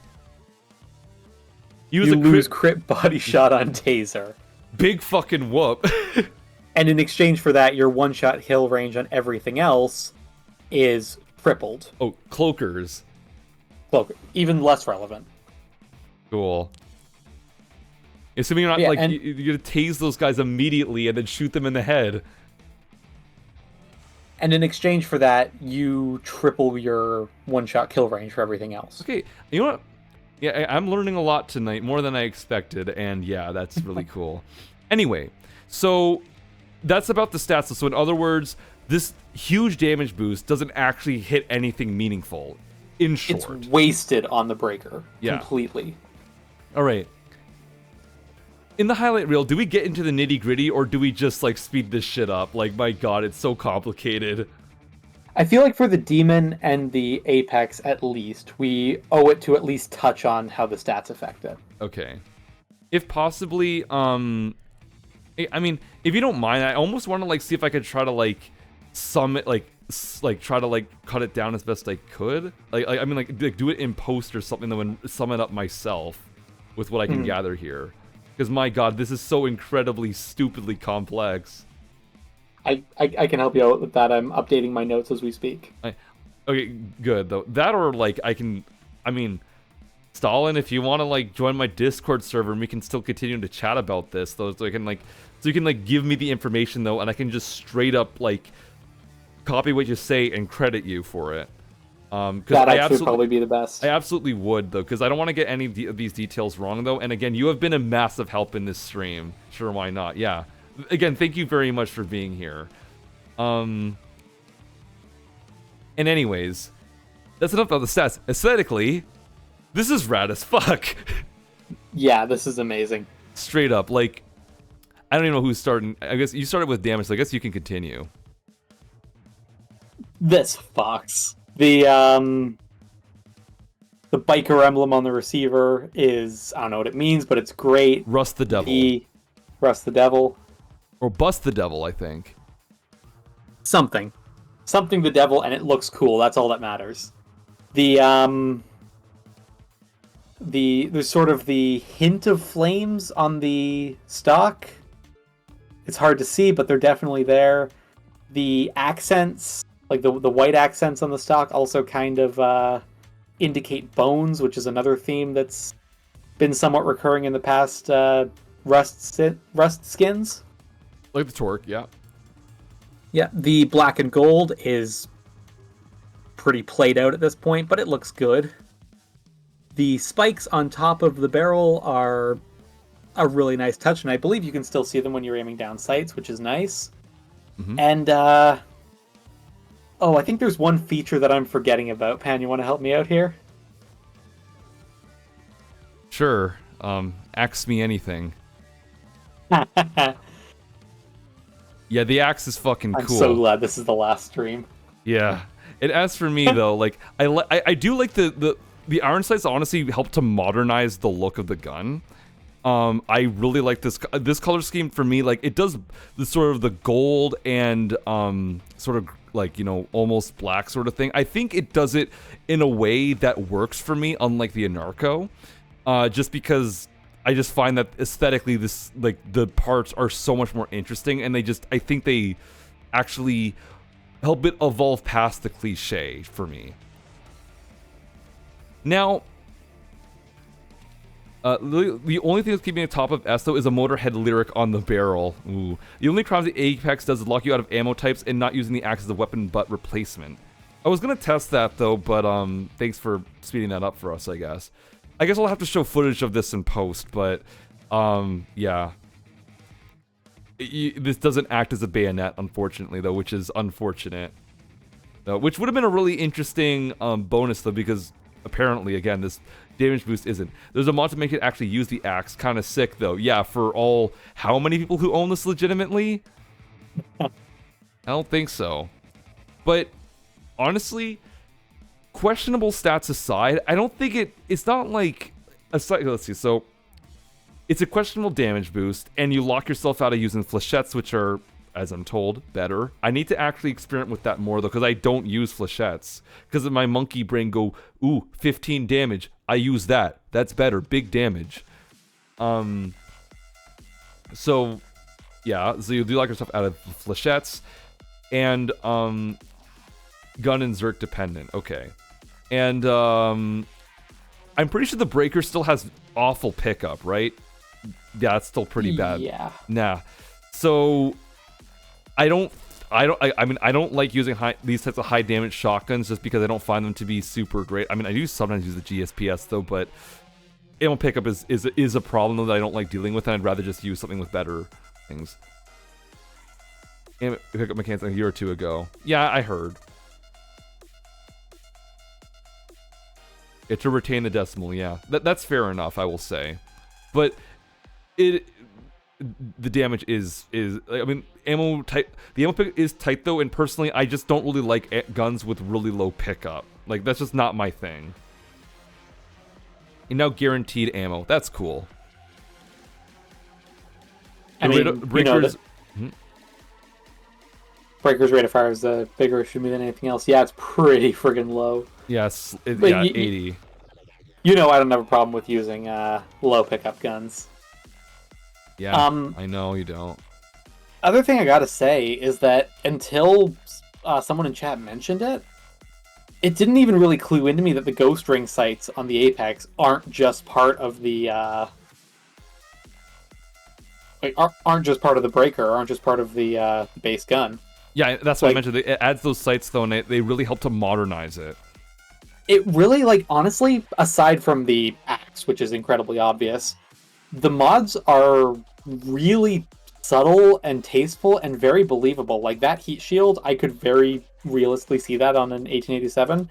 The handguard is slightly different, but it's really nice. Mm-hmm. Like, it's got that texturing to it, which I feel like it would just be really comfortable to hold. Mm-hmm. Like I said earlier, I love this. Yeah, this is like a modernization of an old gun that doesn't feel like sacrilege. This is an effective modernization of the breaker, plus badass axe. Ribbed handguard, ribbed handguard for Rust Pleasure. Don't ruin this for us, please. No, like, honestly, the modernizations are so tasteful, I didn't even notice most of them. That's how good it is. Yeah. But it looks so good. Apex befits the name. This is S tier, definitely. So, but we're an S tier though. I feel like it's not super high. Like, it's good. It definitely deserves it. Yeah. I think it's... I want to put it at least above Don Pastrami, personally, because I think the colors are better. I like Don Pastrami more, personally. I want to put Apex ahead, though, because it seems that chat overall is more positive, because you remember Don Pastrami was a bit more mixed. Right? Yes. But I like it. Yeah, I know, it's fair. I don't know. No, it can go above Don Pastrami. I know I'm in the minority here. Yeah. But I guess it loses points just simply because the mods just aren't optimal, and the axe is a missed opportunity. Huge missed opportunity. Yeah. That should have been a weapon bayonet. Okay, this one is going to be fucking interesting as hell. Because this is also another one where the stats are rather significant, and I'll let you take the lead again, because you have your notes. Alright. because I built out I built and rebuilt the bootleg a bunch of different ways to try to compare these. All right, so Mars Ultor.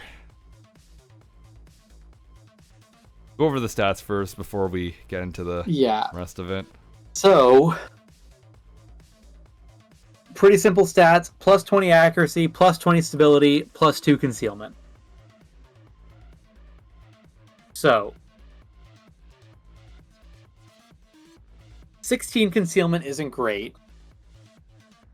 We know that. But it is usable.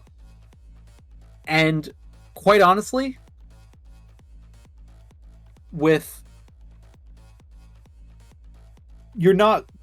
that level of concealment, you're not going to get better stats than what the Mars Ultor gives you.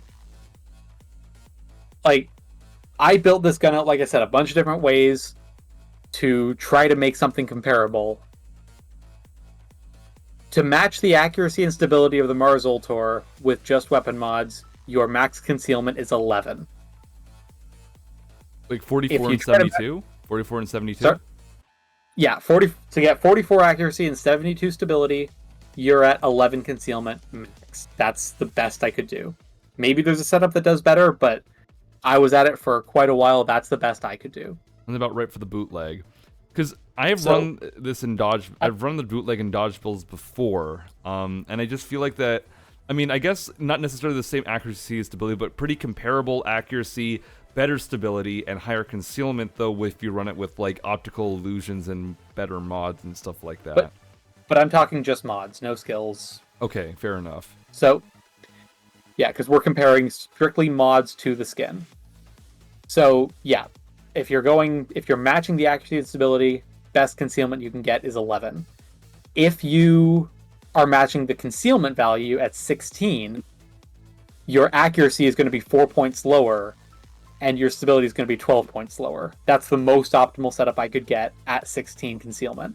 Maybe there's a more optimal one, but the best that I got was 40 accuracy and 60 stability, which is not great. At max concealment, which is 21, which is still not great, you're going down to 32 accuracy and make sure I got my numbers right here. I think 44 stability. Wow. Let me just double check 44 this. stability? What? That's 48. Rough. Sorry, my bad. 48 stability. All right. So you can get more concealable than the Mars Ultor. Mm-hmm. You can get higher stats than the Mars Ultor if concealment isn't a factor. But balancing concealment with stat boosts, this is it. Like, you're going to be massively compromising in one area or another without this. This really gives you the best compromise of both worlds. Though, as Stalin said in chat, it is worth noting that this is unsuppressed. You can probably get better numbers on both concealment and accuracy and stability if you run silencer skills. But again, this is just purely... Connor Shaw lives on. So, like, that is a consideration, but talking strictly about the way the gun is modded, you can't really get a better balance of handling stats to concealment than the Mars Ultor. I have tried. All right, yeah, it's Sherry, not Connor. I got that confused though, because she hasn't removed Connor from her names like on every account though, so I just don't really know. I don't know if she's completely abandoned. I don't know if it's a dead name or if it's just like an alternate name.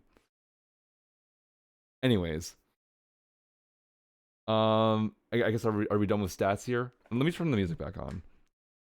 Thanks, YouTube. I think that's I think that's really all we can say as far as statistics, because basically, yeah, it's the best balance of handling and concealment that the bootleg can achieve, and I have tested that extensively. So, yeah. That said, though, you're Assuming better. again, assuming silencer skills are not a factor, which if you're running this for concealment, you should be running silencer skills. Yeah. That said, though, while you can get a good balance, I feel like that the bootleg is probably you're better off min-maxing. You're either going for concealment or you're going for handling, right? And now, aesthetically, this is hateful. I hate this. Like for me, I despise just buffer tubes. This is fuck ugly to me. I cannot stand this at all. I hate buffer tubes so much. And this foregrip, what the hell is going on here? Is this like a pipe? Like, I guess the integrated laser is kind of cool, but it's just it's a cylinder with a weird cog on it and a pick rail zip tied to it. Like, what? I don't really understand it. And this color scheme is also just as boring as 90% of the chain safe. So you're not really getting, I feel like you're not really getting anything necessarily different or special out of this thing outside of some really fuck ugly unique mods. Beyond that, though, I hate the way this looks aesthetically. Give it the base weapon stock, you can't mod it. This is not moddable. Lewis gun ass barrel. It's the Patriot? I don't like the way the Patriot looks. I'm sorry. I always thought it looked stupid. And what do you think, Kyle? I like the fact that it's a Patriot. I love the MGS3 reference. I mean, MGS3 is based. No, I really like this aesthetically. I like kind of that it mixes ideas of, one, the Patriot, and kind of modernizing it and bringing the chains aesthetic into it with sort of with the EOTech, with the desert camo, with the decals on the upper. I kind of like how they integrated the foregrip, because the bootleg has a foregrip, and as Overkill has told us many times, you can't change weapon holds animations in Diesel. It's not possible. Don't look at Raid. So if the foregrip had to be there or the vertical grip had to be there on a foregrip that doesn't support it being attached, I think hose clamping it on was a really clever way of doing that. And it's not like it's without precedent in Payday, because the Queen's Wrath does the same thing, and it looks better here than it does there. I guess, though. I don't know. I just don't... I'm just not really feeling this scrappy look. It just looks ugly to me. Oh, by the way, while Kyle was talking, I was trying to scan that QR code and I couldn't pick it up. If anyone else wants to try, or just even search up what that could be, just with Payday on the Payday wiki or something, go be my guest, because I'm very curious as to what that QR code is. It just says apparently it just says property of Parabellum. Boring. The Medved has a URL on it. What's the Medved again? You have a massive bias for the bootleg. I do too. I really liked using this thing because it's a fun gun. It's good now. It used to be bad, though, but I still used it. And Sydney, but I would not run a bootleg with this thing even if I had the skin. Like, I don't like the Mars Ultra at all. Like, this kind of ruins it for me a little bit. See, I'm of the opposite mind. I would run a bootleg if I had a Mars Ultor. And I don't like the bootleg very much.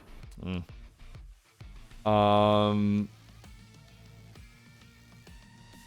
that puts it a pretty interesting spot then. So how are we all feeling though about the Mars Ultra then? So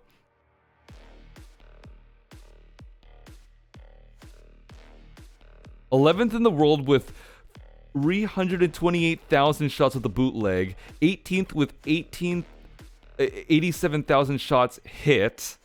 That's a really weird hit ratio there. 21st with 280 uses. 36th with 23,000 kills on bootleg. What the fuck? I thought I liked the bootleg, but Jesus Christ. Just hold down that trigger until they're all dead. Thank you, FBI files. That's honestly so good, and Payday doesn't have it. This sucks. But, cause so what are we getting from this? We have a gun whose stats are interesting, but you're better off min-maxing instead of trying to balance it like it's doing. And aesthetically, I hate it, and you like it. Cat also likes it. Okay. Because for me, the colors are just really what do it for me. Because I know it's the chain's theme, though, but it's still just the same boring-ass camos that we've seen time and time again. There's not a damn thing interesting about it.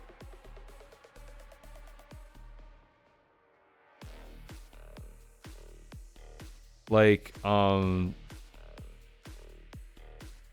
because personally, if I had my way, I would put it like somewhere in D. I don't think it's an F, but I would put it in like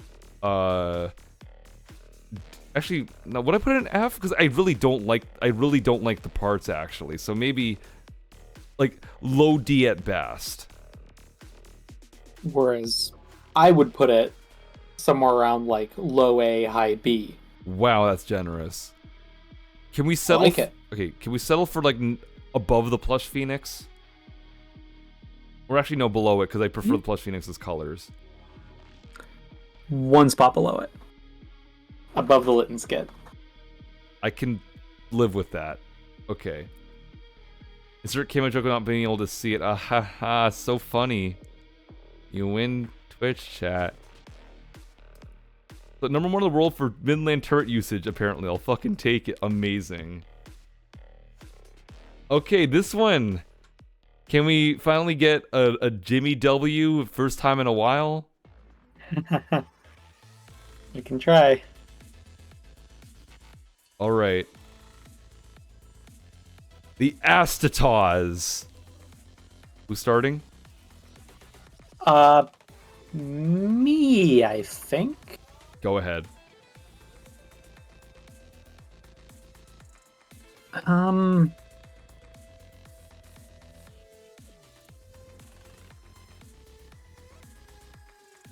God, I don't even know where to start, to be honest. It's like you took that generic sci-fi aesthetic that we've been kind of bemoaning this entire time and just jimmied it up a little. Like, I can't even preview it on my end because it's licensed content, right? Squinting at it through my stream display. Okay. God, everything on this looks like it's made of plastic. Oh. The big extension on the barrel looks like it should be a suppressor, but it's not. The blue lights on the barrel kind of give the impression of like a railgun, but I don't think they do a very good job. They don't look quite like lights. I can't tell if they're like actually flickering when you're moving it, or if that's just because my display is so small. I know they are flickering from some angles. I don't know why. Oh, lovely. Yep, okay, that's just a thing they do. It has this just weird plastic shroud. Like, it doesn't... It feels like what they were going for was to turn the M16 into a futuristic laser gun. And they have succeeded in making the M16 look like someone half-assed trying to make it look like a futuristic laser gun. It doesn't look like anything besides an M16 with some plastic shit on it. Damn. Harsh. Like, okay, those weird, like, fins bolted on, like, it's not Nerf gun syndrome as we call it, but it does look like a fucking Nerf gun. Like, man. Let's see. What does chat Useless. say? What does chat say? So, Cat thinks it's cool. Alpha just says, should I insult this gun skin? Irish Stalin, it'll probably look fine. I mean, it looks like a gun for laser tag, elite laser tag, but still laser tag. Yeah. Why does it have a front sight? There's no, like, you've overhauled the entire front end, but you put the front sight on this weird arm sticking out from the plastic shit. You've It's the removed the gas entire front block. gas block. It's the gas block. No, you've removed the entire gas block and then stuck the front sight back on, even though you're not using it. It's got a lovely little California compliant thumbhole stock there. I don't like the way that looks. I'm usually a fan of thumbhole stocks. I know you're not. I don't know how you feel about that, but I don't like it. The laser is in an interesting place. It's on the right side of the ACOF scope. Oh, cool. So that there's that. I think that's an interesting touch. I think that's about the only interesting thing about this gun. The colors don't work. It looks like plastic junk. And the lights broke because they flicker randomly. First person is probably fun. I'll bring this into the safe house just to preview like some of the other features and whatnot. As for my opinion, I do like it. I like what's going on here. Yeah, I'm gonna keep it a $150 smash. The whole stock looks like for setting the gun down upright after removing the stock boot. It is not as good as the Protector. It is not. So I think It's not as good as the Protector. Yeah, let's just make this clear. So when it comes to generic sci-fi, this is the one with the exclusive parts, and it doesn't match the Protector, because what it's missing is the fact that Protector has all like this metallic finishes and whatnot, and Kyle is right that this looks like plastic and stuff like that. However, in a way that he said this kind of looks like a Nerf gun in a toy, because now that he mentioned it, I can't really quite unsee it though. But to me, I don't see it as necessarily a bad thing, oddly, because I kind of like the way that this kind of looks like, you know how in old movies, in order to make certain guns, they would doll up like certain existing guns with a bunch of stuff and kind of say like, oh, it's a futuristic gun now, like they did with Star Wars. This feels like it kind of got that prop treatment. And I think there's some kind of odd charm to it. Is it befitting of a legendary to still look like a toy? Maybe not, but I think it's see, Alien. Yeah, the pulse rifle is just a Thompson. Although you can't even tell at this point. This still looks like an M16. But I do like that there's a certain B-movie prop vibe that this gives though, and I'm kind of buying into it personally. It sure feels like what lazy sci-fi writers of the 60s thought future guns would look like. Yeah, but I kind of like, I think it's charming personally. And I mean, I think that the lights on the barrel are very cool, even if some angles they kind of break. And I actually kind of like this thumbhole stock because I think it ties the whole look together.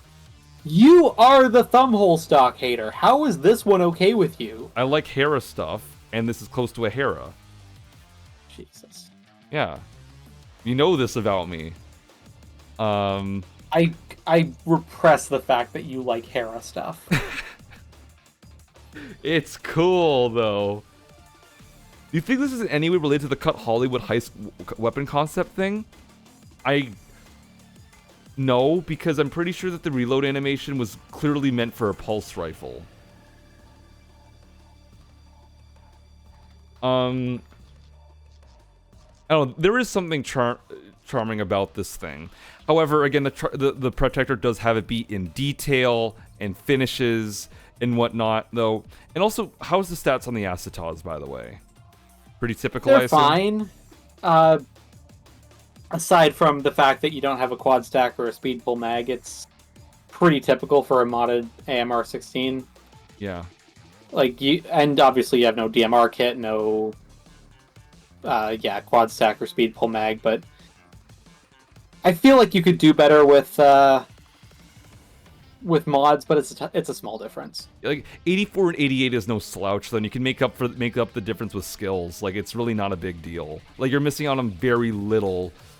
You know, you're missing out on very little. But I think I'm gonna quickly equip the Acetas though, just to show it in game real quick. Yeah, the AMR 16 in general is a rifle that doesn't really need much to be its best self, so it's not really surprising that the Acetas is able to make it competent in that way. Hmm. And does it do better with vanilla mods due to the Meg? But aside from that, it's what you want. Yeah, okay.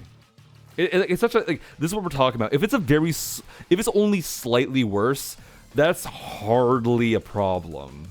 That's like negligible. Like it's not gonna make or break a run because you have like a little bit less stability. All right, so first person. Yeah, the laser does in fact come out of the scope, and what is this sight picture? Is there something wrong? Is it supposed to look like this? Why is it so far away from my face? I don't have any view model mods. Yeah, you really love that they put that front sight back in there for no reason, so it could just obstruct your view like shit. Oh, that's bad. Wait, can someone else verify this if you have an acetaz? Because this doesn't look right. Yeah. This is such a puny sight picture, huh? All those acetaz owners in the audience sound off. And yeah, it's not suppressed. I don't have game audio, but it doesn't matter.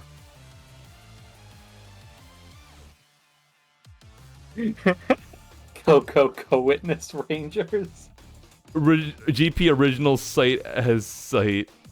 Oh my god. Yeah, so they literally did they removed the entire gas block, stuck that front sight back on an absurdly, weirdly angled arm, just so that you could co-witness with it, which, on an ACOG, which is stupid, just so it massively obstructs a big part of your sight picture. Wait, what's a co-witness? Co-witness is when you can see your iron sights through your optic. Okay. It acts like a red dot. This is the most obstructive red dot I've ever used. This sight picture is terrible. Like, this is bad. Real bad. Yeah. But I don't know. Aside from how it behaves in-game with the sight, I do like the corny sci-fi B-movie vibes that the acetaz gives me. But it is vastly inferior to the Protector. I will say that much. So, the acetaz, where does it go? You really hate it. Chat, I can't remember. I mean, I don't know how chat felt about it on the whole. It seems somewhat positive, I think. Because here's the thing. I do like it, but I'm not going to fight for it religiously, you know? I do think it's kind of cool, though, but I see why you don't like it. Like, I'm not going to leap to defend it. All you feel towards the skin is eh. Below the Hydra. Hyena, you mean? Like this one? Hyena? Hyena, okay. Yeah. Yeah, it's not better. It's not better than the Anarcho. I like it more than the Dragon Lord personally. Yeah, I can agree with that, but and I like it more than the Green Grin. I like it more than the Green. I like it more than the Green Grin. I think there looks comfortable. Oh god. Okay. I believe I'm starting with this one. Yes, you are. Assassin. 3, 2, 1.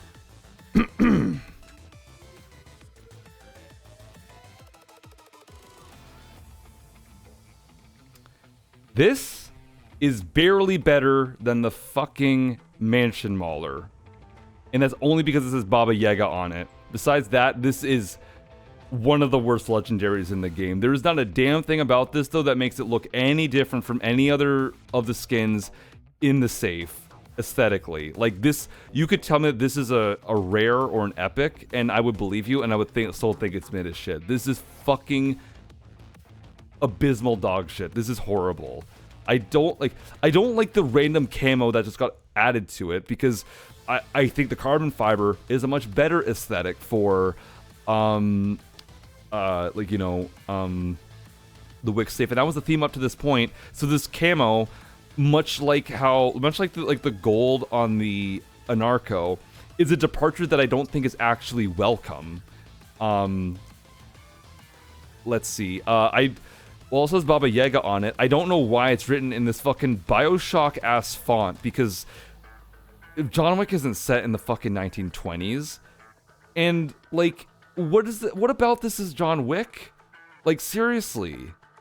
Like, again, the contractors would have been much better, yeah. A pair of contractors would have been more fitting to the character. In fact, the contractor not having any skins at all is weird, isn't it? Yeah, it is. Yeah. And, no, this is, again, barely better than the Mansion model. This is horse shit. Anything else to add, Kyle? Do the mags change with different mods?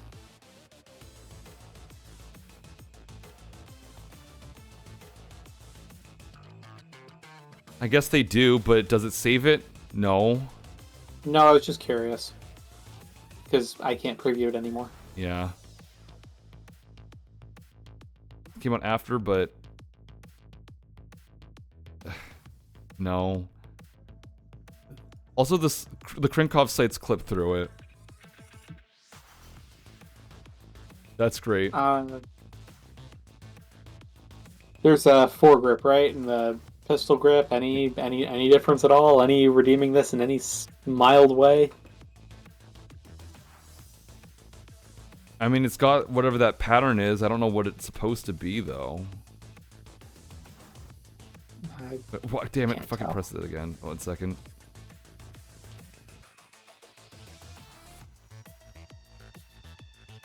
Grip tape.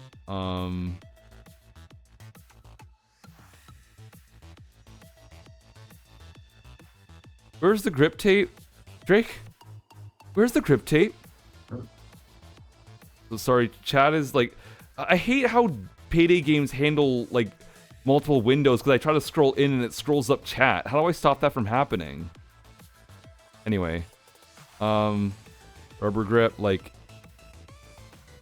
Can we move on? Yeah. I fucking hate this is terrible. The final F for the Wix safe, and I already put it in F. Yep. Uninstall Payday or uninstall everything else. Inactive window scroll or something. Windows setting. But I mean, it's useful sometimes, but like, I'm not even close to the window and I don't want to scroll. Okay, down to the last three. So, Santa's Slayers. So, Kyle, you could start with this because you discovered something real interesting about these things. Which, yeah. Actually, do you think you can boot up your game to prove it? Yes, I sure can. Okay, so, Santa's Slayers. Actually, you know what? While you boot up, I'll just start talking about them. How's that? Good enough. Okay, so personally, I actually aesthetically think that this works for me personally. I like it. The Christmas safe has been kind of gaudy and whatnot. Some ways skins were gaudy in a tasteful way, like the Blue Tundra and the Soft Lake. Some were not in a good way, like the Big Present and the Evergreen, or the Santa's Helper. The Santa's Slayers, for me personally, I think that the combination of this, this Christmas red and the gold, in my opinion, works really, really well. And the wooden grips also cap it off real nice, though. It gives a really nice, warm Christmas vibe to a pair of guns. I'm very convinced that this is a Christmas skin, though, and does a very good job of doing it. However, the laser pointer in the room, I don't know if this is a hot take. I know this is a Terminator reference, though, but I hate these laser sights. These laser sights are terrible. And in fact, the only time I ever really kind of like it is when I use the Killer 7 in Resident Evil 4 because it's not in first person. Otherwise, this is horrible. And on top of that, I'm going to bring this into a heist, or just the safe house, and you can see how not only are these ugly to look at, like these are genuinely horrible. Nobody likes the lasers as far as I'm concerned. Yeah, so You think it looks better than the last Christmas skins? Definitely. Not the Wintry Wonder, though. Or the Blue Tundra, or the Soft Flake. It's still worse than those, in my opinion. Mostly because of the laser sights, and also just because I prefer blue. But I forgot to equip it. Give me a second. Oops! By the way, Kyle, your game is booted up. I just want to make sure. It is, yes. Okay. I'll open your stream. I'll open your screen afterwards. I'll share in the meantime. Yeah. Oh, it's not secondary. I'm stupid. What the hell? Why am I going secondary? Here we go. Santa Slayers. Wait. Blue 100 because a year ago is the only way to get +4 boost on the criticism, which was nice for crime speed. Interesting. Alright, so. Hi. What's a site picture? This is just obstructive as hell. This is actively going to make things harder. And I guess you could not just do this, but like, even so, this is ugly as hell in first person. Like, Jesus Christ. In my opinion, these laser pointers are a serious blemish on what I actually like the way the Santa Slayers look. But, oh my god. Like, anyways, Kyle, you can go ahead. What, the water pistols? Kat says, I love my Santa Slayers. They're fucking horrible.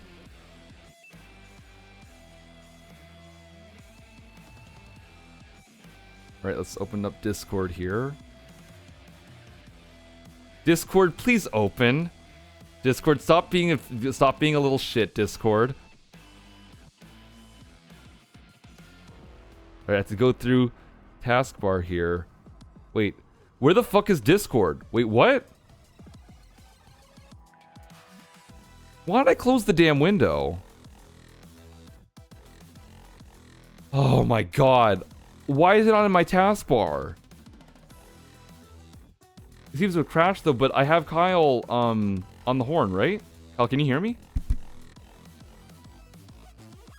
Okay, I think Discord crashed. No, I can't hear you. I just wanted to mess with you. Oh my fucking god. Okay, I am gonna have to kill Discord real quick, though. I'm gonna have to kill Discord real quick. Oh, because, shit. Yeah. Actually, no, wait, hold on. Let me double check. Oh, it's this symbol. Okay, never mind. It didn't crash. It's this symbol down here. I didn't realize that was Discord. There we go. What do you think Discord looked like? It's not a green dot? See? Oh, I'm blocking it. But it's a green dot on my screen. Not the actual thing. But anyways, so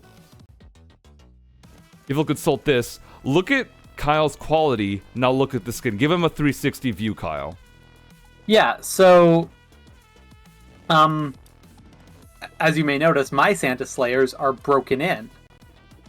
And you really can't tell. Like, there's a little bit of wear on the edge of the wood paneling here on the grips. There's a little bit of wear on the on-off buttons on the sights, but for the most part, the wear textures just aren't on, like, the main color of the gun. Like, the red and gold slide and the gold frame here, the bits you're really going to be looking at, the wear texture just doesn't apply to them. So... Sorry, go ahead. I know this is a thing for a few early legendaries. I don't know which one specifically, but I do know for a fact that Santa Slayers are one where the wear pattern on most of the skin literally just doesn't show up. So, like, when I bought these, wasn't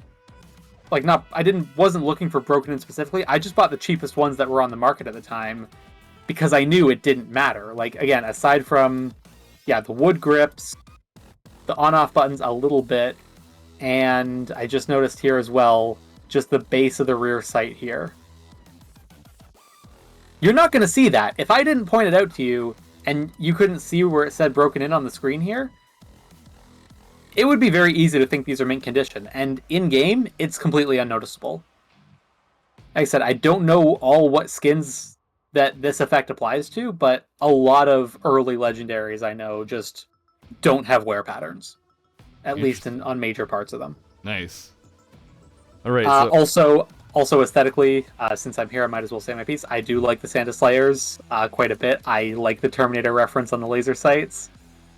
I like how the grip shape is actually a bit different. It kind of swells at the bottom here, which oh, right, this isn't a preview.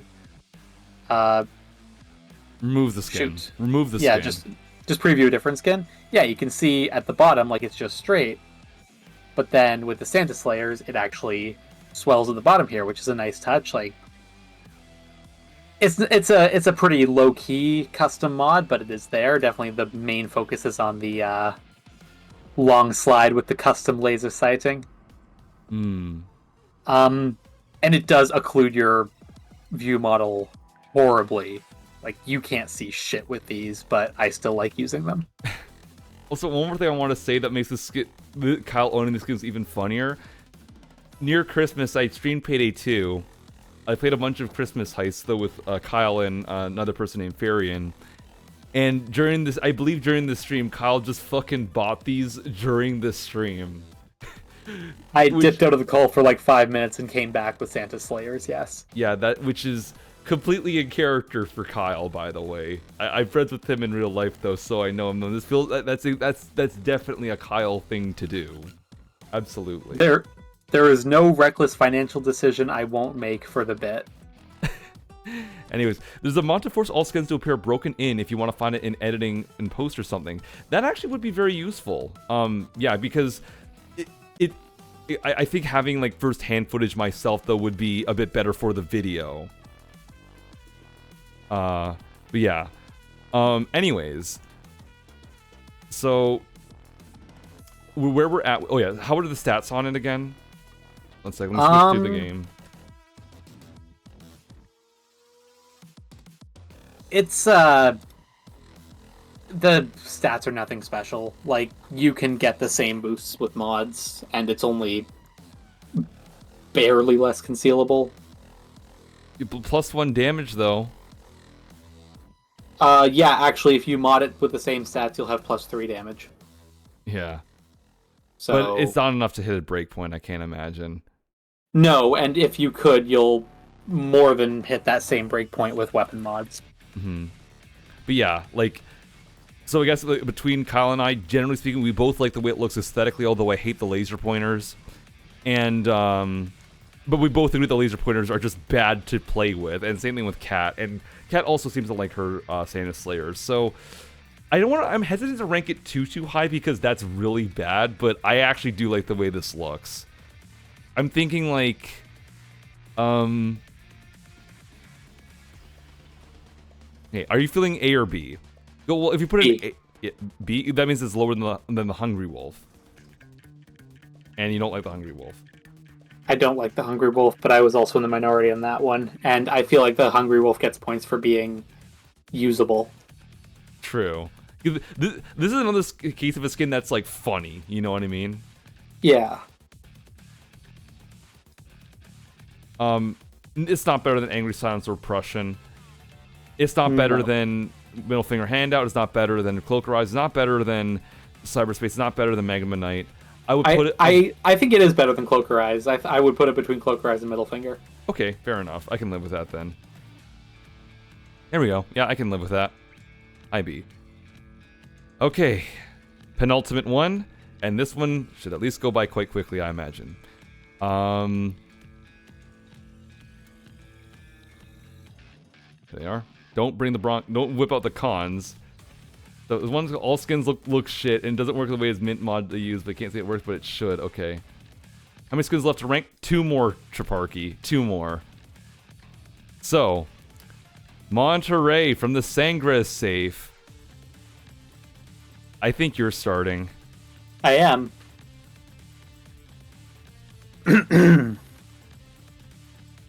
I've been waiting for like 24 hours to do that. Like 24 hours worth of streaming. It's better than... I think it's still better than Assassin. It's better than Assassin. It's better than Mansion Mauler. But, no. This is really lame. This is basically the big time operator in terms of like how the engravings feel, but with a much less nice color scheme. This is just chrome. And you know what this looks like to me? This looks like two Juarez's. Basically, and Juarez isn't even the best skin for the Castigo because the Preacher exists. And this isn't the best Castigo skin because you have Cyberspace and Corrupted Saints. Hello. This could be legendary, honestly. But this is lame as hell. It's another elf of the Sangre. Sangres, again, I need to misiterate this. There is not a single skin in the Sangre safe that clears Tenochtitlan, which is a common skin for the 5/7. No skin has beaten it yet. The Tenochtitlan is literally the best Sangre safe skin. Because like the colors are snoozeworthy. The engravings are generic though and remind me of a marginally better legendary that still isn't very good. And how does it look if you mod it wrong? Okay, at least they kept the engravings on like the Juarez. But take that off. Hey, look, it's a rare. Charitably a rare. The Sangre safe is a fat load of shit. Fuck the font Monterey's, man. And even if you put the Diablo barrel back on, like with the big time operator, I remember praising how the card suits in the engraving really gave your eye something to draw towards. Like it gave you a centerpiece. I'll wait for you to get it back up. That diamond on the Diablo barrel is doing nothing to draw your eye. Like, if you don't look for it, you'll miss it. It's really small. It gets lost in the sauce so easily. There's nothing special going on here. This is an incredibly generic skin. It barely even helps. Like, if you just have the stock Akimbo Castigos with the Diablo barrel and the cruise grip, this doesn't even add much to that. Like, the base guns are really aesthetically pleasing. God damn it. For God's sake. Oh, clear preview. I hate the way that Payday handles previews sometimes. Yeah. Like, I mean, it's shinier than stock, though, but, like, that's the best thing you can say about it. Yeah. And, again, Corrupted Saints in Cyberspace. You've got two way better skins for this one. This is like the worst one and it's a legendary. This is so unbelievably boring.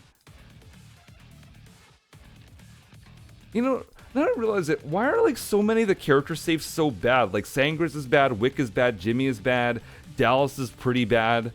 Like, Jesus Christ, the only good ones are like Sydney. Wait, but hear you out. Okay, I'm listening. Sydney, Rust as well. Like, if you count the biker safe as being a Rust safe. Rust face is on it. It's the Rust safe, let's face it. Then that one's good. Even the medic big man shit's good. You better fucking believe it, Traparky. It gets outside of the chrome skins, it's really bad. Which states are there beyond biker Sydney community? Not many. You listed all the good ones. Pretty much. You're like, and even then, not all the community safes are good. A lot of them, like the first one is fucking rough.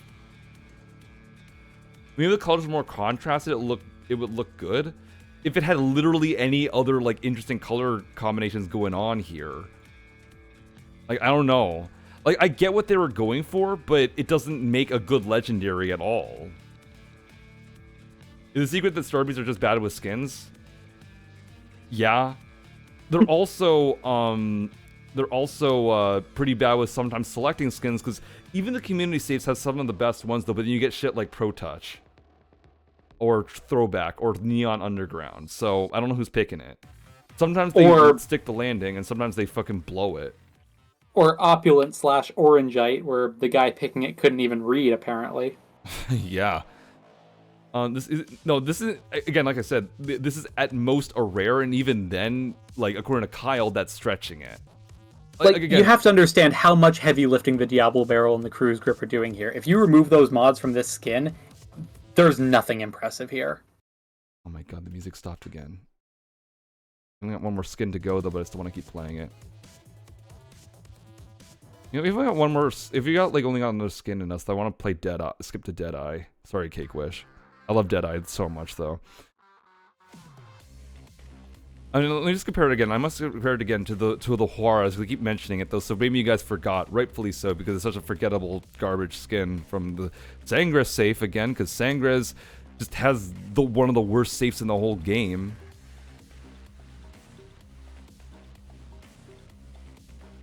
Oh look, it's a single Monterey. No, it's literally a single Monterey. And this is a rare, by the way. This is literally a rare, and we thought this was a shit rare. The engravings are slightly more intricate on the Monterey, and I think the grip tape is a different color. And I'm playing Hotline Miami? No, I'm not. You keep asking that. Yeah, like, Shaq, you keep asking about Hotline Miami.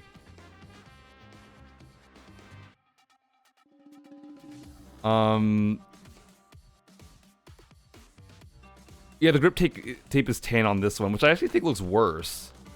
Yeah, it flashes with the cross. Even the heights of the game, they named the game because Triparky's really into Hotline Miami though, but I've not played it.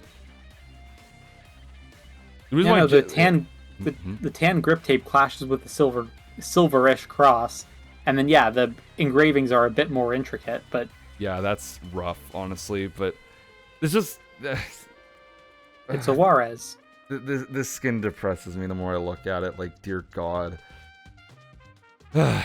Again, of the bottom of the barrel legendaries, this is still like better than this is still better than Mansion Mauler and Assassin though, but by a fucking hair. That's it. You kind of like this one for the shit barrel modification. One, Triparky, you're wrong. The Diablo barrel is the only way you should be running the Castigos. And two, you remove it, and it gets even worse. So, it makes the skin feel even less legendary. The Diablo barrel carries the Castigos so hard aesthetically. And this is... like, you lose the diamond, too. In fact, if anything... They forgot the diamond. Yeah, if any... God damn it. If anything, I'd argue that the texture looks broken, because you see, for some reason, you can see the engravings at the top, though it feels like that these should be directly at the sides, right? Why is the seam here? Why is it like this? Why is the diamond just cut off? You can barely see it under there. And then you remove the cruise grip, and there's no longer anything going for this skin. Not at all. Carnival grip. Whoop-de-doo. The Castigos, like the Diablo barrel and the cruise grip, the Castigos unique mods do so much to carry the aesthetic of everything it does. Like, you remove those mods, the Castigo basically has nothing going for it aesthetically aside from Corrupted Saints. Yeah. So why would you take the Diablo barrel off if you're wrong and you dislike it? Because some people do dislike it, and they're wrong.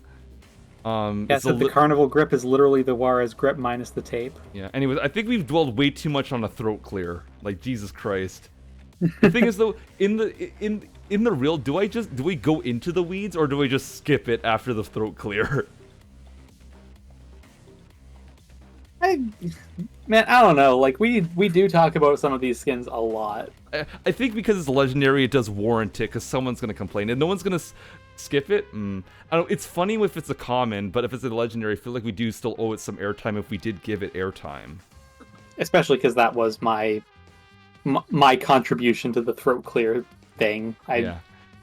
Now, we can dwell on it just a bit. Yes. Finally, I think that besides the oil spill, I think this is probably also another... We're ending on a really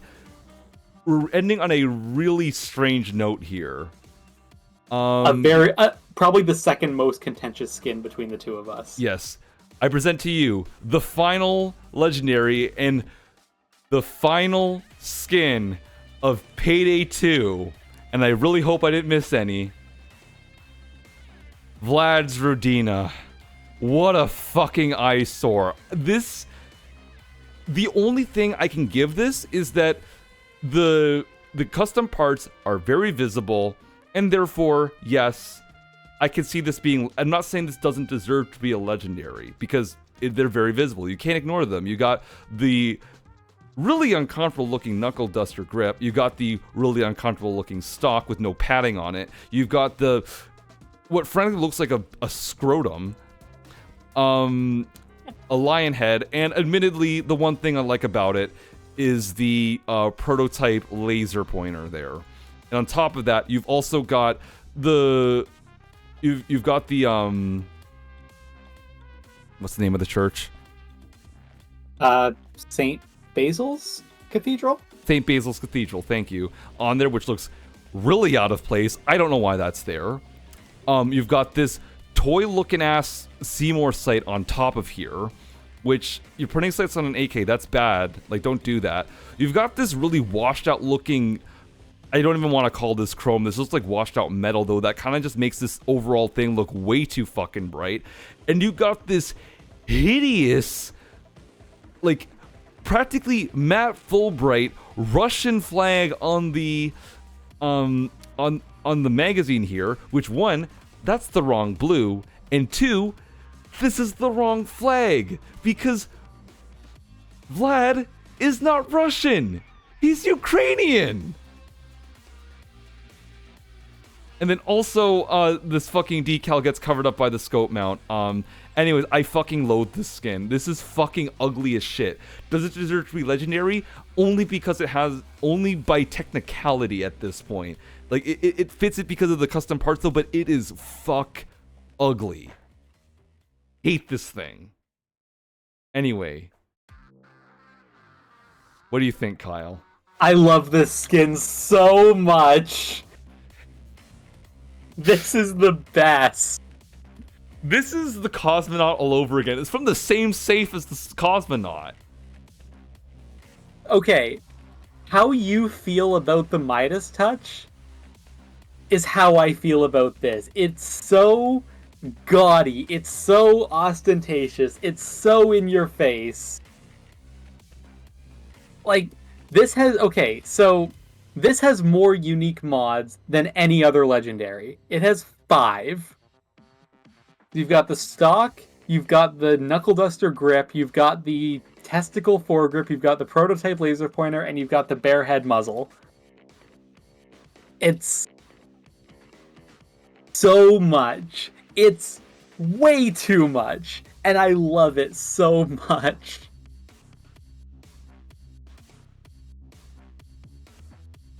Like,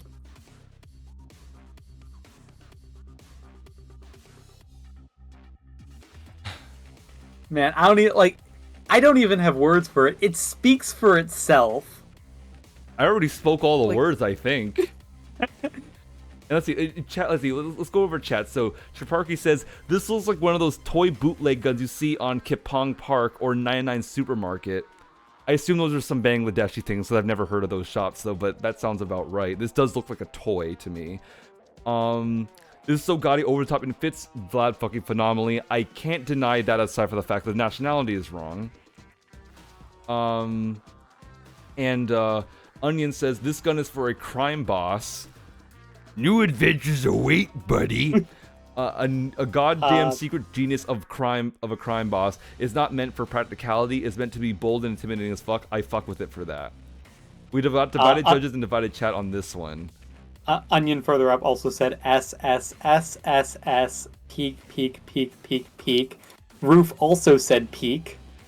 Alpha Style said throw that down to H rank.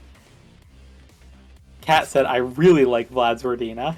Stalin says it's pretty ugly, which for once that actually kind of fits now. Stalin would hate, the real Stalin would think that this is like not good. Oh, I love this so Malaysian, much. Okay. I really do. Now that I think about it, reading chat, aside from the laser pointer, which I do think is cool, and I kind of wish was just a mod for the AK, that'd be fun. I will say that this is the pretty much the one of the only skins from the Sputnik safe that actually fits the fact that that's Vlad's safe. Because what does Little Leopard tell you? What does Ice Leopard tell you? What does like the other skins tell you? Not much. This one actually does kind of feel like it's Vlad, even though the nationality is wrong. But I still hate it. Like, this is hateful. I love this so much. Like, with the Midas touch, I wasn't convinced that the skin was laughing at itself. I know that this one is. There's no way this gun is taking itself seriously. It fugly. Yeah, thank you, Alpha Styles, at least. Like, Jesus Christ. At least someone in chat agrees with me. There's just... I love this. Like, really, it's... This is the second coming of Cosmonaut again. There's so much going on here, like... Look, at least there's more to like. At least there's more that I could see why you would like it over the because the Cosmonaut was a fucking nothing ugly skin to me. This at least this is an ugly skin that has something going on. It gives me something more to talk about.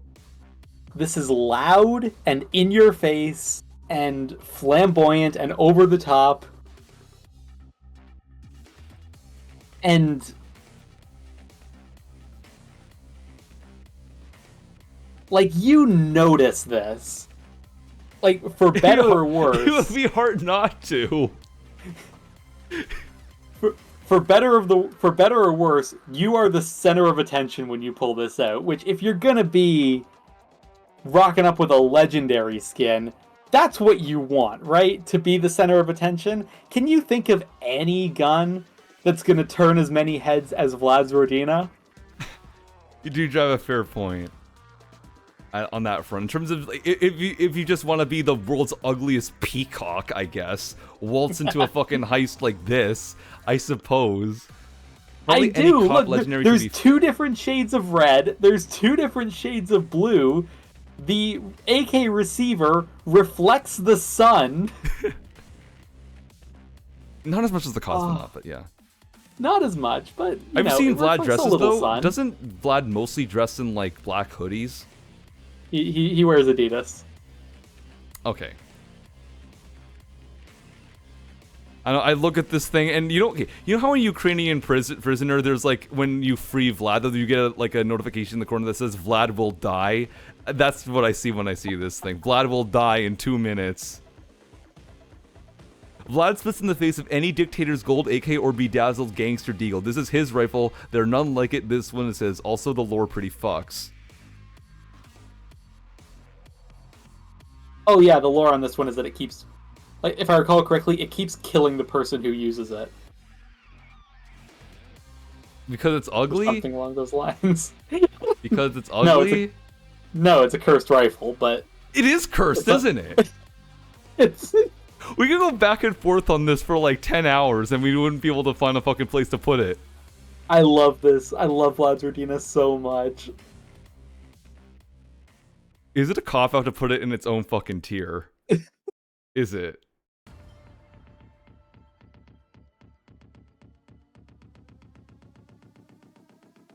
How would we allot the points though? Oh, here's the thing. Okay, I'm going to, yeah, Jose, I'm gonna mute real quick because I want to keep this secret from chat real quick. So 1 second, I'll mute myself and mute Kyle.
Alright, Kyle and I had a very important discussion though, and I think we came to a conclusion. I'm going to quickly hide my display capture because this needs to be a surprise. This needs to be like a surprise.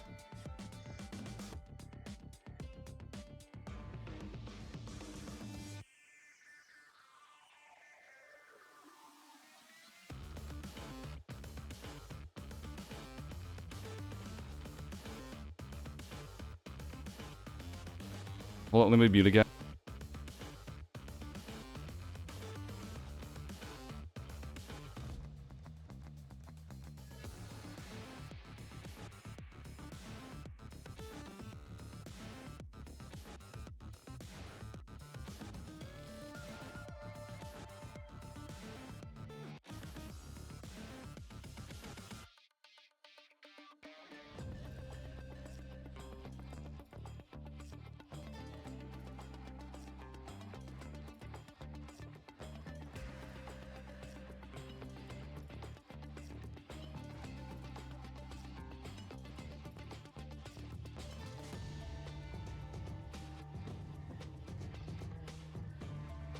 Okay, pardon that. I'll just fill the dead air here. Just hold on. I'm cooking. We're cooking right now. We're cooking something delicious. Also, you can't see this either, Kyle, though, so this is gonna be, like, interesting. Yeah. Wait, wrong button. Okay. Okay. The size of this image is different, though, but... Actually, no, wait, this is probably better right here.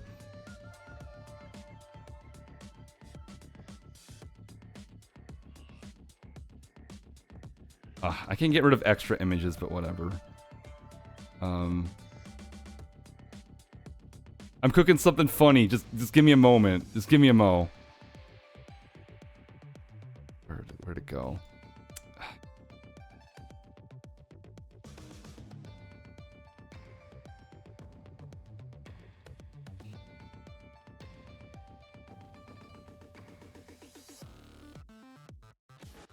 Oh, there it is. Okay, this is gonna be messed up, but whatever.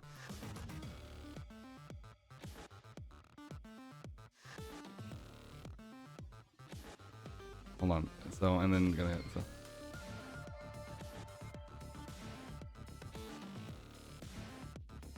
I'm cooking, guys. Just wait.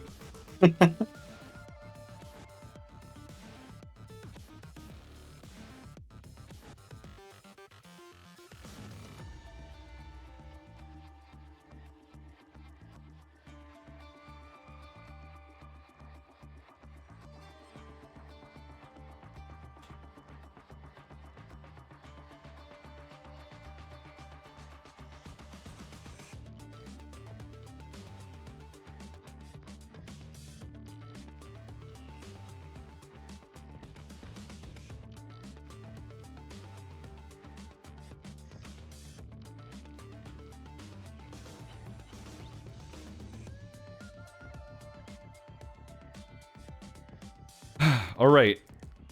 So, Kyle and I, we've decided to come to a conclusion of where to put the Vlad's Rodina. Present to you. Vlad's Rodina, for just being the most insane fucking skin, we have decided to give it both the Vlad's Rodina tier, priceless, and Vlad's Rodina tier, worthless. There we go. Both. It's both simultaneously S+ and F-. It defies categorization. And I cannot think of a better way to end the most stupid stream series that I've ever come up with. And again, no one has ever done this. And I legitimately, between like Kyle, me, and chat, like, it defies categorization. How is it going to work with the safe averages? I don't fucking know. Let Vlad take the wheel and crash it directly into let Haruden take the wheel and let him crash directly into the entrance of San Martin Bank. There you go. You remember that asset? Yeah. What a wild ride. So, in conclusion, took us 5 hours though, but at least it's only 1 o'clock. So, yeah. But, again, so, ignoring Vlad's Rodina, because again, that defies it. Again, like, so, top 3 legendaries are the Lucky Gambler, the Firmament, and the Protector. With the Lucky Gambler, setting aside Blazardina, takes it all. It's the most creative skin in the game with using the saw, and it's basically three or more skins in one. Cannot ignore that. The Firmament is a work of art that, again, kind of has like multiple skins in one with the day and night theme and whatnot. The engravings are beautiful, and the way that they managed to light the textures perfectly is just a very smart use of like Payday's limited texture things. And then the Protector is made Kyle and we were, again, mostly quite sour towards like generic sci-fi type skins, though, like the hyena and whatnot. This made us love it. There's so much love and attention put into it, though, with all the little details, with like with all the little details and whatnot. It's crazy good. Got a lot of new people too. Yeah, I know, it's crazy, right? Like, I can't believe it that there's some people who are actually interested in this. And then, again, like top 3 skins as well, though. Like, we already said what I could about the Lucky Gambler and the Firmament, and comfortably in between them is the Locomotive, is the Loco, because that sticker is fucking hilarious. And outside of that, I just think it's just a really funny skin, honestly. The whole thing about like Locomotive means train, Thomas the Tank Engine, evil Thomas the Tank Engine. It's brilliant. It's peak. It's amazing. It's the best common, easily. And then after that, I'd say, sorry, I'm just gonna go through everything one, because if I don't do this, I'm gonna like have a conniption. Yeah. So the best uncommon goes to the Loading, because it's a bit like the Lucky Gambler, but you know, more suiting of its tier uncommon. And it's a fun render reference that has 3 skins in one, with the default fast and silent motors and the blade corresponding blade attachments, giving it a different aesthetic between blue, red, silver, and everything in between. The best epic is the Opposition, because not only is it a fun Counter-Strike reference, it's again 2 amazing skins in one. You've got the yellow dragon on the default stock and a purple dragon on the wooden stock. It's fantastic. Let's see. The best, so that's the best rare is the Royal Flush, because again, the color scheme is beautiful. The casino aesthetic is fantastic, though, and it's a rare that feels like it should be a higher rarity, and that is so hard to do. I don't think there's a single like rare or higher that feels like it should be a higher tier, really. That's epic, and then so I did common, I did uncommon, I did rare, epic. Yeah, there you go. Those are like the best of each one. Now, for the worst of the worst, the worst of the worst. So in terms of legendaries, the worst legendaries we looked at today are the bottom 3 are right here in a row. Actually, how about this? Worst moddable legendary is the Mansion Mauler, because it doesn't do a damn thing differently compared to anything else in its safe. It looks like an uncommon. It's underwhelming in every single possible way. The worst unmoddable legendary is the Alamo Dallas, though, because the stats are terrible and it's poo brown, and the custom attachments just don't really do enough to make it look good, really. And let's see. So worst common. I don't really know if there's anything else to say about the throwback that I didn't already say in the first stream. I don't just say anything more about it. I hate it. It's my personal least favorite skin. In fact, this is also just this is the worst skin in the game. The worst uncommon is, I believe it's Neon Underground. Yeah. Neon Underground is up here because it's literally just a weapon color. It's just maroon, kind of. And that's literally it. And it's uncommon for some reason. Fun fact, I actually searched up this skin on the workshop, and the mod creator intended for this to be a common.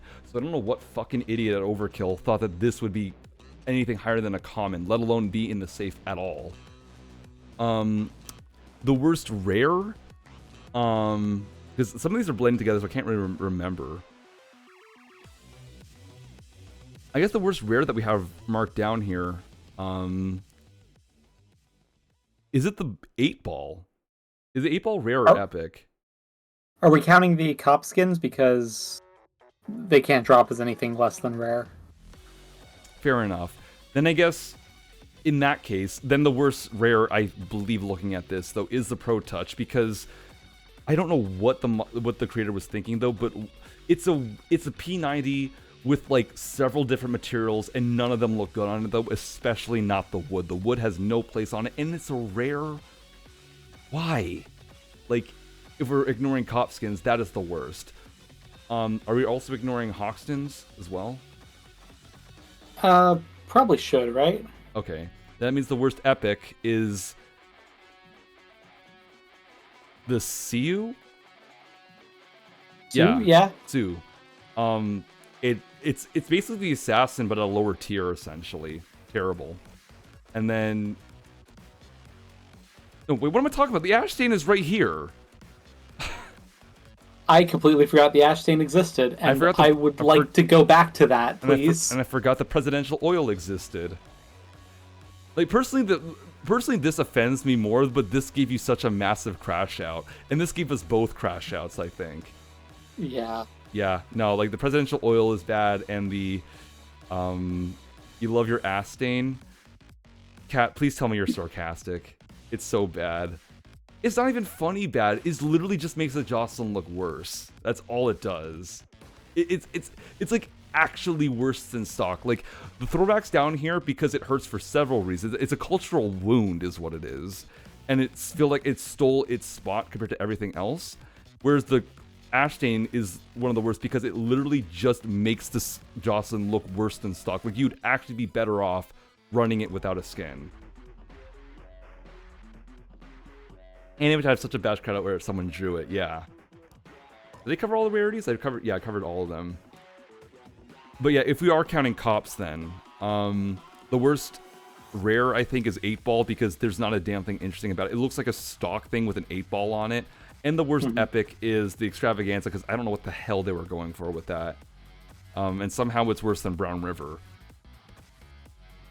But, man, this has been such an amazing journey. Like, 2 weeks ago we started this.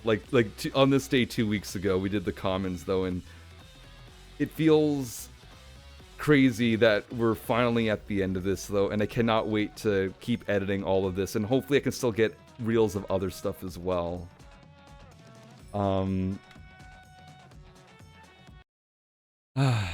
Anyway though, I don't think I could really conclude it any better than that. At least, actually, Kyle, have you been adding up all the points right now? I haven't added anything since we finished the epic stream, Okay. but What was in the lead though? Because I don't think as of legendaries aren't really going to change it too much because it's just one skin for the most part per safe. So. Yeah, so I only have up to rares. Oh, okay. No, I haven't added up epics or legendaries yet. Okay, that's fine then. If you don't really feel like reporting those numbers right now, then you don't have to. If it's like going to be like that far off. Yeah, the epics, especially the epics, can change a fair bit. Yeah, but generally speaking, though, the best ones are like some of the community safes, definitely. And then, the top 3 are all going to be community. Yeah, I can tell you that right now. And the worst ones are like Duke, Wick, and Jimmy. Sangrez. I think Sangrez is so just doing a bit of mental math here, just to put it in some kind of perspective. Sangrez's epics scored D and F respectively. That somehow brings his average up. Because he has so many F tiers in commons. Yeah. And uncommon. Like, he's not having any, yeah. And even then, though, that D tier for the Los Mariachis, though, was such a, like a stretch. Like, Top is going to be really bad, too, incidentally. Yeah. The worst community is Community 1. I feel like that goes without saying. Definitely. That's rough as shit.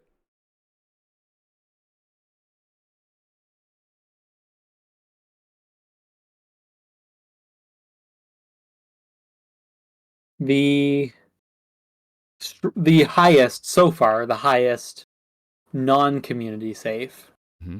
is biker. That's actually kind of a surprise to me, to be honest, though. But for some reason, it's a surprise. But then I think about it, then like I see, trim out and mop. I'm like, all right. It should be said though that that biker is the highest non-community safe Hmm. and only the fifth highest so far overall. Oh my god, the community saves are stacked when they're not the first one. Yeah, Wow, crazy. yeah. Weakest safe so far: Sangres, Cop, and Goat, Goat. Because Don Pastrami has more points than every tier below it combined. amazing. Because I think only the only skins we get out of F tier are Rampetite, Machine Goat by the skin of its teeth. Because I would have put it in S. I mean F. Holy shit, put in F because I hate that one. I don't know why everyone liked it so much. I And liked it. the what was the other one? I don't even remember. Can I even see it? Like what was it? Machine Goat. Oh, Stampede. Yeah, Stampede. So just that. So holy shit, man.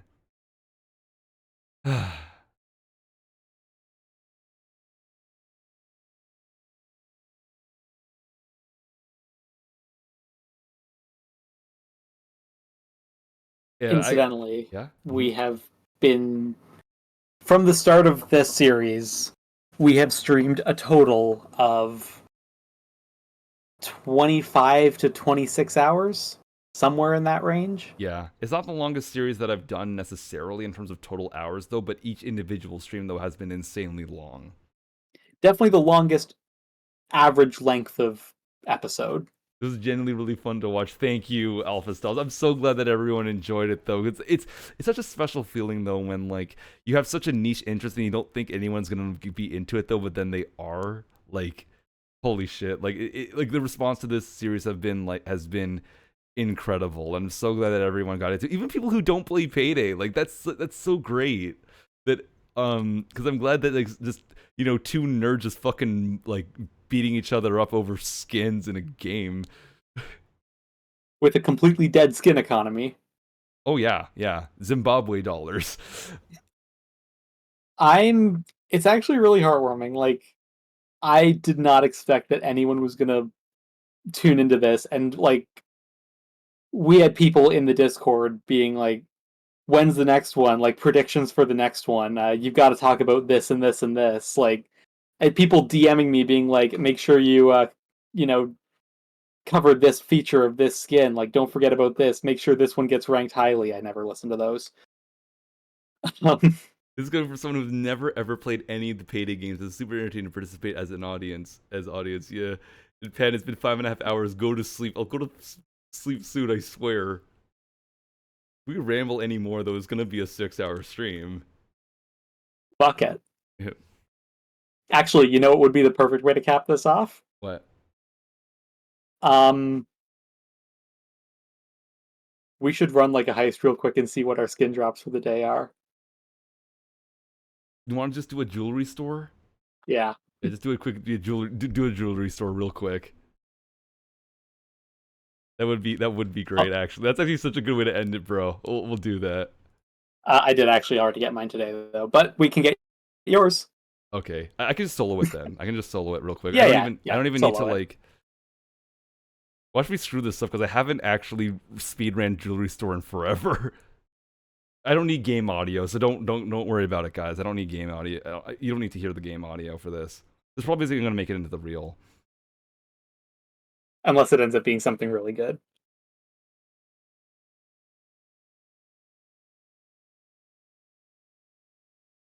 The stealth judge and ECMs. ECM and yeah, I know. It's just been a while since I've done this, so.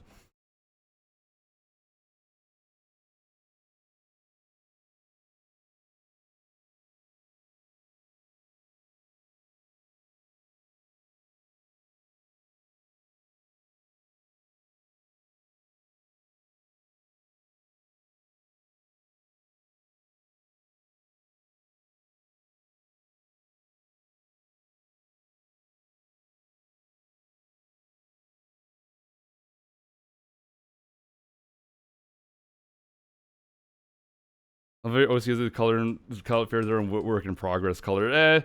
I don't know. It's because I'm like the center of attention. That's why. In the videos, the animatics, I'm just line art though. All right, what is it gonna be?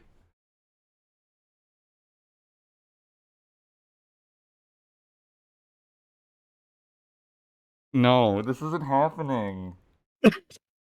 Not the fucking Gurkha. Our old nemesis. Are you shitting me? It always comes back. Fuck. I'm fucking curse stream. I'm ending this shit now. I can't. It doesn't leave. The only thing that would have been fun if it was a throwback, but the Gurkha has been like such a weird point of contention in the early streams. You guys remember that, right? Gurkha. Okay, fucking. There's no fucking way. Okay, bye. See ya. Holy shit.